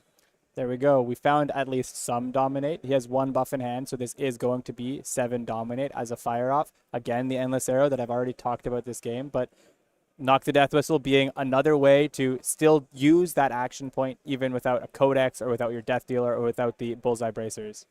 It will be Seek and Destroy, joining Endless Arrow to create this potent threat. 7 points of damage with Dominate. Almost certainly going to make the way back into the hand here for Stefano and not expend that card. Pablo knew the game state, and he knew his hand. I think as soon as he drew up that hand, he was assuming 3 of those cards were going to be blocked, and 1 of them was going to be Warmongers. And that's exactly how it's gone right here. He is considering both cards on block. He's seeing how it looks. I believe the other card might be a Leave No Witnesses, so maybe it's also a potent way to get rid of that Endless Arrow. He has decided that, but he blocked with the E-Strike and CNC on the first link because he knows either card remaining is an excellent 1-card play. Yeah, huge heads-up decision there from Pablo. Love to see this decision being thought out here. While Long Draw Half-Glove exists, Warmonger's Diplomacy is only so powerful. There is that get-out-of-jail-free effect to jump an arrow to astronomical heights, and as a result, choosing to prioritize Leave No Witnesses instead, continue fatiguing the deck, and most importantly, threaten that Endless Arrow again. I think this is... We know Pablo is a great player. This is an example of Pablo being a very good and thoughtful player. A lot of people would have slammed the Warmongers there. Pablo still has another copy left in his deck after the second one. The Long Draw Half-Glove is a get-out-of-jail-free card, but it's only 1. So if you can take Warmongers and take the Long Draw on the following turn, the arrow can only be so big. And then the following time you see Warmongers, you legitimately time warp or time loop, whatever the word is for Magic, your opponent's card a turn. So Pablo, I think, was leaning towards that Warmongers. That's why we saw him almost block with the Leave No Witnesses first. The only thing that changed his mind was not got Endless. An Endless Arrow is one of the few cards I think Pablo really needs to respect if his game plan is run Stefano out of arrows. And that's why he went for the Leave No Witnesses instead of the Warmongers instead. Yeah, really heads-up stuff. It will be a headpiece activated here for Stefano. That Skullbone Cross Wrap is going to take a peek at the top deck once again. Pablo got a Tiki peek there just before the hand went down. Looks like 2 Chi cards in hand here, so not the best defensive options. 13 life left to work with. And this is maybe my favorite thing about players of this caliber, Gabe. Stefano here taking a moment to filter through the yard, understanding what's been expended and knows what's left in the deck, understands how much gasoline is left in the chamber before making the decision to extend this Endless Arrow. He grabbed it, eh? He grabbed the Azalea, and he was really ready to go for that blind Azalea, blind Dominate. If he hits a buff, he still has the Death Dealer, can still load one of those arrows in his hand. If he hits an arrow, he can go for more big Dominate. I think maybe because it's the Endless again, and he hasn't found a way and a time to use that Snapdragon Scalers, might as well use it now. It's one of those cards that the lower you get as Azalea, the harder it is to find a good line that uses it, and Endless is one of the best opportunities too. So why not say, hey, Pablo, do you want this to get out of my deck? Then you have to give me either 2 cards or your headpiece and a card. And I'm going to go snaps anyways. I'm going to hit you with another arrow. There's a lot coming down the pipeline. Yeah, worth knowing here, that earlier drill shot denying the ability to cover this with the Findel Spring Tunic does mean the mask would have to be sacrificed if Pablo doesn't want to give up 2 cards. Most importantly, 2 Chi cards in the hand makes this a very difficult block to commit to when you know there is further damage on the way. I think both players reading off of each other that Endless defines this matchup. Pablo picked Leave instead of Warmongers in order to deny it. Stefano decided to play it at the start of the turn because he understands that Pablo respects the Endless Arrow, and Pablo wants to block this Endless Arrow. They're reading each other and responding in real time.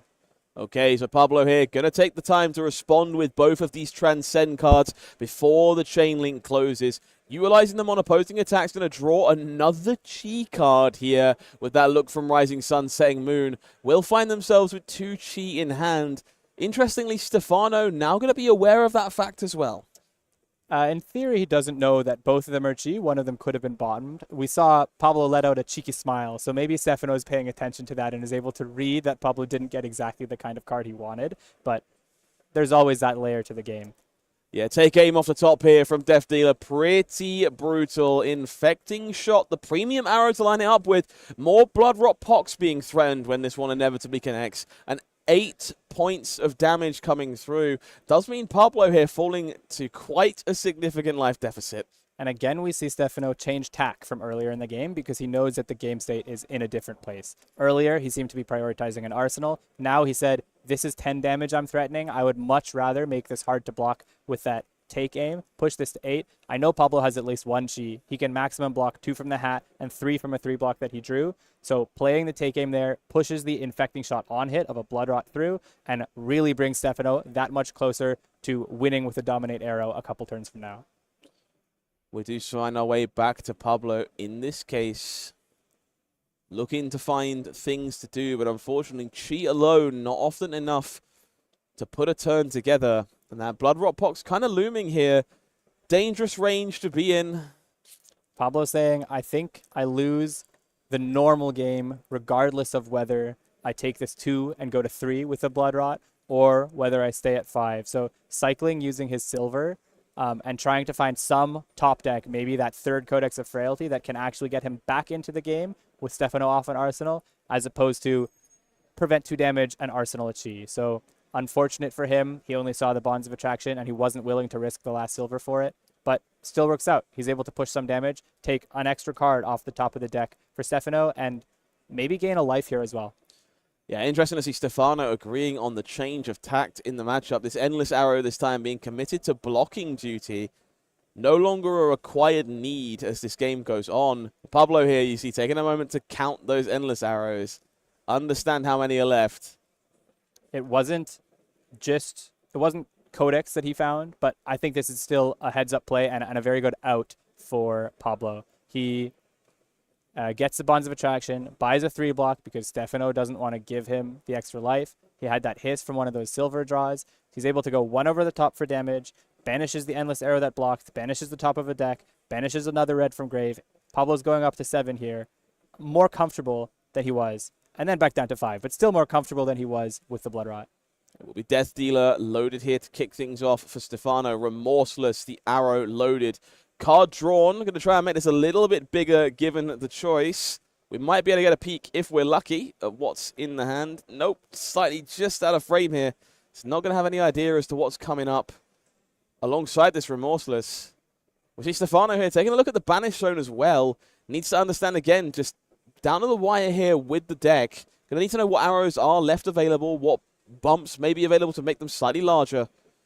It's something I really enjoy about this matchup. Yes, there's an 18 life gap, but at some point in the game for Pablo, it becomes about the deck size gap. And not just the deck size, whether you get to 0, but it's how many arrows do you have left available to you. We've seen a lot of top deck banishes off of cards like Leave No Witnesses and that Bonds of Attraction there hit arrows, meaning Stefano, he's counting exactly how many he has left. He knows whether he's on 27, 29, 33, whatever it is in his 60, and he knows how many he's lost. He knows how much damage he can still expect to deal in this game. And we will spin the wheel with Azalea here, popping Remorseless on the bottom to take a fresh card. It will be an Amplifying Arrow. This one going to line up particularly well with that Premeditate to come in for a little bit of extra damage. Unfortunately, it seems like it's not necessarily another buff in hand, so just getting that 6 dominate, but Stefano is doing the count not just of how many arrows he has left, but what is the chance of hitting an arrow if I go for the Blind Azalea here? I would imagine that last card in Stefano's hand is an arrow, maybe not. It's hard to say based on the decision to do this, but I think this is fine for him. This deals 3 damage. That's all he needs to do. He needs to dominate 1 or 2 more times in the game with Pablo not having an arsenal, so not having access to a defense reaction, and that 5 will quickly become 3, 1, and maybe 0. 6 dominate, the name of the game here for Pablo Pintor. Does need to consider how they intend to stay alive in order to continue enacting this game plan. Pablo, of course, also refusing to show their cardboard. No one wants to let the casters know what they're thinking these days. It's so very rude. Looks like Stefano asking something of the judge here, but it's not necessarily an important rules question for the state of the game because they are continuing to play. What he's asked is, can I check my sideboard? So Stefano, he knows how many arrows he has in deck, but he wants to triple check to know exactly what he has left in his deck and how many of them he has available to him. Checking the sideboard, which you can do during a game, to make sure what is left in deck with those somewhat thinning deck count and what he can still fire later. Down to 4 here for Pablo Pintor. That Mask of Recurring Nightmares committed here to keep more cards. So you have to imagine this is the turn Pablo Pintor wants to stake a claim. They're going to be looking to chain together some interaction, short the number of cards available to Stefano. And we can see Stefano's thinking about the same thing here, thumbing through the graveyard, looking for these command and conquers, these leave no witnesses. How many ways do you have of blunting my arsenal so I know which card I'm supposed to put there? Yet another hint that Stefano is thinking, how many arrows can I afford to lose? Because if he puts an arrow in here, arsenal here,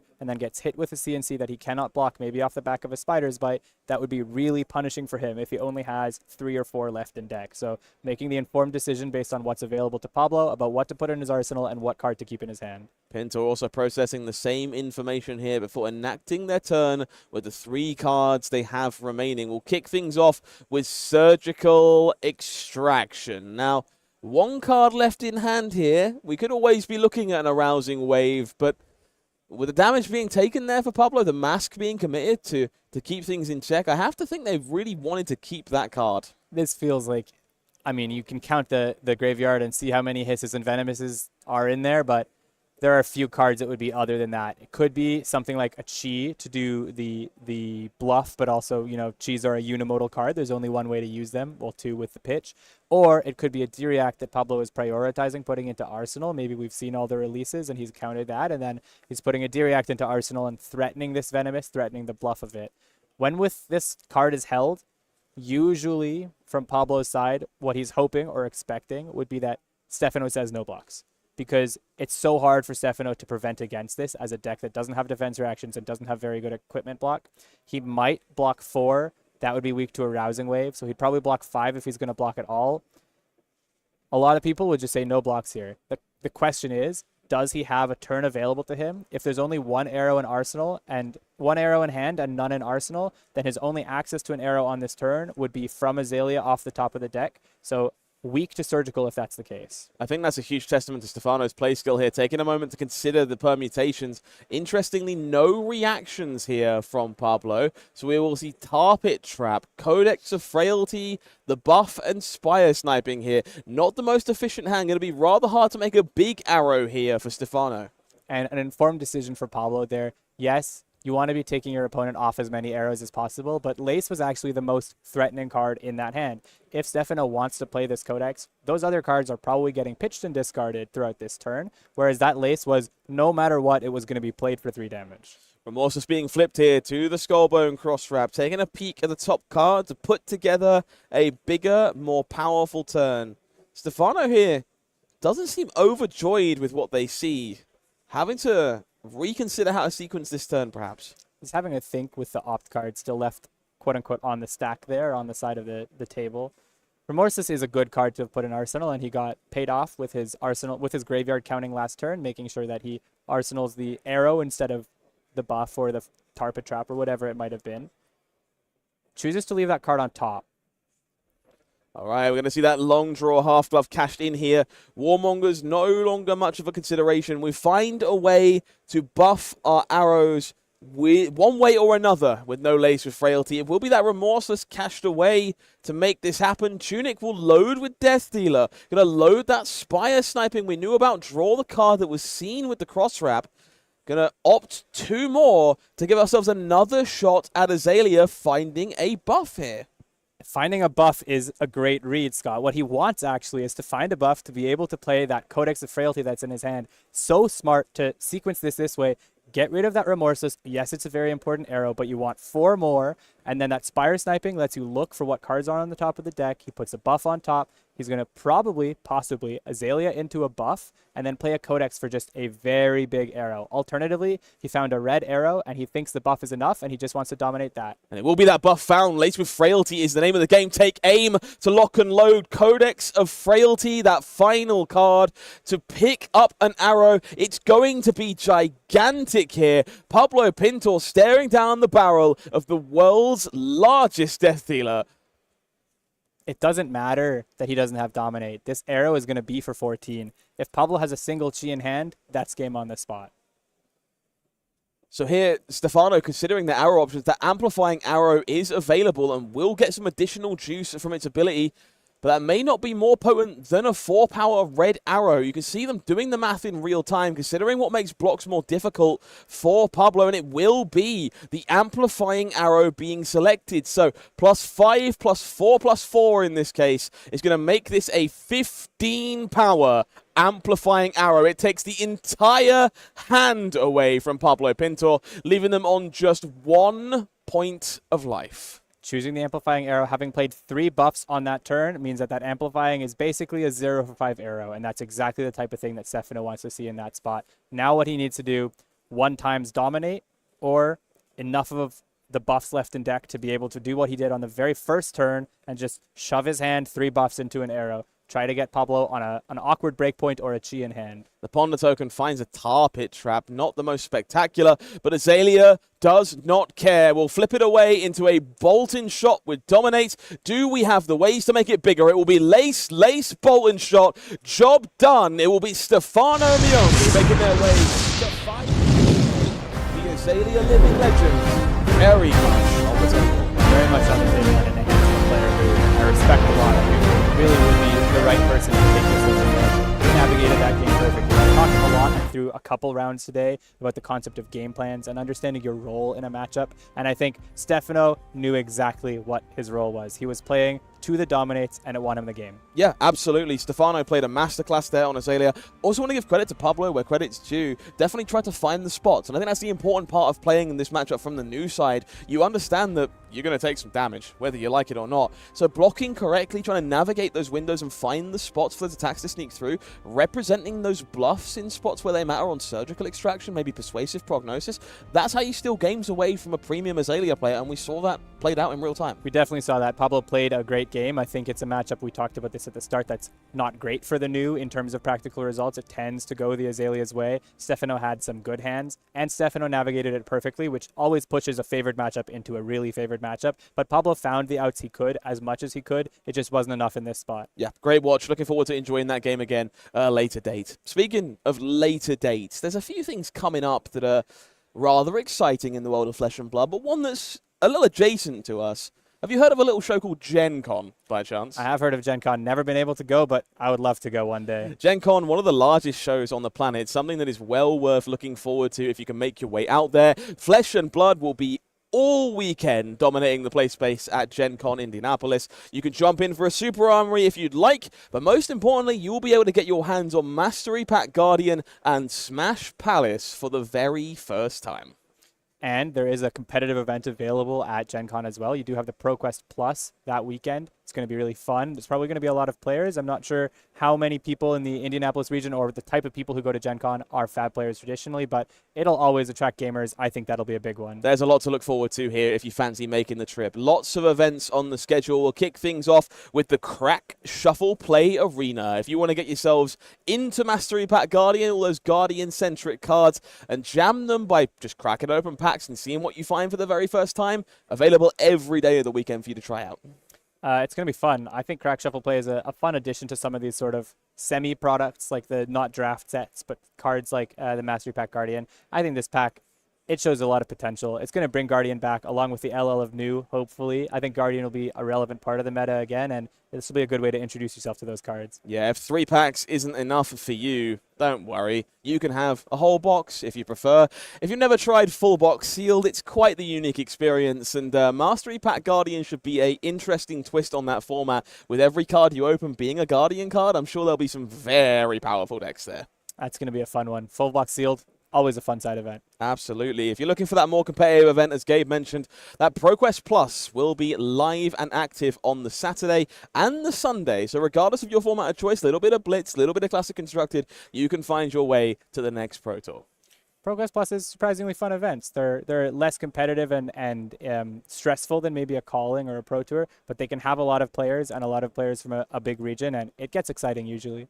Absolutely. Super armories of all weekend long as well. If you're looking for these rainbow foil promos of these young heroes, there'll be events dedicated to each one to line up. More importantly, however you prefer to play the game, there'll be something for you. There's some Blitz on display and a whole lot of Sealed for High Seas, which I'm not going to lie, it's my favorite way to play Sealed so far.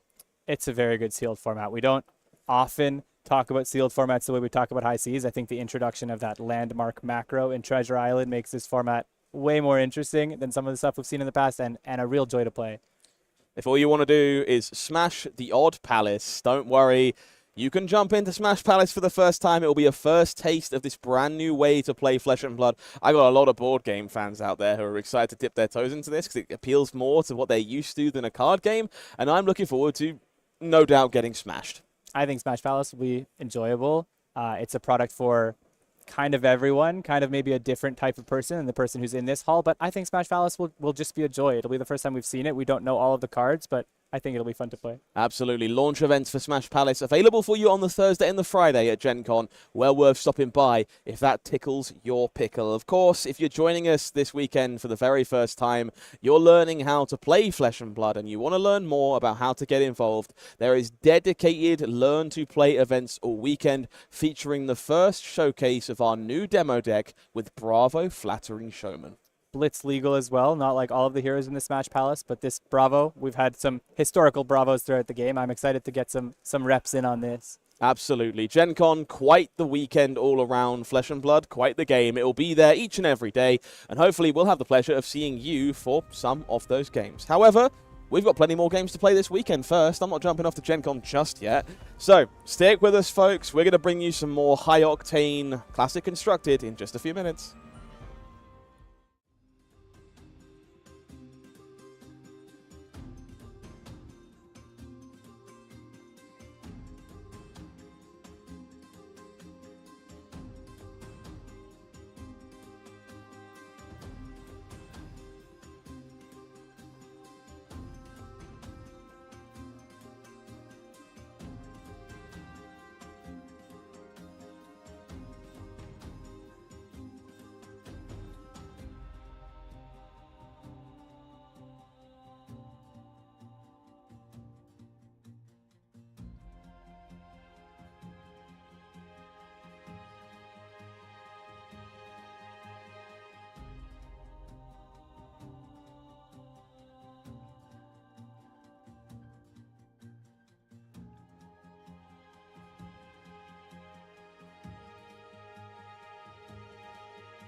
This classic constructed format is proving to be a bit of an anomaly.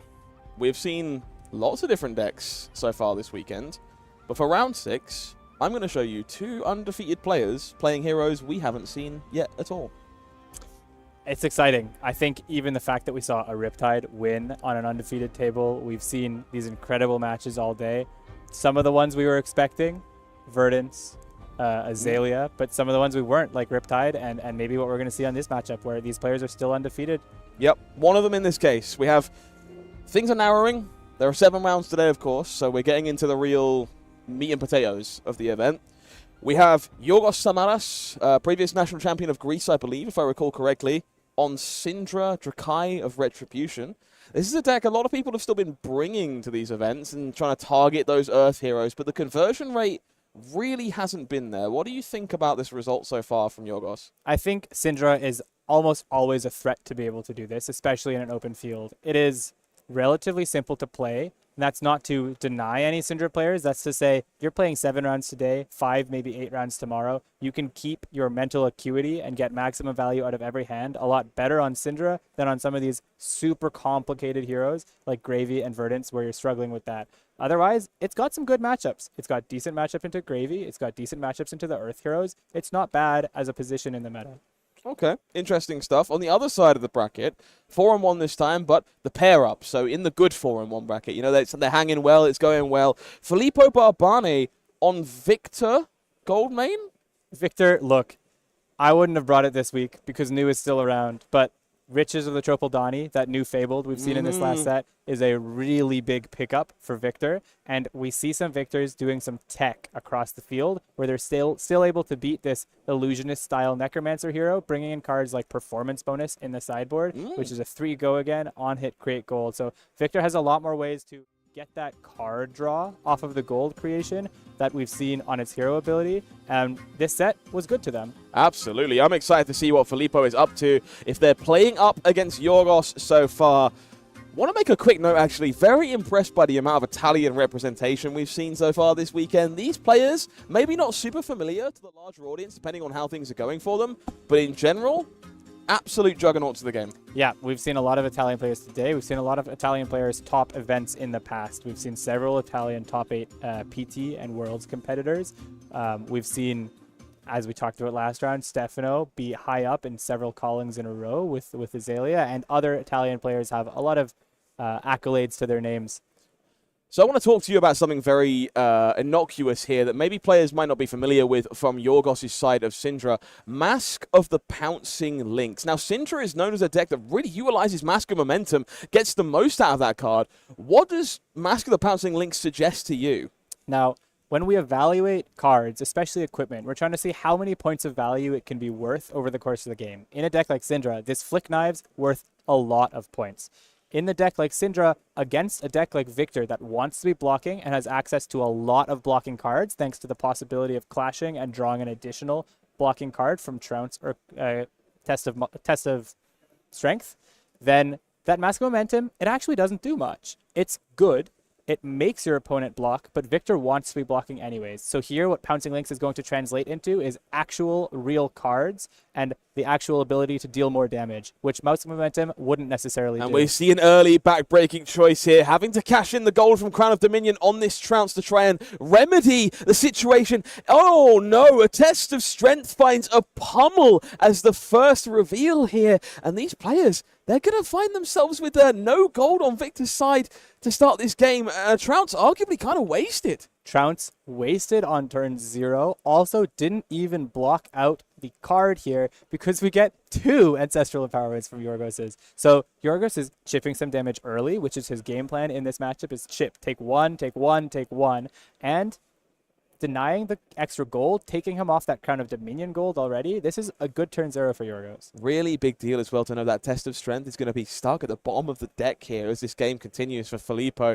Worth keeping in mind as Yorgos progresses the turn with a copy of Fire Tenant Strike first. This head jab flavor will give a little bit of extra damage to a Draconic attack, but we see Oath of Loyalty seems to have been the card drawn this time around, alongside a Shelter from the Storm. So very likely for this turn to kind of shut down after this potential Flick Knives. I think that's okay for Yorgos. He's getting some chip damage in. He's forcing cards out of Filippo's hand so he can't maybe hold on to the play he wanted to, and he's able to get rid of some of those not very useful cards to just buy back his weapon with Syndra. Yeah, really like this actually. Oath of Loyalty, very powerful in the late game once you build up a pile of draconic attacks left to use. So rebuying a kunai with it seems like a pretty good place to be on the first turn of the games. Damage successfully leaked here. 3 points came through, and perhaps more importantly, that gold token stolen away by Yorgos on the first turn of the game. In return, they will have to deal with a rather rude Spinal Crush. And it was a little bit innocuous last turn, but Yorgos' line was enabled by the fact that his first attack was branded with Cinderclaw, so that Fire Tenant was also Draconic, and he's able to go for that free flick on turn 0, because even though he's only got reds, he can still just pitch 1 to buy it back. Now here, a great turn 1 with a Spinal Crush for Filippo, but Yorgos made the smart choice of pitching the powerful card to late and keeping the defense reaction for now early. So in his arsenal is a shelter, in his hand was a shelter. Really easy to get around this crush. Double up there, 1 point coming through. No spine crushed for Yorgos Samaras. We'll make our way back to their turn. We see another Fire Tenant turn here. No Draconic attacks available this time around. Are the Dragon Blood and that Fire lurking in the back of the hand as well? Interesting turn to sequence. I'm curious how this one's going to play out. It's a bit of a, maybe I just go 3-4, deal some damage, chip, and then put one of those power cards into my arsenal with that Art of the Dragon Fire that's at the back there. I think Yorgos, he knows there are going to be some turns, for example, when he gets attacked with Spinal Crush, that he's going to be doing medium damage and just trying to chip with breakpoints like this Art of the Dragon Blood here. He's putting a good card in his arsenal. If this is not a CNC to follow it up, next turn could be really big. Filippo here posed the question by Art of the Dragon Blood. 4 coming through. So curious how this matchup dynamic changes in the absence of Mask of Momentum. These players not kind of forced to block in the ways you would traditionally expect to deny those card draws. Opens up a wealth of possibilities on both sides of the table. Absolutely. And I think the Mask of the Pouncing Lynx is going to end up deciding. We're going to jockey for position a little bit before we see that card come into effect. It's maybe going to happen when Yorgos has a fealty available to him later in the game, or when Yorgos has a 5-card hand he's playing out to make that single 5-card hand as big as possible instead of just buffing up a 2-card hand like this. But it's going to definitely decide it for Yorgos.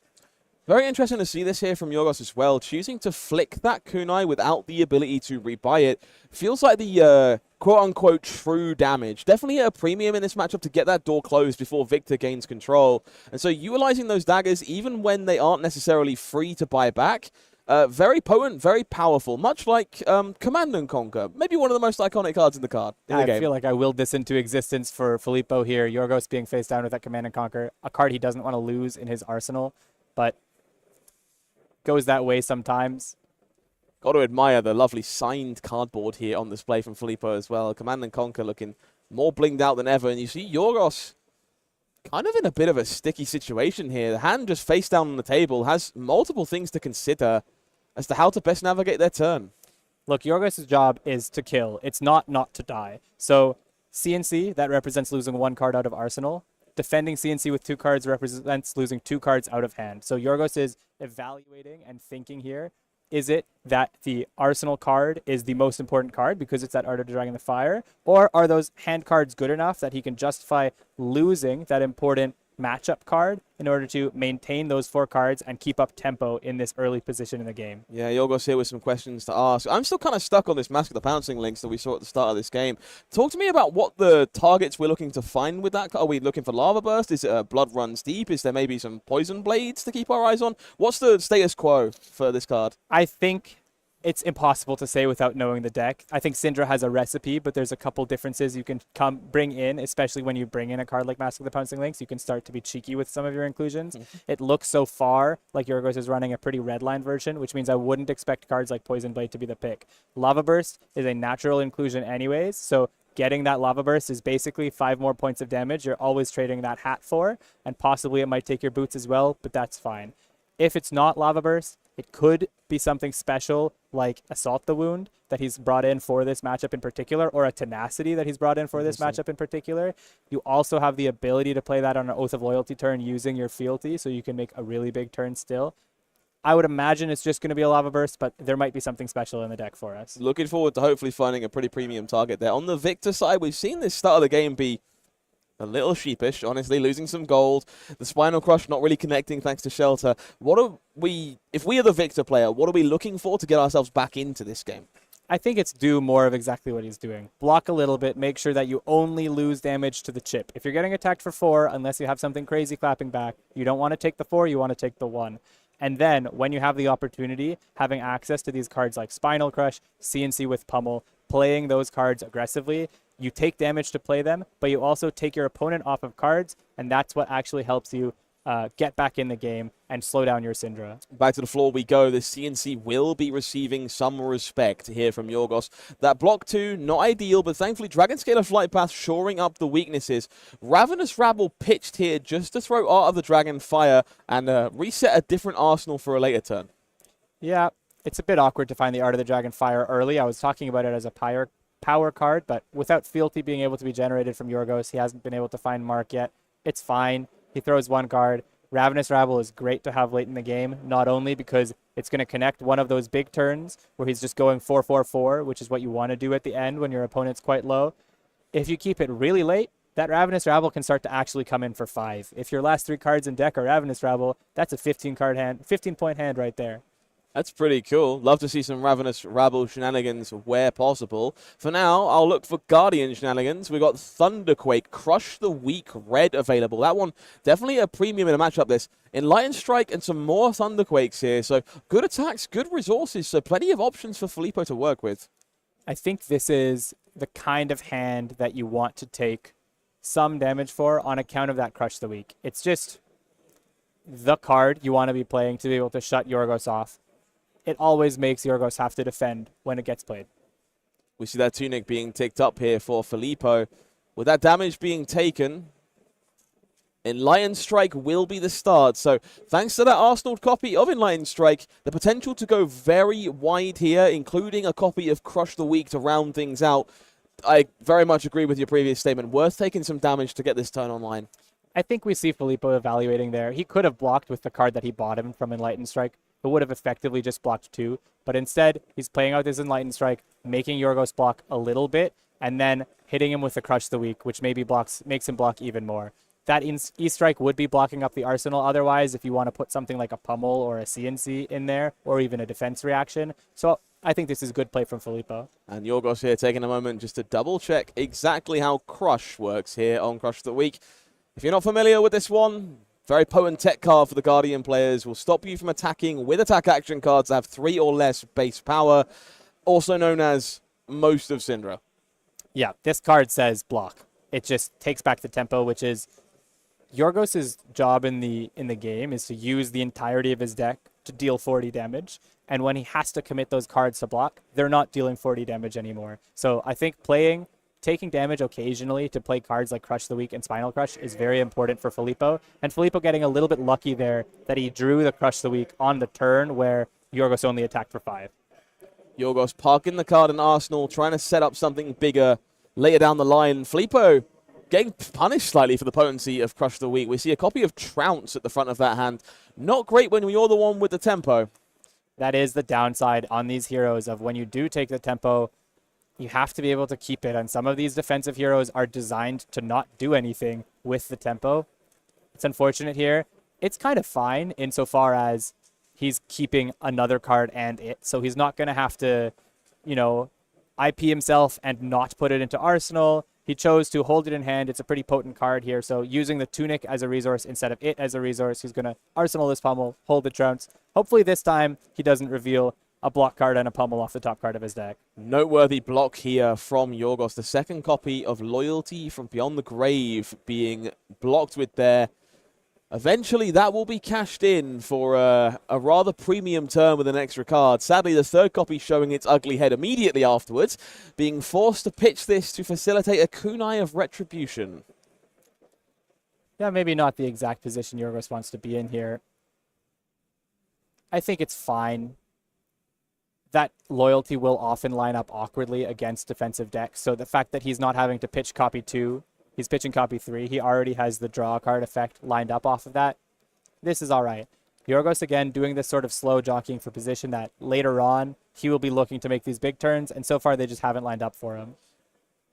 maybe this is a very interesting read from Yorgos, but when your opponent does pass with that additional card in hand, regardless of the maybe anemic turn before it, starting your turn on a kunai here, when there's a very real chance they're holding on to a trounce due to that situation, definitely puts Filippo in a bit of a bind. It's clear that Yorgos' turn isn't going to be gigantic, so where do you put that trounce for the best value and the best information? It's a very good read you've got there, Scott. And importantly, Filippo's thinking about it too. If you weren't thinking about that, you wouldn't be thinking about blocking on this kunai. So now Yorgos knows, beyond a shadow of a doubt, there's got to be something like a block card or maybe a shelter in the hand here for Filippo. But he's gained some information by the amount of time his opponent is spending thinking about this dagger for one. We're definitely at the level of Flesh and Blood where these social cues, this body language, does play an element in matchups like this. Players start to not only understand the matchup and the decks they're playing, but also the player on the opposite side of the table. And it does create some very unique scenarios. Really interesting to see this Aurum Aegis block here on this kunai. Blunting just 1 point of damage. Might be that he's worried about the chest activation in order to play some other 1 for 5, and he just doesn't want to give Yorgos that free value right now, but he's happy with it as is. This trounce going ever so slightly better for Filippo this time around. Will find themselves the beneficiary of Daddy's money alongside some might tokens and some vigor for the trouble. Of course, drawing that blue here. Going to hopefully help put a hand back together for Filippo as well and take some tempo back. We're now seeing the potency of Victor in this matchup and this type of matchup. You know, it's not supposed to go the way it went on turn 0. It's supposed to go this way. He just got a whole bunch of free value off of blocking with a card. It drew a new card, so it replaced itself, and it gave him these tokens that are buffing up this next hand while Yorgos is going slow, and the gold is just going to be available for the future. This is Filippo's spot to hopefully have drawn a disruptive card and continue the beatdown that he's been providing every time Yorgos gives him space. And we do see that Golden Sun loaded front and center from Filippo's hand as an option here to throw down the line. A pummel lurking in that hand as well. So a few ways to think about sequencing this. It will be that Golden Sun coming down with a pummel available in hand, courtesy of that Vigor token, making everything kind of come together here. Also a pummel available in Arsenal. There's no way he's able to play both here, I think, but this is definitely being pummeled one way or another. The Prodigal Sun return indeed. Red Dragon Power being blocked with here from Yorgos. That one not going to get its best value right now with no fealty available. It will be a pummel coming down to juice this Golden Sun all the way up to 15 and really put the foot down. Once again, stopping Yorgos from doing his thing. There's a pummel. There's a discard effect. It's not really about the damage. It will get to be about the damage when we get to be later in the game. But for now, he is trying to make Yorgos play as inefficiently as possible, and both Victor's on hits and Yorgos' deck seem to be working in tandem for that. Yorgos does have to find a turn here to get themselves back into this game. Oath of Loyalty, a pretty good way to start here. This powerful Majestic, kind of one of the reasons to play these Draconic heroes. Yeah, I mean, the name of the game here for Syndra is Forgo Again, and Oath of Loyalty is a Forgo Again. It can be awkward. There could be hands where you either draw 2 of them or you don't have a fealty, and therefore it prevents you from playing other cards, maybe like Ravenous Rabble. But Yorgos here, happy to play it out. He knows he's going to be able to play the cards available to him. Impressive stuff to see from both these players so far. Filippo here taking a moment, considering their options in the face of this one. You know, these 4s feel so much more palatable when I'm not worried about Mask of Momentum. It's so much more relaxing to not have to worry about my opponent drawing a million cards in the game. It's definitely the downside of switching to links here, but on Filippo's side, he has access to tests of strength and possibly some defense reactions, so he knows even if it was momentum, he would probably have ways to get around most of those 4 power attacks. Hot on their heels here, a pretty good follow-up. That mark being threatened. We've kind of seen a lack of fealty be a bit of a pain point for Yorgos so far this game. These are the Dragon Bloods, these red Dragon Powers, even the Art of the Dragon Fire, all premium cards that would really like to have been Draconic. So marking the opponent here, definitely worth something as we work towards a game plan where those cards kind of come alive. Absolutely, and Filippo counting the grave to see what are those fealty payoff cards that have already been used. And in this spot, he doesn't know exactly Yorgos' list, but he knows there are a couple left over, so he's choosing to deny the marked and deny the fealty that comes from it later on. It will be that mark token denied for now. Flick Knives cashed in to score a point of damage, courtesy of the kunai. And looks like we're wrapping things up here for Yorgos. Doing a good job at leaking into like incremental damage through here, but not really putting together the power turns you might expect from Syndra. Yeah, it feels that that's been about how it goes. I think when you're still behind at this stage, it's not what you want to be seeing. It means you've been being hit by some of these disruptive effects. It means you've been slowing down. It means you haven't pulled off a big enough turn here. And here's another Spinal Crush. It's just he hasn't been able to do the Syndra thing, and he really needs to. We're through a Pummel. Unfortunately, there's another in Arsenal. We're through 2 Spinals. We're through a Crush the Week. There's a lot still left in the deck that could do more. Fortunately, there's less here in the deck than you would hope for Yorgos. We're seeing power cards like Lava Burst, the Dragon Fire, have to be committed on blocking duty in order to really put these pieces together. And we see an IP1 here to hold on to Spreading Flames. Now, Spreading Flames is a card that maybe requires a blue to really get going, but it is Art of War adjacent. It's going to allow those really big, high-ceiling turns that I feel like Yorgos needs to get their feet back underneath them. You also don't necessarily need a blue if you're able to start your turn with something like a Head Jab or a Brand with Cinderclaw, whatever your starter is, and then flick on that chain link. If you don't get sheltered, you're going to create 1 resource with your chest. Go Spreading Flames on link 2, which wouldn't have buffed that first attack anyways. You're going to have to start with something, and then continue with your Spreading Flames buffs for the rest of the turn. Fortunately for Yorgos, this gamble seems to be paying off. Filippo's in the tank about what's available to him. From our view, it looks like a lot of only okay blues. Yeah, this is definitely a tactic you can take into Guardian as a class in general. Not always capable of converting those full hands, especially in the absence of tectonic plating or any of these other effects. When they're lacking the go again, the pummels, and the ability to kind of burn those extra cards, there's only so much they can do here. Disable for 7 off of 4 cards, not particularly impressive, but it does look like it still might be causing some headaches here for Yorgos. Well, it does take a card. So Yorgos wants to be pairing that Spreading Flames with a 5-card hand, and Disable will be putting that Arsenal on the bottom of the deck, meaning that this is now a 4-card hand, not a 5-card hand. What Yorgos doesn't know is there's a Pummel in Arsenal. So this is still a potent, disruptive turn for Filippo. He's able to take the Arsenal, take a card out of hand. Yorgos has to continue to wait for the good stuff. Yorgos playing a very calm, controlled game so far, looking for that window. And we see that kind of escalated here by taking a look through the cards that have been played so far. This is just something you see time and again from the top-level players in a game like Flesh and Blood. Understanding the texture of the game and what is likely to happen going forward is a recipe to success when you're looking to build these turns that can steal games away. It looks like Yorgos is considering blocking. He either thinks that that Arsenal card is an important decision, important card to play now, for some kind of combo turn soon before he dies, or he's just deciding his hand isn't efficient enough. I'll block with 1 card. I'll let myself get hit.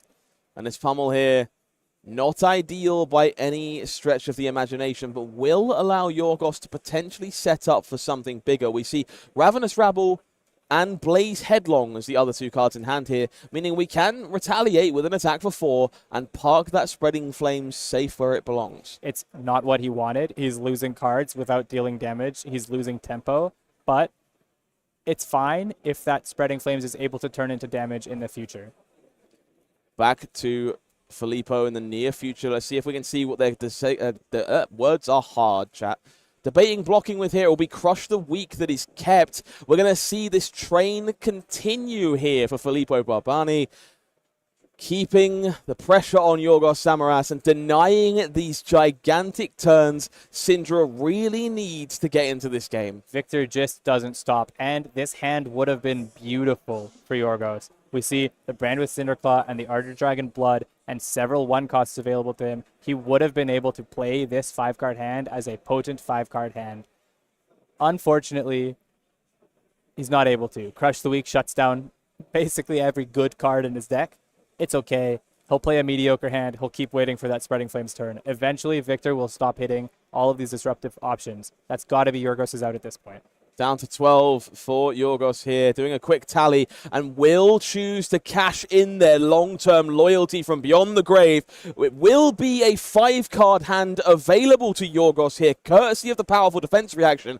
Most impressively, Ignite coming off the top here, maybe allowing an even wider turn than you'd have expected before. So We saw that it was good hand. Art of Dragon Fire was the only awkward card in this hand. The rest of it all worked together. And Yorgos deciding that's the moment to slam the loyalty and play this turn as big as you can play it. And that's exactly what he's doing. This is the interesting scenario that blood-splattered vest was given up to facilitate this turn. So no easy way to make Spreading Flames come alive, except for the Ignite that was found from the top of the deck. So we won't necessarily be able to use it to put the pieces together for a kunai, but maybe this turn might just work after all. I think there is another line. This Brand with Cinderclaw can make the Art of the Dragon Blood into Draconic, which will make the next card cheaper, meaning he can play that Spreading Flames as Link 3, and then he can activate the kunai and Ignite and get the Spreading Flames value to buff both of those attacks later on in the Link.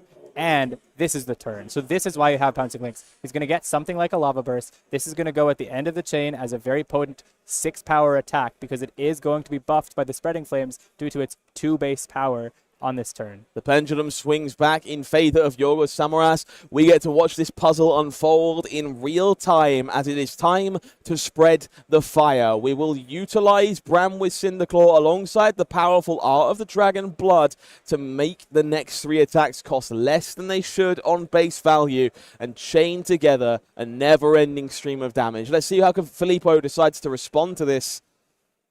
4 cards to work with. We see the Sink Below jumping in front. Card being filtered away. 2 Sink Belows in this hand will do a fantastic job at blunting damage. Otherwise, blue block 3 is kind of the name of the game for Victor. All you do on this turn is block. Unfortunately, that Sink did not draw into a block card that creates gold, something like a Trounce or a Test of Strength, which would have been best case scenario for Filippo. It's still nice to have those Sink Belows to be able to eat up 1 extra point of damage and stop all that chip damage that's coming in on this turn. But Yorgos is putting it together. This is what he wants to see. Spreading Flames does reveal itself to Filippo. Now knows exactly how much trouble they may be in, depending on how far this turn extends. Worth noting here, Dragon Scalar Flight Path does represent an additional swing of that kunai with a bit of luck. But the hand likely going to come together with just the cards we have seen from Yorgos. Ignite, very powerful way of making everything function. That Lava Burst lurking in the Banish Zone. Have you gotten a view of that other card in hand available to Yorgos here? Not quite yet. Filippo having a think, I think basically deciding, am I just blocking with this whole hand? What's the order that I'm going to block with? I think Spreading Flames tells you, hold that Sink Below for later. Something might be for 4, but is he giving up the 2 blues, or does he have a disruptive card in his arsenal that he's willing to hold those for? Or maybe, can he convert one of those from a 3 block into a 6 block using that Quick Dodge Flexors, knowing that this turn is going to be going so wide? Plenty of options here for Filippo. Of course, that Sink Below threatening to even draw all those block cards we alluded to off the first one if expended now. It will be those Quick Dodge Flexes that are cashed in to turn one of these blue cards into 6 points of block as this turn continues. 1 leaking over here from Spreading Flames, but Ignite likely to just meet the same fate. Filippo's doing his job. He's blocking. That's what he's supposed to be doing here, and he's found the most efficient way to be doing all of this blocking using the Quick Dodge Flexors. Absolutely. Ignite here. Leaking through 1 more point of damage. It will be the kunai to follow up this time around. 2 more points of damage coming across here. This is what you wanted to see from Syndra. The Quick Dodge Flex is doing a fantastic job at blunting the assault. The follow-up will be a Burning Blade Dance for 4, thanks to Spreading Flames here, threatening another flick of a knife. Filippo also continues to be able to block this. He has the Sink Below, which is what he wants to be able to block for. Here, yes, there's an on-hit, but that Sink Below will respond. This was a very big turn for Yorgos. It's what he set up towards. He used the loyalties to make it a 5-card hand despite the disruption that came in beforehand. And still, he's chipped a couple points, maybe 3, 4 damage here this turn so far. A couple more to come still, but it's very defensive from Filippo and very well navigated. He picked his perfect moment for the quick dodge. Impressive navigation of this entire turn sequence from both of these players. Will feel like very important cards in the matchup being utilized here. Love to see this. The flexing continues. Going to cash in more blues.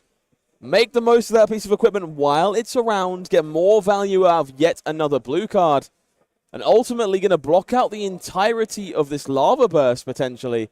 Thanks to that remaining defense reaction and the quick dodge flexes. Interesting choosing to turn that blue 3-block into a 4-block. Still upgrading on the defensive ability of the hand, instead of turning down this Burning Blade Dance flick with the sink below that he had access to. Lava Burst into a flick from the flick knives here. These life totals quickly evening up. The sink below will cover up the rest here. So this is a fantastic spot for Yorgos. These life totals not quite equal, but much more attainable from here. Most importantly, tempo is in the hands of the aggressive Draconic Ninja, who will now start to set the pace of the game. And we see him nodding. That's the tell. Yorgos has struggled to keep a good 4-card hand this whole game between Filippo's damage and the awkward way he's been drawing. But now he does that massive 5-card hand, cashes in the Pouncing Links, pushes in somewhere in the high single digits of damage, but strips the whole hand, and now he's just going for the rest of the game. He hopes to be drawing functional 4- and 5-card hands for the rest of the game and continue to deal damage and chip his opponent down with that flick knives. Riches of Trapaldani and visit the gold main estate. The reveals from Trounce means no gold for Filippo once again. These Trounces arguably betraying the Guardian here. Continuing the assault for Yorgos, just attacking for 4, attacking for a Ravenous Rabble that is Draconic. It matters a little bit that it is Draconic because he's going to be able to buy back that dagger, both daggers at the end of this turn after he flicks one. Ravenous Rabble continues the assault here for Yorgos Samaras. Of course, that red revealed in this case. 4 more damage coming through. Filippo Babani finding themselves suddenly on the back foot in Lion Strike. On defense here, Flick Knives continuing the trauma. And it will be a Syndra activation, pitching away that Spreading Flames to rebuy these kunai for a later turn. Well, there's a couple things at play there. First of all, these Ravenous Rabbles have been great to be able to deal that chip damage, take Filippo from 19 to 16 through this turn, despite all of the blocking. Yorgos buying back those daggers to make sure he's still able to do stuff on the next turn, and pitching that Spreading Flames to the bottom. There might be one of those yellow brands available at the bottom too. That Spreading Flames might be active again in the last cycle of the game, and it's important to keep those powerful cards for when you go pitch into Spreading Flames and then kunai, which will be buffed up. Titan's Fist swinging in here from Filippo.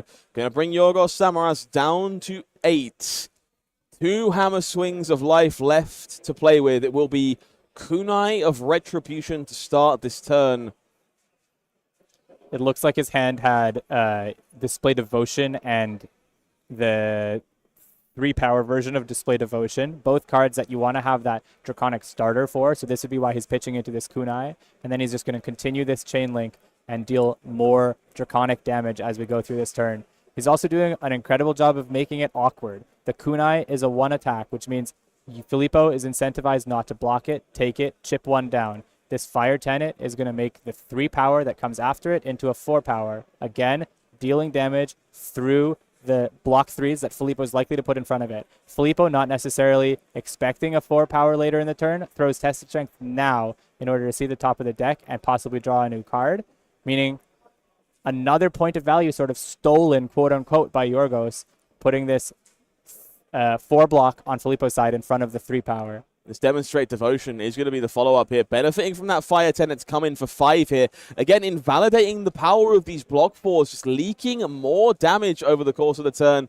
Test of Strength going to generate another gold here for Filippo. Filippo getting a good read there that because he blocked a Test of Strength into a Fire Tenet, that means he might have another one or another 4-block available, and therefore come in with a 5 instead of the 4 on the next link. The new breakpoint chip damage point for this turn is 5. So 5 and 3, doing a very good job to continue to work Filippo down. Display Loyalty here, the follow-up. Fealty threatened and made from this attack already. 2 Draconic Chain Links there. More damage to consider here for Filippo. We see that Visit the Gold Main Estate, that powerful specialization, not shown up so far this game. And we will see Flick Knives utilized here and the kunai rebought to set Yorgos up for another turn.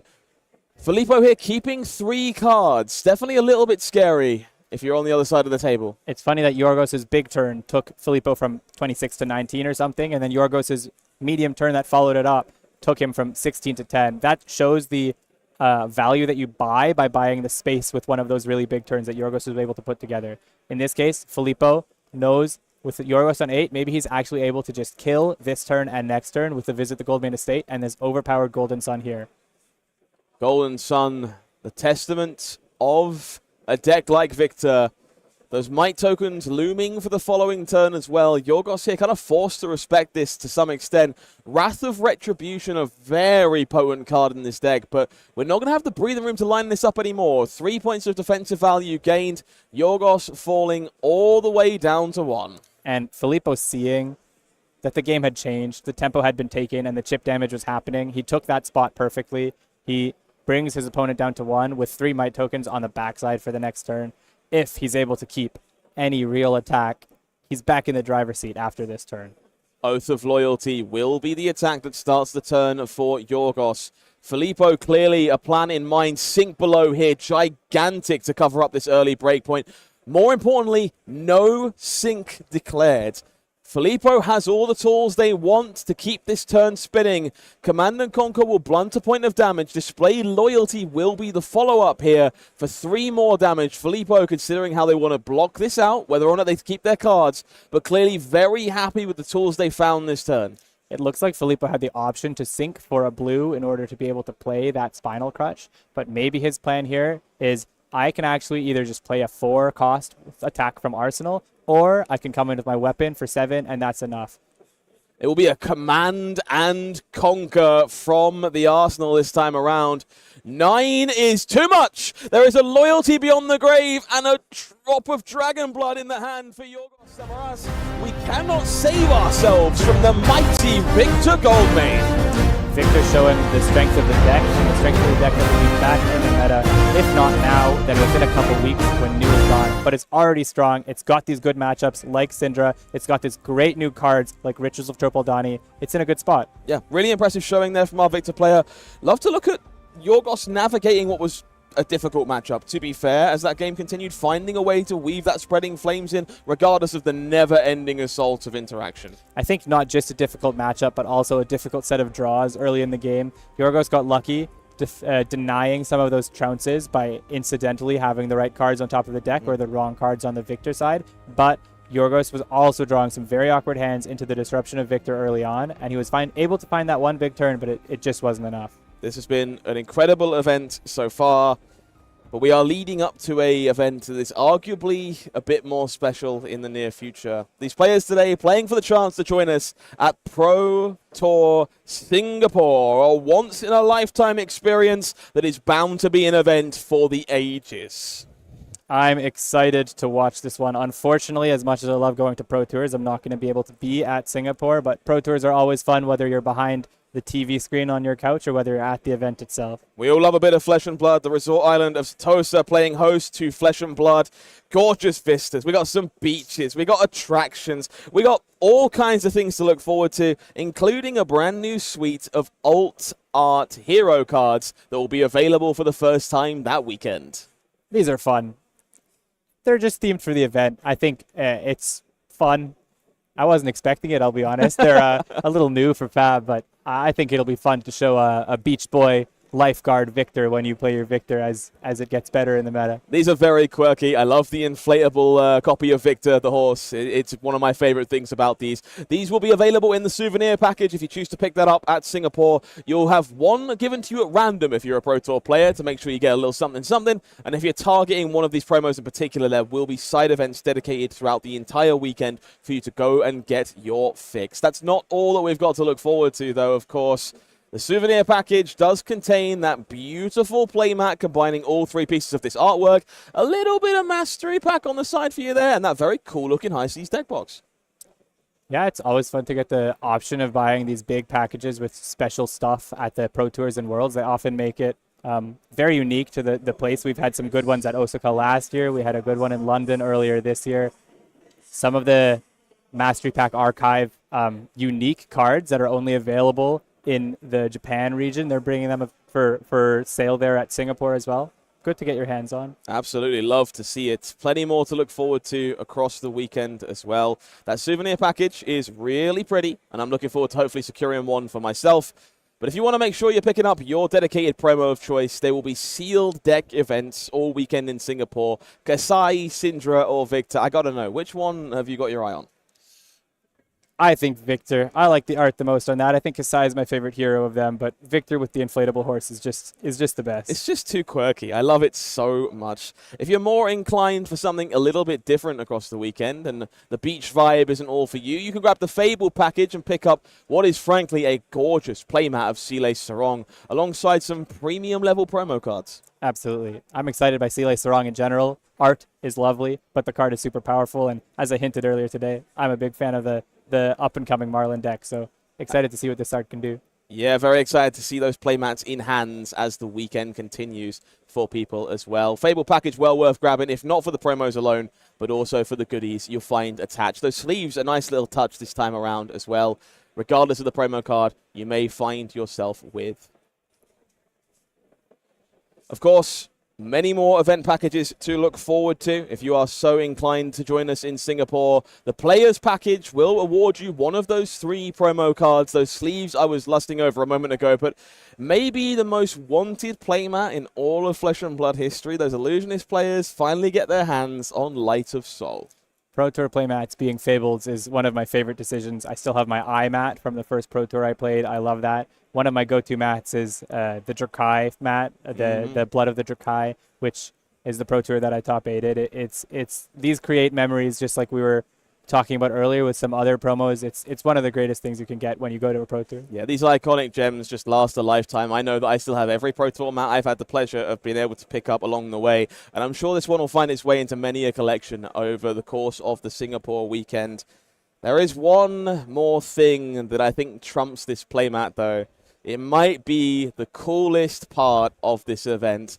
After you're done playing games of Flesh and Blood, why not play more Flesh and Blood while surrounded by sand and people that design Flesh and Blood and food and drink and entertainment until 2 a.m. in the morning? It's time for a beach party. Maybe not the best time to pull out the deck box and get some games going, but I think this would be a blast to be at, just to talk to your fellow players. These events are always social. Yes, we come and we want to win and we compete as hard as we can, but as soon as it's over, whether you've won or not, you're spending a weekend with these friends you've made from around the world. You only see them every couple of months. They're really a joy, and it's fun to have one of these social events baked into the scheduling this time. I got my eyes on that towel. That beach towel is iconic. I can't wait in 10 years' time to see people walking around Callings with the beach towel. It's just the way it's going to be. Some treasure packs given away there, the Gravekeeping promo card as well. It's going to be quite the night of debauchery alongside many members of the team from the Legend Story Studios and multiple of your favorite personalities from the Flesh and Blood community as well. So an event you do not want to miss if you've got the luxury.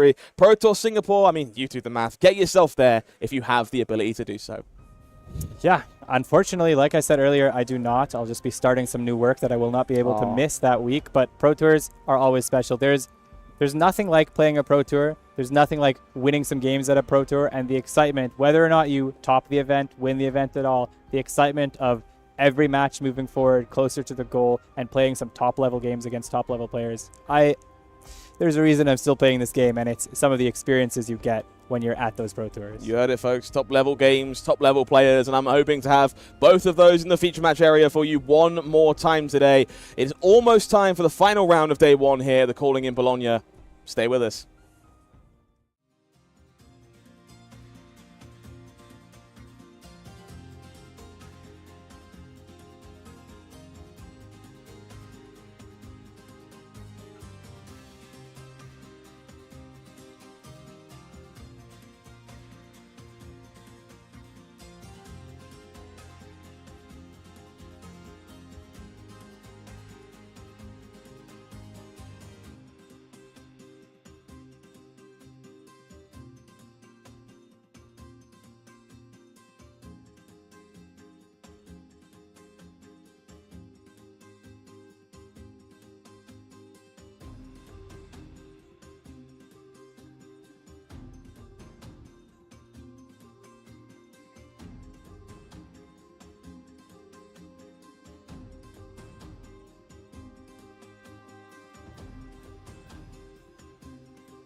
And so the final round of day numero uno begins here at the Calling in Bologna. Howling Minds in the booth, joined once again by GameShare.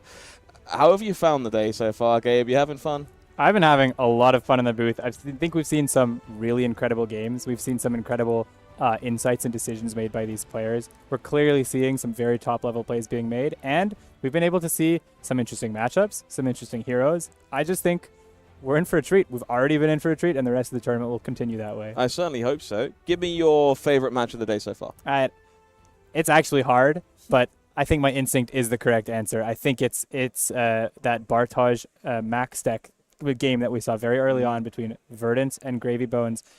Masterclass of how to play from both sides. Masterclass of how to counter a deck that seems to be the big bad of a format. And just a really fun watch. Yeah, I have to agree with you. I think it was definitely my favorite of the day so far. I'm hoping our final round has the chance to final it. We got top it, I should say. Final round, final it. Long day.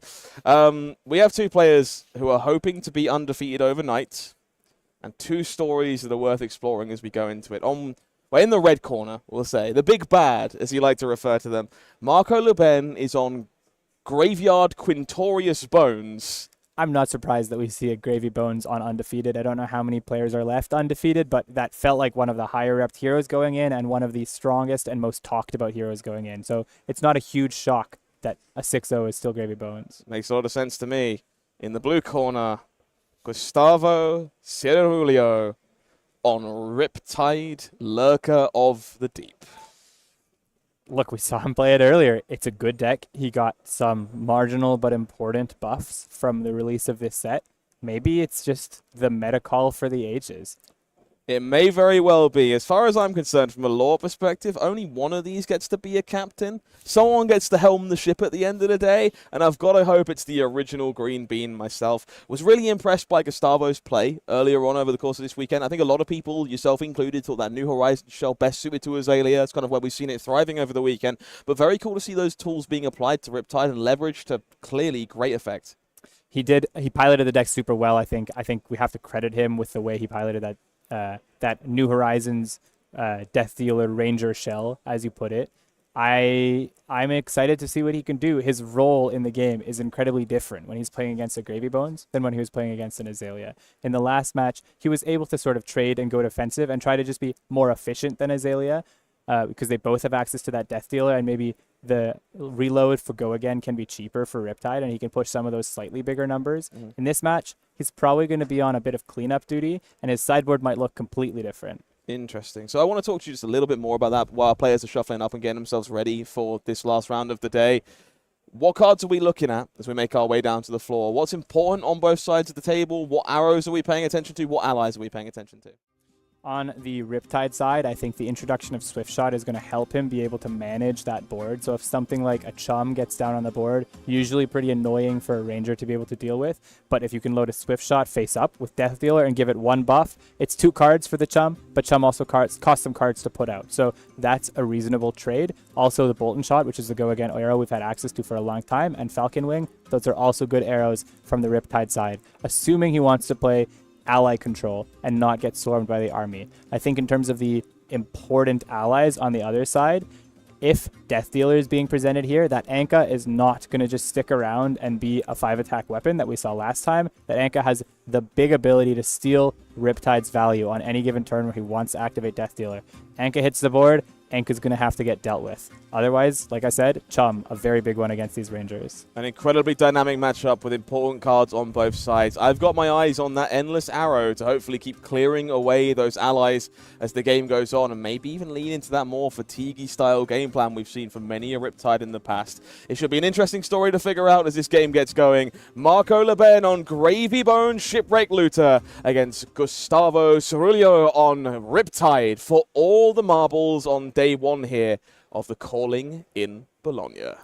I'll build on what you were just talking about with Endless Arrow as being that other arrow to be keeping track of and paying attention to in this matchup. Pablo Pintor, Pro Tour champion, on the stream this weekend. We all know him and we all love him. He wrote the article introducing people to the Marlyn hero. on the mothership on fabtcg.com recently. One of the things he talked about in that article was being able to endless arrow loop lock your opponents. So when they're out of blocking equipment, you want to throw down an endless arrow for 4, either at face or in this case against an ally. You get that back. Now you have a block 12, attack 4 turn cycle available to you that you can continue to do on end to get real good value out of your cards. And he was inspired to put that in the article based on Riptide. Incredible stuff. We have some very intriguing pieces of equipment on the board to kick this game off. The bullseye braces is all fine and dandy, but there's a Deadwood quiver and some Mage Master boots. Talk to me about these. I think Mage Master boots has made its way into being standard in this deck. It's a good piece of equipment that lets you double ally against some of these aggro decks, so you can get a chum out and another thing, use the chum to protect your face and the other thing, and you still have that ally around for the following turn. The Crown of Providence is also interesting. It means Marco is prioritizing blocking a little bit against this efficient damage and efficient damage from the Riptide side instead of just having that 1 gold for the start of the game. Bullseye, lovely. It's going to load. It's good when you're not facing down to Warmongers, but Driftwood is interesting. I think he might be hinting that he's brought in a couple of these defense reactions and block cards, and if he's not able to use them all the time, he wants to be able to clear one out of the arsenal when it comes off a ponder or awkwardly get stuck there. It will be Chum, the friendly first mate, who is getting us started courtesy of Call to the Grave. It's one of the allies you highlighted at the beginning of the game here. Going to be very impactful as to how the sequencing of these turns goes moving forward. And a pretty spectacular one to establish as the game begins for Marco. Gives a bit of hint also of the way Marco is approaching this matchup, that his turn 0 Call to the Grave reaches for a Chum. So he's prioritizing getting, if not putting that Chum out now, he really wants to be able to put it into Grave to be available. But he's already putting it out and he's already playing it. So we do see that Chum being played. Marco taking a moment to decide if they'd like to send in the attack as a result of this. Does indeed offer the 4 points of damage here. Gustavo going to get a chance to filter their hand maybe just a little bit. Yeah, you get some filter opportunity here on Riptide, but maybe you're forcing your opponent to block with some defense reactions if they get some of those traps early, because you don't want to then go into your aggressive hand having access to those traps. So if you can get rid of those traps early where none of them are online and they're not going to have their special effects, that's some upside. Also, there's maybe just no downside. Maybe you chip 1 and get a little bit of an advantage early in this game. Lovely card to park in the arsenal here for Marco as well. Looked like a copy of Blood in the Water. That powerful Pirate Necromancer defense reaction. Going to line up perfectly to defend Marco. But of course, not the best tool for keeping Chum safe if that's the name of the game. The 2 cards sort of doing the same thing that you want, defending your hero for 6 at this point in the game. So Marco probably happy to have both. They might not be deployed on the same turn, but he's pretty comfortable gaining some life effectively early in this game. 2 arrows expended by Gustavo here to soak up the damage presented by Chum, and we will make our way to their first turn of the game. Love to see Marco there, just shifting the Chum into the graveyard and quickly corrected by Gustavo. I haven't removed it just yet. I assume that's going to be what he's trying to do on this turn here. We don't know. Gustavo might have a different plan. He might be waiting for the Chum to force him to kill it. But I think if Gustavo can deal 7, he's going to cash in that 7. Yes, it gives Marco a free another first turn, this time with 5 cards, but Chum's a bit too much of a threat. From the gravy perspective here, if Riptide leads on a buff effect, how often do you think it's worth responding with Chum, if possible? I've had this conversation in the context of Gravy Azalea several times this weekend already. There's not necessarily agreement. I think in the Azalea match, people are talking about second buff. That's where you reach for Chum. In this match, maybe it doesn't work the same way because you're maybe expecting only 1 buff here. I think if there is a buff, you probably want to Chum. This is the other part of it. The rule of thumb that I've been finding is when the reload is reached for, that's when you activate the Chum. So something like a Call in the Big Guns, which reloads face up, a Take Aim, which reloads face down, really any card played out of hand from Riptide, and this Death Dealer activation. You immediately play that Chum, and if they don't have access to the Go Again arrow, then this Chum is going to eat up the whole turn. Beautiful sequencing here from Marco. Very familiar with the intricacies of the Ranger matchup. That's clear from the beginning of this turn. Gustavo taking a pause to consider which arrow they're loading. It will be a swift shot loaded into the arsenal. That's exactly what we're looking for on the other side of the table. And great to have the Go Again on the swift shot available for Gustavo here. Extra benefit for him that he activated Death Dealer instead of played a card to get that reload. That means he's now able to use this buff to get this reload in this spot. Battering Bolt is going to be the follow-up here for Gustavo. Gigantic missile heading directly at the face of Gravy Bones. 6 points of damage. Not a bad way to wrap up this turn, given the need to remove a pesky first mate. Marco reading that, paying attention to what it says. I think there's an instinct among some players that this means 0 blocks get hit by this. That's not the case. The allies don't get hit by this. They are action cards. You raise it perfectly. You need some 6 power cards in order to be able to deal with the chums. In this case, 6 to face, we'll take it. Absolutely. Battering Bolt doing plan B. Going to score some damage here from Gustavo. Well sequenced this turn to make the most of their hand. We'll see that Compass being activated for the first time here to better facilitate Marco's options before committing to any blocks. He does have this 6 block in arsenal if that is an ally on top of deck, or if he has a second ally on top of that whaler in hand, then he could just cash in a really efficient way to continue feeding all of those allies into your arsenal, into your graveyard, and open up the arsenal again. Having a think here, so not necessarily have an ally available to make that 4 block into a 6 block. See if we can join them in the thinking by taking a peek at the hand. Murderous Rabble, Blue, Golden Tipple, and that Sawbones available in hand does create some options here alongside that arsenal if it is the defense reaction that we believe it to be. So this is also a reason, if it were the defense reaction, to say no blocks, because you could get the extra 2 points of value off that defense reaction by discarding this Sawbones that we saw in the hand. But that also enables this Golden Tipple to create you a gold. So you don't want to lose that Sawbones to an effect like Blood in the Water if your plan is to be playing Golden Tipple on this next turn. Difficult decision here for Marco Le Pen as to how they wish to sequence this turn. You can see the gears turning, and there's no Puffin in play. Plenty of things to think about in the face of this arrow and how they wish to sequence with Golden Tipple moving forward.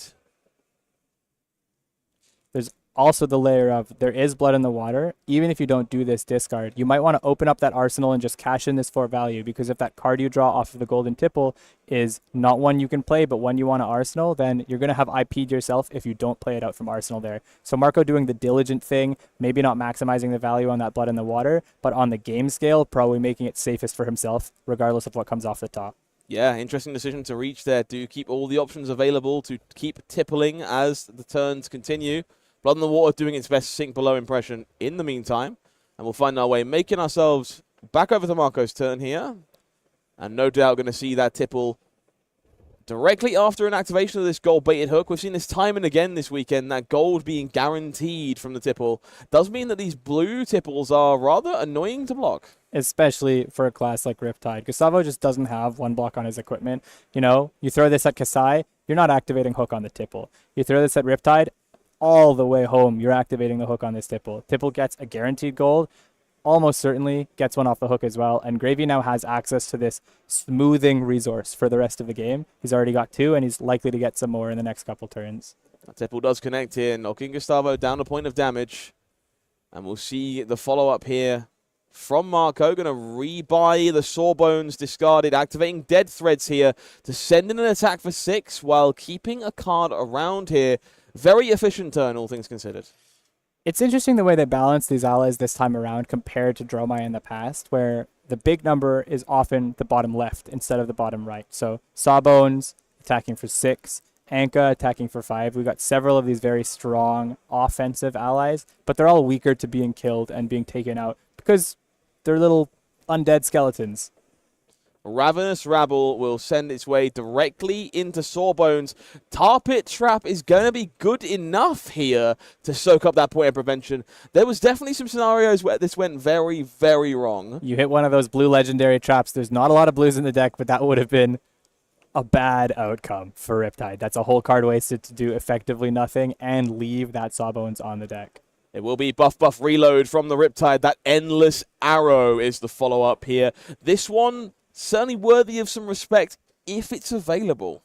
That's the thing. It's not going in to clear an ally here. It's going in to come to face. But if it gets allowed to, if it's allowed to hit, then it's going back in that arsenal, and now it is available as a way, if he wants it, to clear an ally on the next turn. If he wants to go block 9, block 12, and throw this endless arrow. There was block available in Marco's hand, or were there a lot of allies? Yeah, 1 Swabby available in Marco's hand there, but some block value otherwise. So not an ideal way to soak this up, but it looks like it has to be a consideration alongside maybe that gold-baited hook. to make sure this doesn't come back to bite. There's a huge amount of value on blocking this out. You're blocking out the Blood Rot, that's an extra 2. You're blocking out the Seek and Destroy. If that Arsenal card is not getting deployed here, you want to be able to hold on to it. And you're blocking out the Endless Arrow, which is not only an entire card, but as you called it at the start of the game, maybe one of the most important ones. Yeah, very controlled and regimented decision there from Marco Le Pen. Going to cash in a gold with Gravy in order to remedy that hand. Discards the Whaler Humperdinck that was no doubt found in that scenario. And using Dead Threads here to utilize the hook alongside another golden tipple, discarding that swabby that we saw before. Somehow, Marco Le Pen found a way to continue to play a very potent turn after blocking 10. That was a block 10 holding an ally in hand and an unknown card in arsenal. He's turned it into 3 power, a card held in hand that might be going to the arsenal, might be getting played here, and 2 extra allies in the grave. So not doing a lot now, but getting a lot of value out of these 1 or 2 cards that he's going to end up using on balance in order for the whole cycle of the game. That known tar pit trap going to soak up the damage here from the tipple, of course. Blunting that extra gold that would be provided from the hook this time around. That will not be leaving us, however, because gold has been created this turn. Marco looks to maybe want to follow up here with that card they drew. If he's not thinking of playing it, he could also be thinking of developing the Swabby without attacking with it. And is it worth it to play the Swabby as a way of eating some cards out of Gustavo's deck, even if you're not going to get that 7 swing off of it? He's thinking about it for sure. 2 Whaler Humperdinks parked down there for later on as the game begins to shift. So Swabby, no doubt a consideration. Instead, will be kept around. Card parked in Arsenal. Swabby will have to arrive on crew a little later on. Something else to point out there aren't that many traps in this version of the Riptide, but that Tar Pit trap was able to deal 1 damage on the defense against a card like Tipple, because they do have Go Again. So if the traps that he does have available are mostly Tar Pits, possibly able to get a couple points of true damage throughout the course of the game using that Riptide trigger. It will be multiple buffs and a reload here to start for Gustavo. Gigantic Bolting Shot going to be the start to this turn, while Falcon Wing left waiting in the arsenal. And we're seeing these cards that we talked about at the start of the game where Gustavo, they haven't even had to line up against these allies, but he has the way to be able to throw these at face and continue to deal damage to both the allies and the hero. In this case, with no ally on the board, it's all going face. Going to see that compass activation from Marco here. Sculpt the information before they continue their blocks. Let's see if we can take a peek. Maybe not at what they're working with. Looks like a Conqueror of the High Seas just about before they parked away there. But clearly keeping their cards close to the chest. This is one of those scenarios where you've got a Falcon Wing that you could play. You have the action point, but there's an argument to be made that you just want to sit on that. So you get punished by Conqueror of the High Seas and you get punished by CNC, but having that Falcon Wing means on board, you've got this way to say, if you play that Swabby out, I kill it with 1 card. Ponder Token and Bloodrot Pox both looming here on this Bolton shot as well. Definitely worth a moment of consideration from Marco. And it looks like we're going to see no blocks declared here. So all the damage coming through, Bloodrot will be made. Marco very happy to keep their whole hand and start getting this army established. Gustavo now has to make the decision of does he throw it and play around Arsenal Disruption or does he just ponder it? It looks like he's just pondering. I respect the diligence here. I would call this the higher upside kind of play. You're both playing it safe and playing towards a big hand and denying your opponent's game plan. Could be punished by this commander, Conqueror of the High Seas, that we're going to see later on. We'll have to find out whether he's got the block available to him. A 3rd copy of Whaler Humperdinck parked into the depths of the ocean for now at the hands of yet another golden tipple. This card just proving time and again to be the glue that keeps Gravy together here. This hook activation, totally free of charge, kind of demanding a block if you want to stifle the goal progression. And synergistic within the hand of Marco here, assuming that he's got another blue alongside that Conqueror. If he gives the incentive with the gold-baited hook to make this get blocked, then Gustavo is even softer to the Conqueror that follows it. But Gustavo maybe either having the read or deciding that he can't play around the risk of it being a Conqueror. Sorry, he has to play around the risk of it being a Conqueror and allow this gold to come through. It is that gigantic haymaker, Conqueror of the High Seas. It hits the waves into the red zone here. 8 points of go again damage. Most importantly, destroy all cards in the arsenal here. Make a goal for each and every one. If this does connect with Gustavo, both arsenal cards will be disappearing into the abyss. This is one of those moments, much like some of those cards we talked about in the Victor Syndra match, where Riptide has no choice but to block. This card says, you block me out. Because if there are cards in arsenal for Gustavo, it's just not worth, here you're giving up 3 cards, yes, but you're giving up 3 cards and saving 8 life. The arsenal on hit is still giving up 2 cards thanks to that New Horizon and giving 2 gold.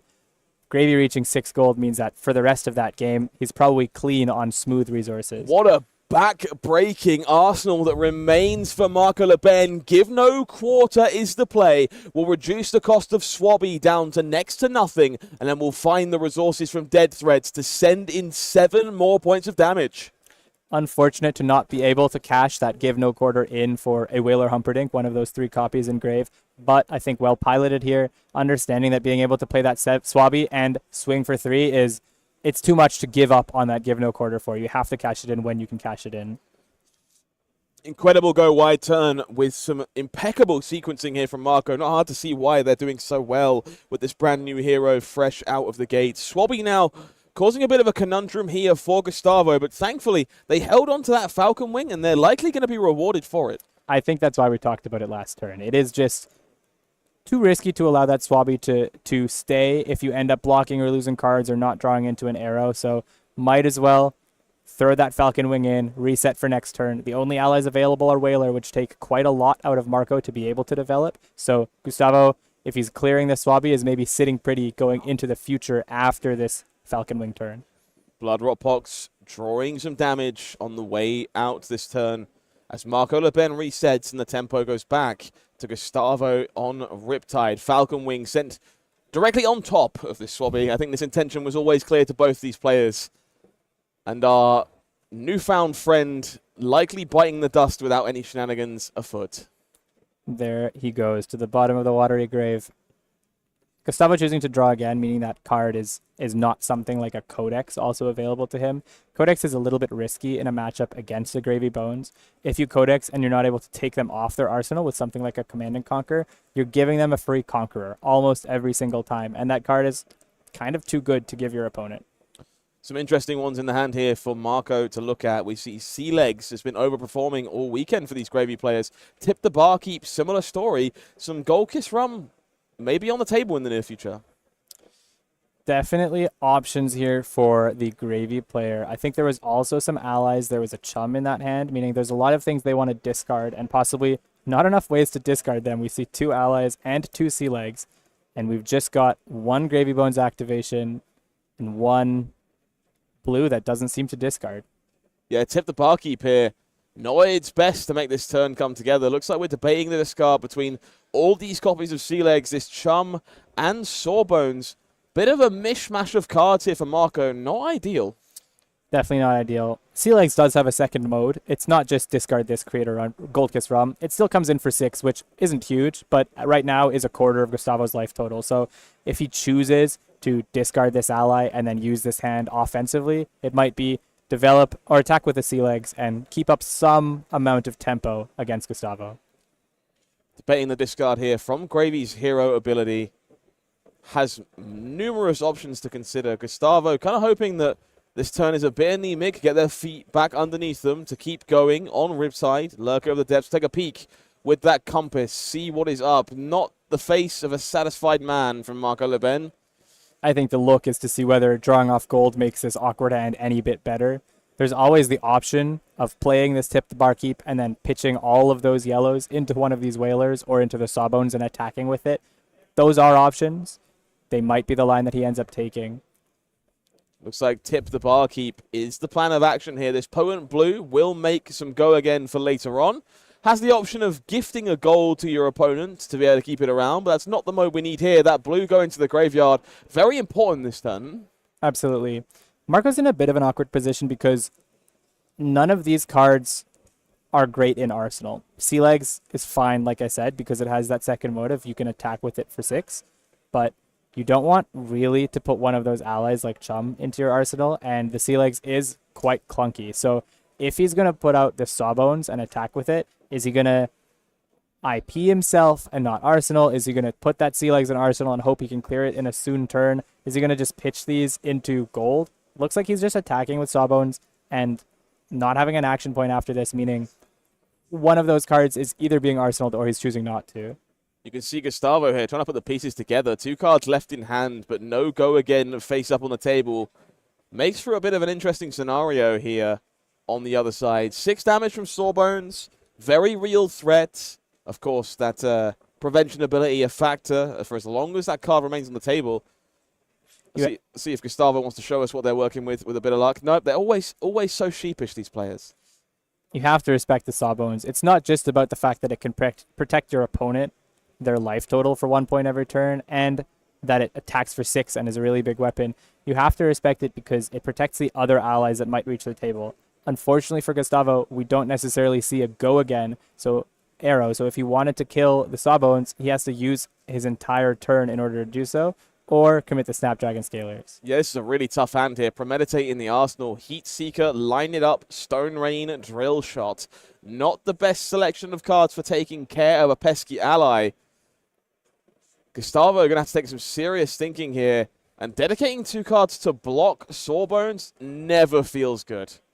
No, it doesn't. There are lines that enable Gustavo to both clear and deal some damage to face. For example here, he could play this pre-med and then pitch to the Death Dealer to load the Heat Seeker, and if he draws another arrow, he might be able to snaps and fire it with the Bullseye Bracers.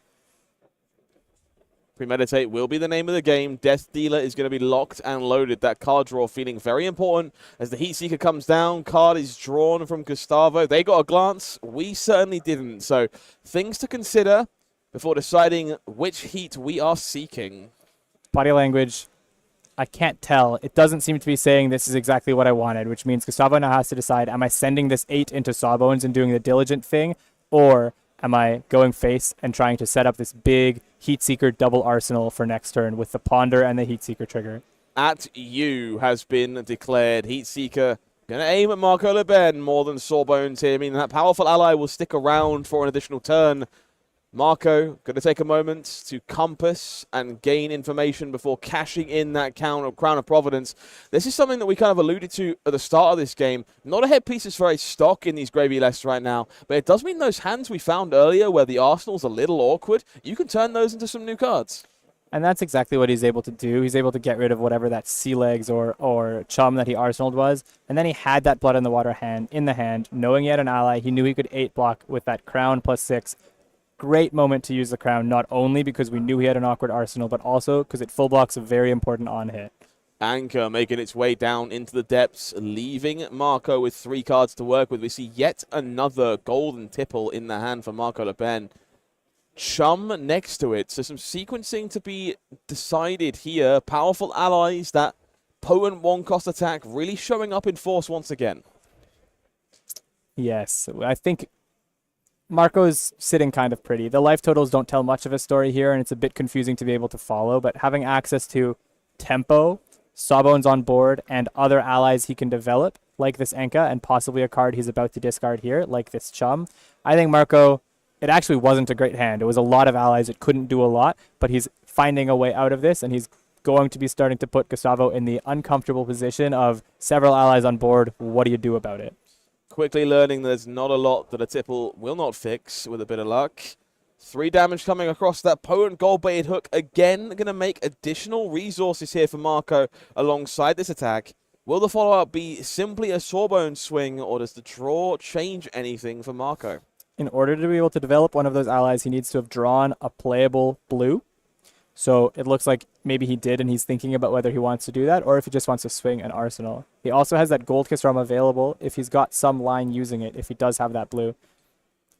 There is some extra clips in the chamber here, courtesy of both Mage Master boots and the Gold Kiss Rum. Does enable some bigger turns as the game goes on. Let's not forget 3 copies of Whaler Humperdinck waiting down in the depths as well, should that finally come together. We do see that Dead Threads being cashed in to draw that bonus card. And it looks like a copy of Chart the High Seas is found here. This one has the potential to cause some real chaos. A real lovely find off the top here. It means even though he's drawing a card that he has to play to be able to turn on these allies this turn, it's also going to generate resources, which this Give No Quarter and Chart, which are the blues that when you play, they generate resources. Super important to Gravy's ability to do the thing he wants to do, which is put allies on the board. Great find off the top, super rewarded.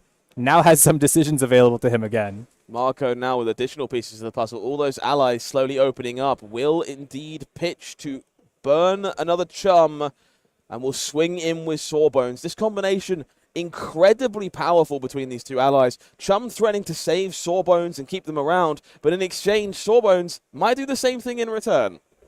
Marco having some thought about whether he's going to activate this Gold Kiss Rum. Now that he's got 2 allies on the board, it's the right spot. He didn't have to Gravy on this turn thanks to the Tipple and all those other ways to discard. He's able to come in for 6 and then 4 off of 1 resource after all these cards being played. Incredibly well-navigated turn here from Marco. Rewarded for finding that Chart the High Seas on top of their deck. Making most of those allies, they have sunken to the depths over the course of this game. And you can see it on Gustavo. Yeah, no blocks. I have to do something. I have to take care of this board. Exactly. That's the power of these allies. Gustavo in this damned if you do, damned if you don't spot. He can take this 10 and clear these allies and then still be 15 life back and have no tempo. Or he could have blocked out, tried to keep life, but then he's just under this relentless horde of attacks from Marco.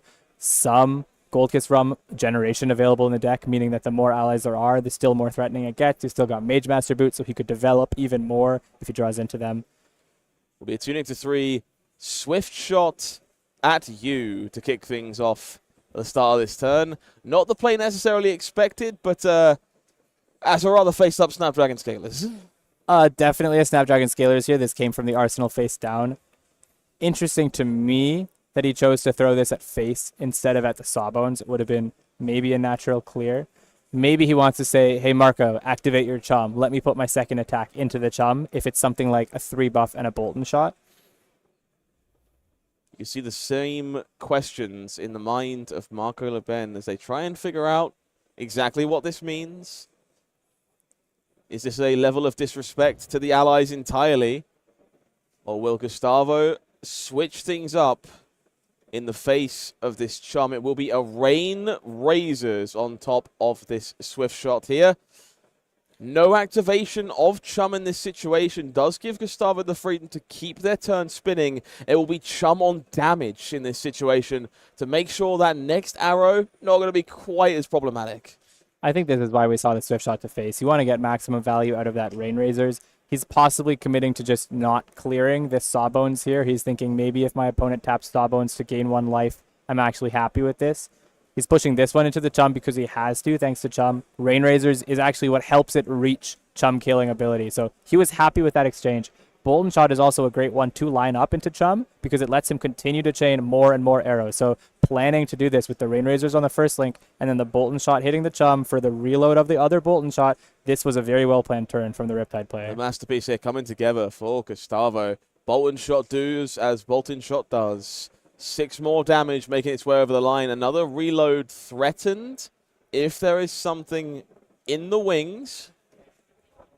I'll also call out that he had to attack that chum for 7 thanks to the Sawbones, and with the Bullseye and the Bolton, the way he planned this turn, I respect this turn quite a lot. Beautifully sequenced. Death Dealer going to load a Remorseless at the end of this turn. Stone Rain pitched. Remorseless fired. It will be another 7 points of damage for Gustavo in this situation. From what was looking incredibly grim, Gustavo has stolen away all of the momentum. Imagine that. He's dealt 12, 19 threatened to face, plus clear to chum, and this Remorseless is threatening even more on the next turn. This is, wow.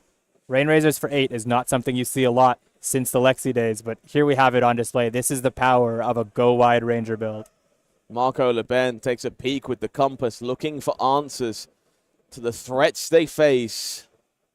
Remorseless, offering additional pressure as we make our way back into their turn. Marco finding themselves in a rather awkward position here. Let's see if we can't take a peek at what they're working with. Swabby, Murderous Rabble, Portside Exchange looking to be the 3 cards here. So some blues to work with, but looks like we're considering popping those on defense. The options are given to you by having these blues where you could play one out and maybe pitch the other one or pitch the Swabby to activate, play out this rigor and attack with it. Unfortunately, I think he's just feeling too threatened by this remorseless on hit and the amount of damage he would be taking if he took it. He would be going down to 7, possibly 6 on his turn. This is maybe the more diligent play. Sack a gold to get that Swabby into grave and just let this turn wash out.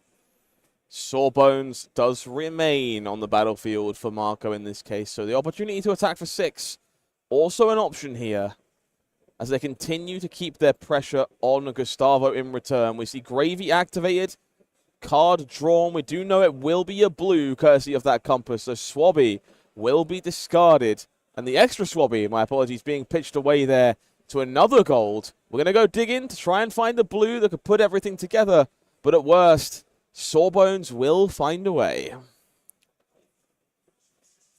I think you're right that he's digging for a blue, maybe with the goal of pitch to another gold, get an arsenal, and be able to attack for the Sawbones. In this case, seeing that red that he would have wished to be able to stick in arsenal, but instead valuing, I need to deal damage and take cards out of my opponent, otherwise I will die. So he pitches it away and attacks for 6 here. 6 with an on-hit of a gold.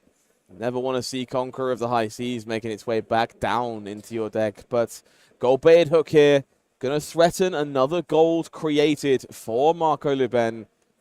Sawbones coming across.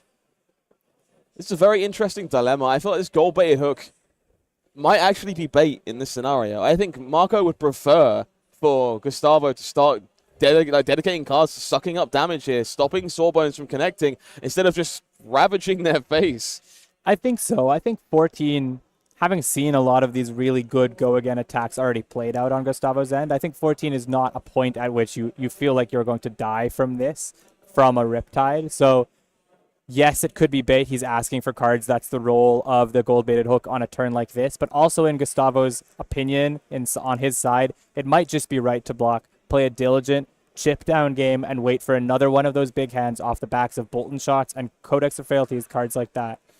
We do see an Enlightened Strike in the hand there for Gustavo. We'll see if we can see the rest of that. No, Gustavo, not like this. No! Looks like the E-Strike we know about for certain. One of the cards was the dilemma. One of the cards was a Swift Shot, so there's a way to clear this Sawbones and then still come in for damage if he's willing to hold this whole hand, because he can use Death Dealer, load the Swift Shot, attack the Sawbones, and then play that E-Strike. He's looking at the ally options. If he doesn't clear this Sawbones, will he be punished for it? I have to giggle slightly about this. 6 allies available, separates the 3 that are real concerns, chucks those Humperdinks right back at Marco Luben. We're not worried about those this game. No breathing room for that, but the follow-up has the potential to be quite potent if this Sawbones is left in check. Gustavo with the opportunity to go wide as this turn continues and really put the screws to Gravy Bones.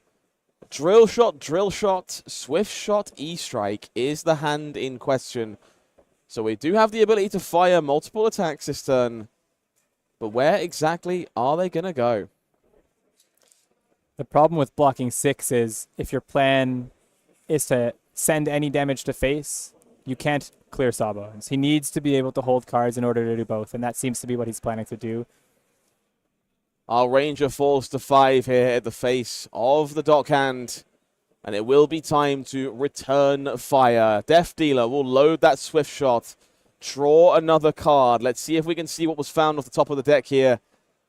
Okay, no dice there. Will be the Swift Shot to start. That Enlightened Strike, Drill Shot lurking in the window. We see Sawbones being cleared. Enlightened Strike is the follow-up here. So respecting the ally, taking care of business, and we're picking go again. I thought it might have been 5 at you is what I saw him say in the picture of the player over there. If he got another 0-cost arrow, or if he decided to bottom the other card and just play out the drill shot here, this is more damage now. And maybe more damage now is Gustavo's priority without those Snapdragon Scalers especially, instead of arsenaling a card and preparing for later. Yeah, Riptide's hero ability coming in clutch here, reloading that card face down. Courtesy of Enlightened Strike, it will be that drill shot we knew about, heading straight over at Marco once more. 4 points of damage at this point. Armor not quite as relevant as perhaps it would have been earlier, but this is a real high damage output turn. Absolutely. I might be imagining things, but I think I saw Gustavo a little sad when he saw the Enlightened Strike get taken for 5. I think he was hoping that he's going to buy cards here and that 5 health won't be as threatened as maybe a 4-card hand will be able to.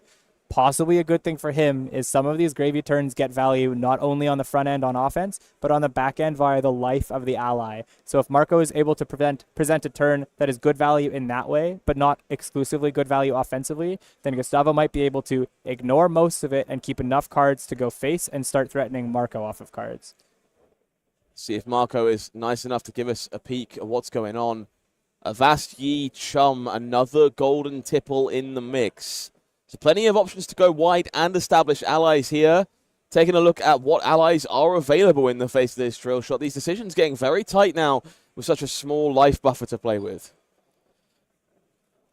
I don't know if I envy either player in this spot, I'll be honest. I think Gravy seems to be more in control of the game. This 4 isn't threatening lethal. He does have allies that he can throw on the board, and he can do his own version of the endless arrow loop here, where if he puts out an ally on this next turn and attacks with it, he's then, as long as he's not drawing the 0 blocks in his deck, he's able to block 9 or block 12 and then swing in with 1 ally, just use it as a weapon, unless Gustavo can find another copy of Falcon Wing or Swift Shot or any of those important go-again arrows. Marco taking a peek with the compass, decides damage is the best course of action.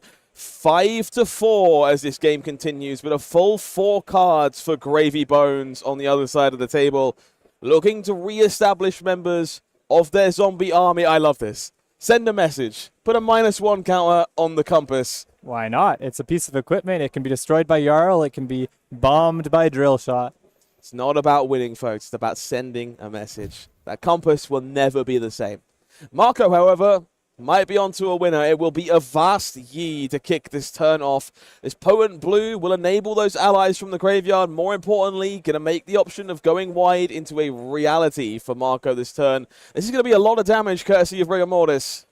Access to the Mage Master Boots is, I think, what's going to lock this up for Marco, where he can Avast Yi into Rigor Mortis go again with the Avast Yi ability, and he's still going to be able to both develop and swing another ally off of those Mage Master Boots and those resources that we know he's got available to him in the hand. That golden tipple lurking in the wings still as things stand. Rigor Mortis, maybe the most efficient ally of the bunch. Very limited resources required to make this tick. Very fragile as a result. And Gustavo feeling the pressure of trying to deal with all these problems. Riptide held on for a very long time. I'm a bit sad to see it come down to this, if it does come down to this turn, but it was a very impressive game on both sides.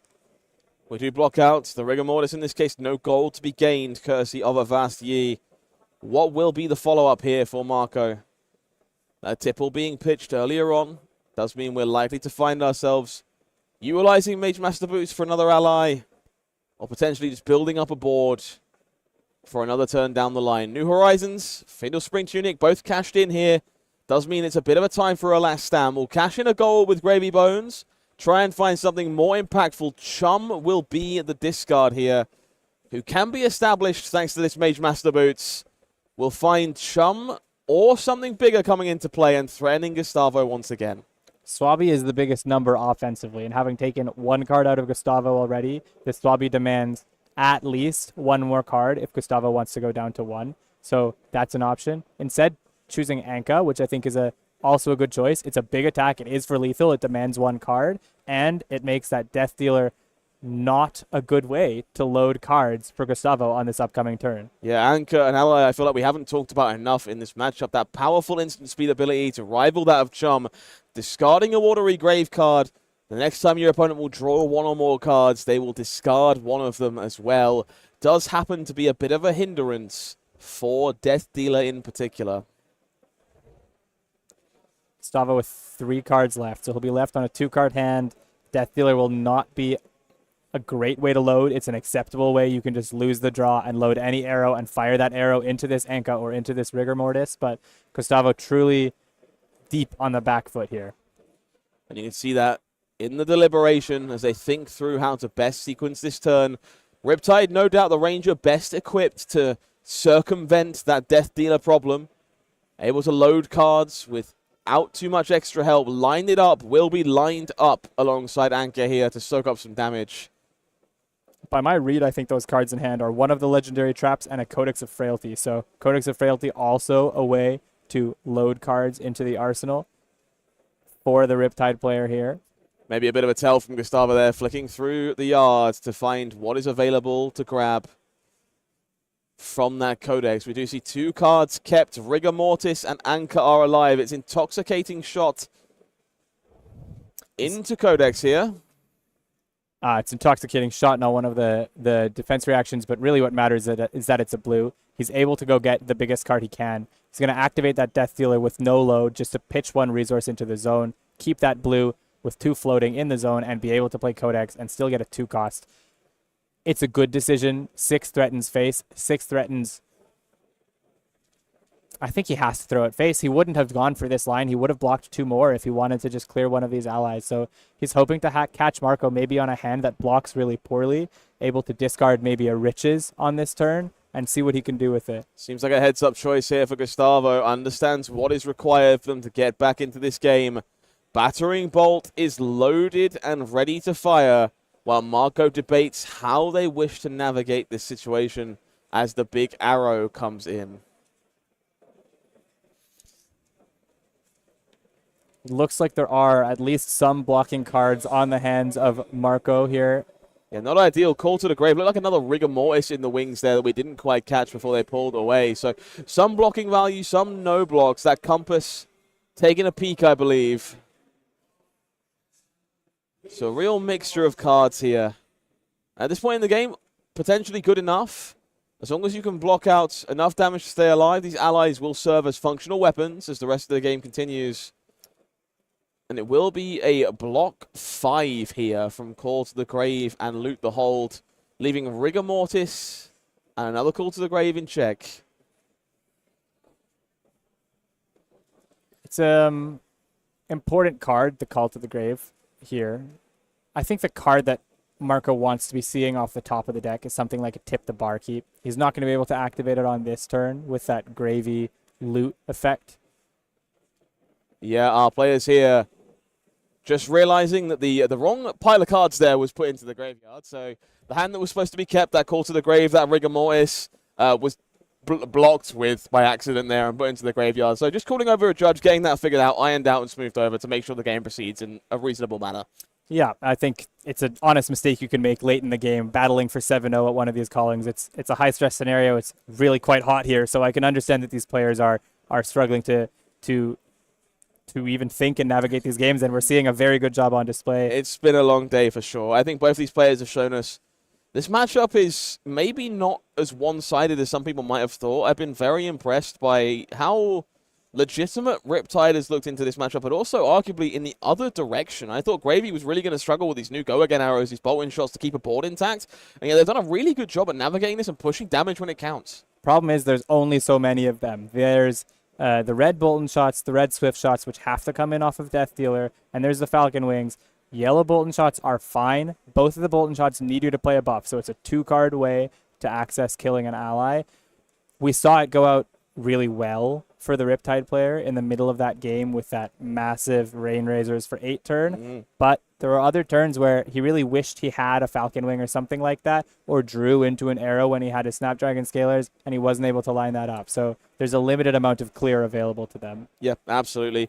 I want to talk briefly about a card that's really kind of astounded me this weekend. I think a lot of people were not sold on it in Gravy Bones, but it has looked like maybe the best card in the deck. Golden Tipple is everything this deck wants and more.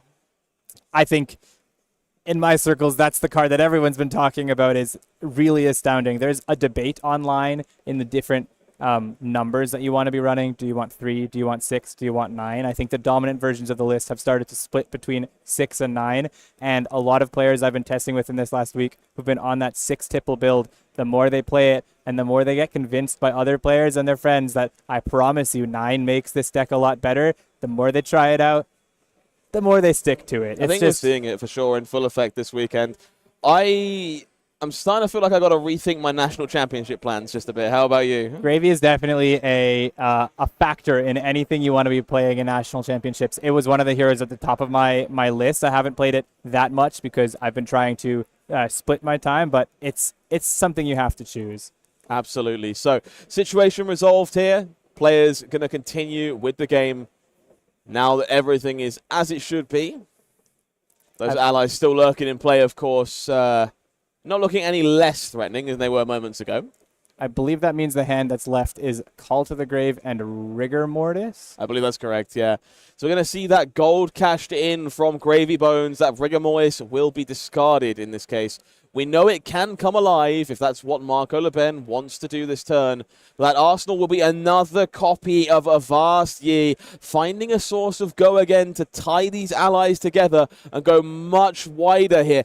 Double Endless Arrow committed on blocks to this Rigor Mortis, and the follow-up will be a swing from Anchor. This feels like something akin to the end, and there it is.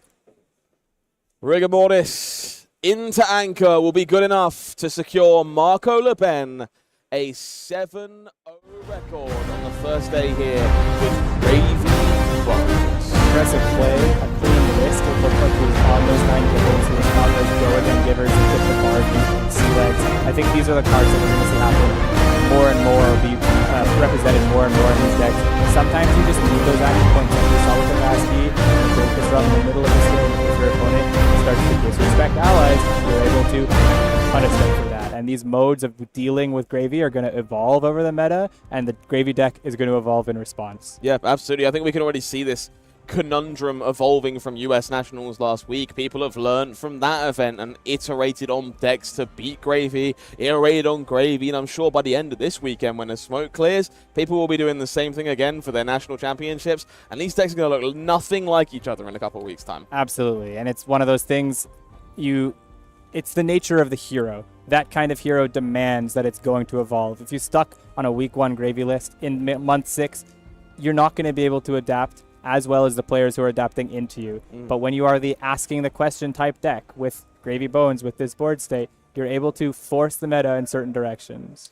I want to commend our other lovable pirate that didn't get enough attention during High Seas season. I'm very impressed to see a copy of Riptide Sing at 6-1. That game was close. Definitely in the conversation for 7-0 towards the end there. You can see why Riptide has applications into a deck like Gravy Bones.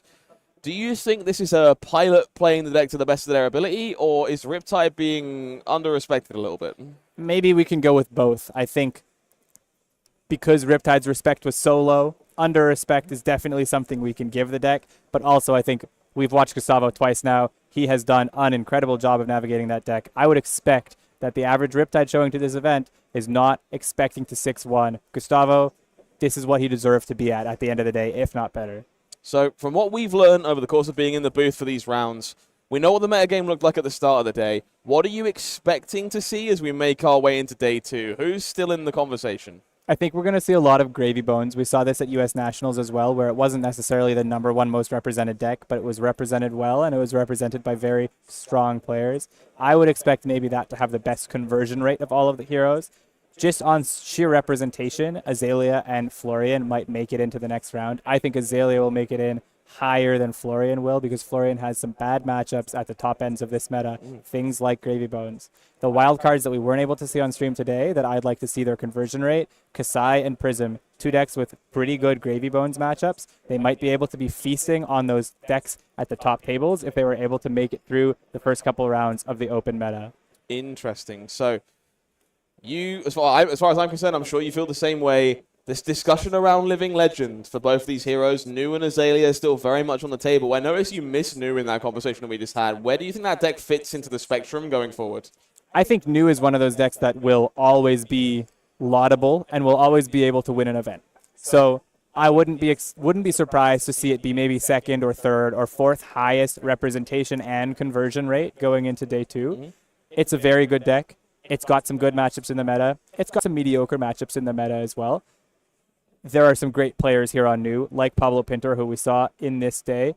I wouldn't be surprised to see 1 or 2 news make it all the way to the top 8 tomorrow. Interesting stuff. So, big hitters for you going forward. Gravy Bones, Azalea.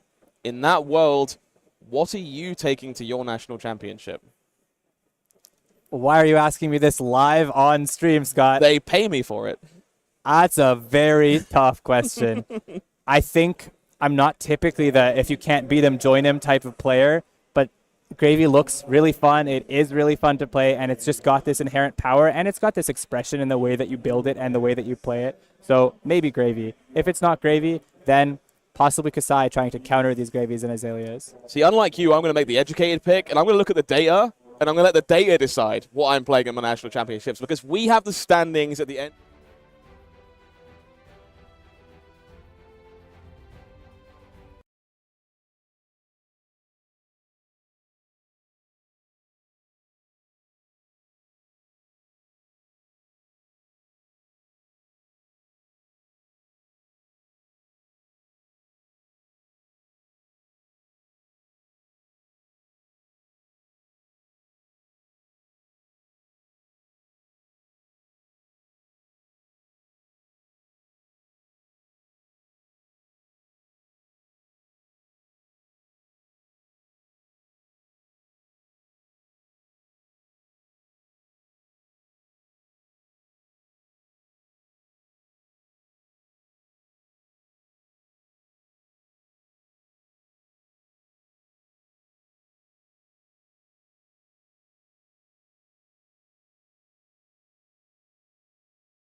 It's blue base is unlocked. There are so many stories left to understand, left to resolve here this weekend in Bologna. We're done for today, though. So if you want to find out how all of this ends, the living legend implications, the standard of Gravy Bones players, are Earth heroes good? What is a Kasai? You'll need to come back and join us for day 2 of the Calling in Bologna. I have been Howling Minds. That has been Gabe Scher. You have been amazing, and I will see you tomorrow.